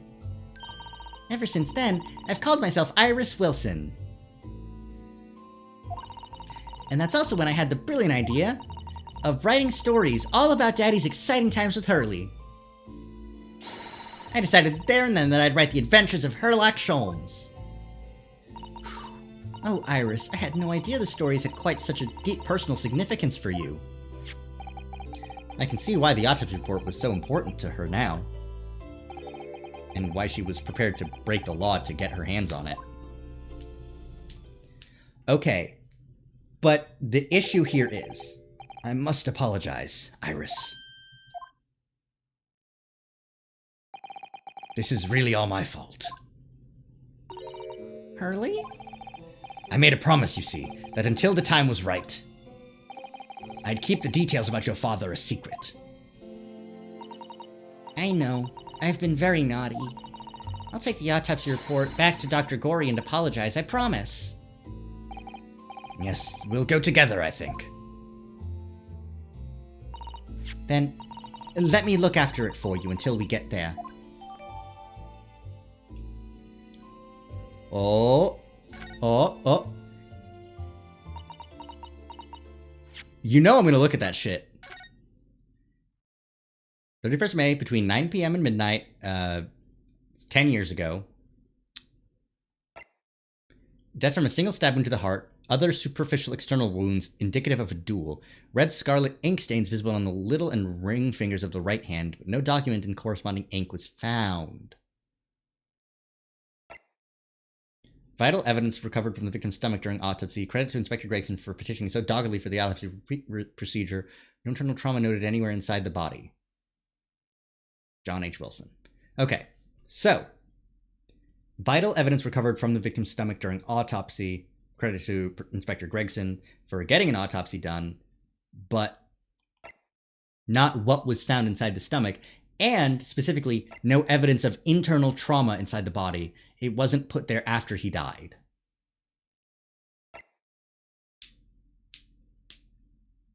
Superficial external wounds indicative of a duel, like a sword duel, I guess? Fencing duel? No document in the corresponding ink of this scarlet ink stains were found on Clint Van Zeek's body. Okay. I must go and water my herbs, I think. I'll see you all later. Bye, Iris. Your last name isn't Wilson. I know Mr. Sholmes is here for her, but still. Ah! What? How? What's the meaning of this, Mr. Sholmes? Mr. Sholmes? Oh, dear me. So, you've noticed, I see.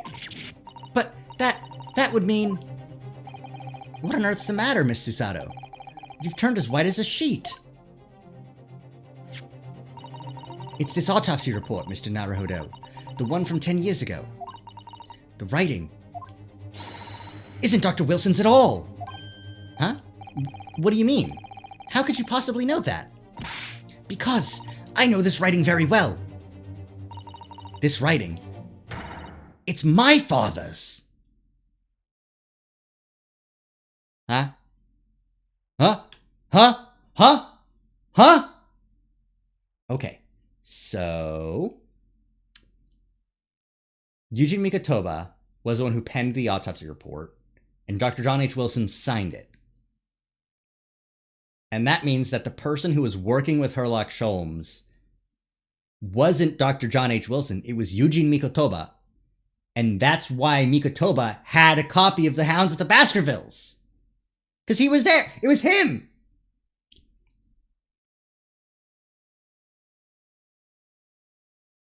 So, does that mean that Iris is Japanese and her last name is Mikotoba and that Susato and Iris are sisters? What? Professor Mikotoba's? Indeed, it's true. And now you know. My dear fellows? No, I don't know anything. What on earth does all this mean, Mr. Sholmes? Because the idea that's slowly forming in my mind is just too extraordinary to believe. Please, you have to explain. So, this autopsy report was actually penned by Professor Mikotoba, then? But that makes no sense. It's not possible, surely. Not possible, my dear fellow. Pray, take a deep breath and think again.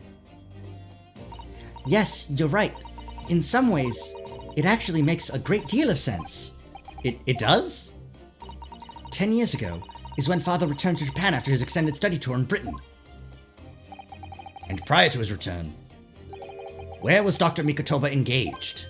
Ah, of course. He was an assistant in Dr. Wilson's laboratory learning about forensic science. And as an assistant, he would have aided with the dissection work, making detailed notes, which would be assembled into the full autopsy report.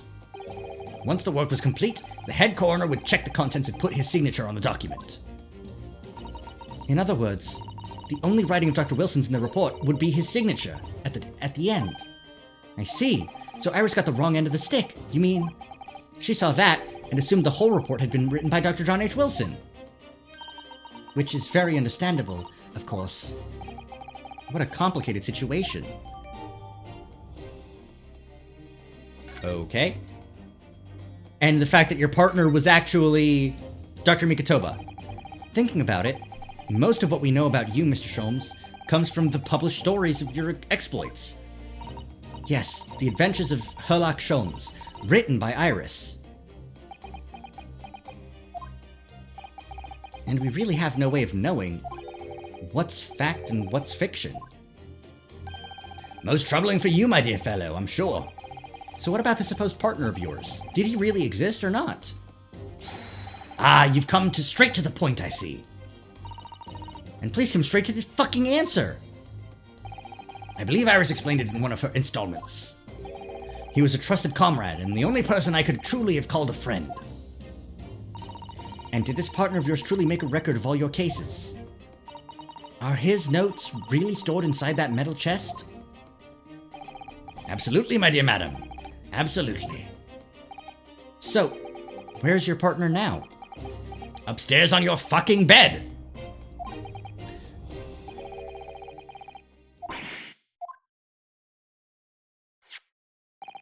But if this autopsy report and the records of all your old cases were penned by the same hand, and if the autopsy report was written, though not signed, by your famous partner, there would be only one logical conclusion. Pray, impress me. Your partner would have to be Yuji Mikotoba. In other words, Mr. Sato's father.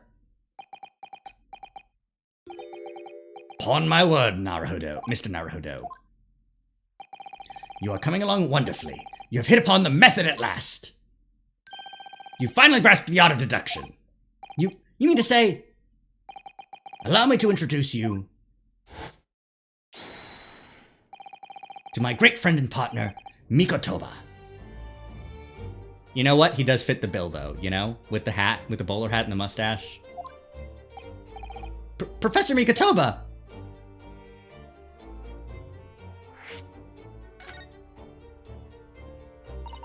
Does this mean that you're the real Dr. Wilson? No, my dear. I'm still my old self, Yuji Mikotoba, your father. Oh, of course. This is obviously too much for Susato-san to take in. I must say, though, how my old friend has attained worldwide celebrity as a great mystery solver is the greatest mystery of all. I still remember the first time we met. Pray remind me, when was it again, Mikotoba? 16 years ago, Sholmes. Yes, quite. 16 years ago. I just arrived from Japan with Seishiro and Genshin. I was in search of lodgings close to the hospital, some comfortable rooms at a reasonable price. But rents are devilishly high in that particular area. That's right, so I decided I needed someone to share lodgings and the expense, and was fortunate enough to be introduced to Sholmes, who found himself in a similar situation. I was a callow fellow back then, a mere shadow of the great detective you see before you now. I was working at the hospital's chemical laboratory at the time, indulging in my curiosities for little gain. And the situation of our cohabitation led to us pursuing cases together, you see. Hard to believe, it was a mere 6 years. We had a great many adventures. But in the last year, Mikotoba's stay in Britain, that most infamous of cases presented itself.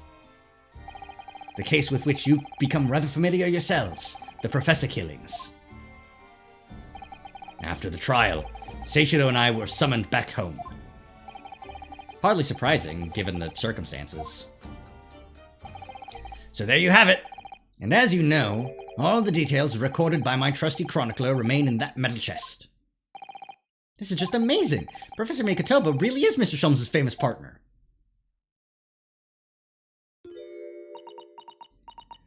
Dad? Did you fuck some British lady? Do I have a sister that you need to tell me about right fucking now? Father? Goodness, my dear, what a cutting look! As your daughter, I'm very proud to learn that you were the great detective's great partner. But nevertheless, there's another mystery I really must ask you to explain now. And that is... You know very well what it is. The unresolved matter of Iris's father! Ah, of course! I'd almost forgotten about that one.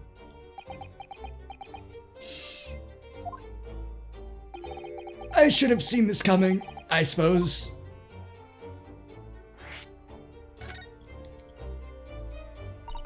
Iris told us that all the notes about the great detective's adventures that are in that metal chest were written by her father. Isn't that correct, Mr. Sholmes? That is indeed what I told young Iris. But if you're Mr. Sholmes' partner, father, and you wrote all of those case notes, then Iris's father must be you!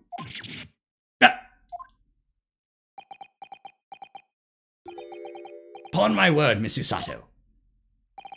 You are coming along wonderfully as well. You too have hit upon the method at last. You finally grasped the art of deduction. What? I hope that Mikotoba's like, I don't know what the fuck you're talking about, Sholmes. What you've always told me, Father, is that my mother died when I was born 16 years ago, and you left me in grandmother's care whilst you embarked on your study tour of Britain, and I've always accepted that. But all this about Iris... Ooh, there it is. Susato-stan's ice-cold stare. No, hold on a minute. Now, hold on a minute. It was very complicated. I mean, it's really not what you think. Then perhaps you'd like to explain exactly what it is before I Susato throw you motherfucker. There it is. Now the ice goes from ice-cold to red-hot. Just before she... No, really, you've got the wrong end of the stick. Show him, say something, man.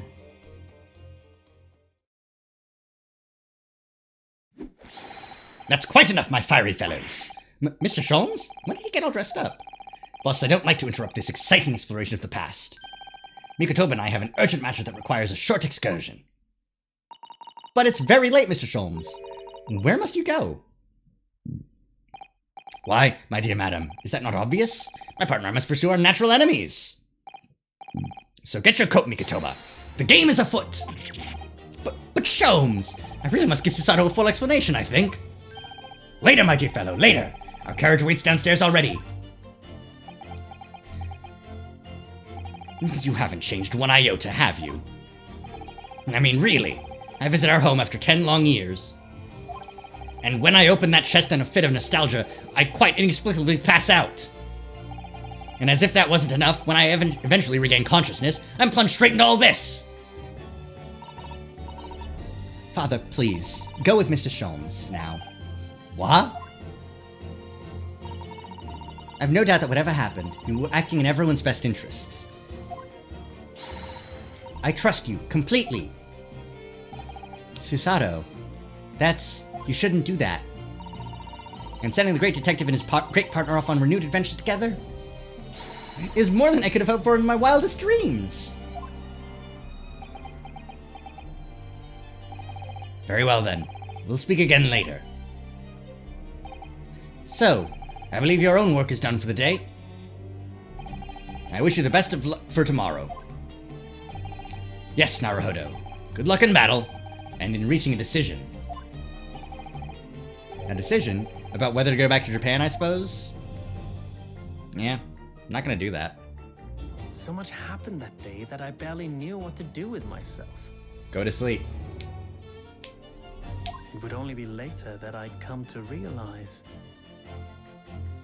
how amidst the chaos I'd unleashed were all the clues I needed to finally unearth the truth. Yes, the truth! And we all love the truth here. Turmoil was necessary to give me the resolve to see everything through. The Resolve, the Great Ace Attorney Chronicles 2 Resolve! And the fact that the next case is called the Resolve of Ryunosuke Naruhodo is great too. You get it. Alright. Good shit. End. That's interesting.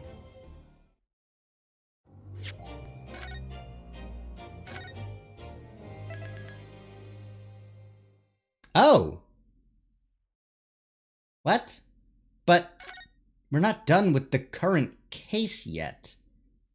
But it's already the next episode? I thought there was going to be another case, but there's not going to be another case. This is just going to be one long, drawn-out episode where we probably clear Van Zeek's name and then talk about the professor and indict somebody for being the real professor all along. I don't know. Anyways, we'll just sit back. Yeah, the final chapter, The Resolve of Ryunosuke Naruhodo. I'm honestly really surprised.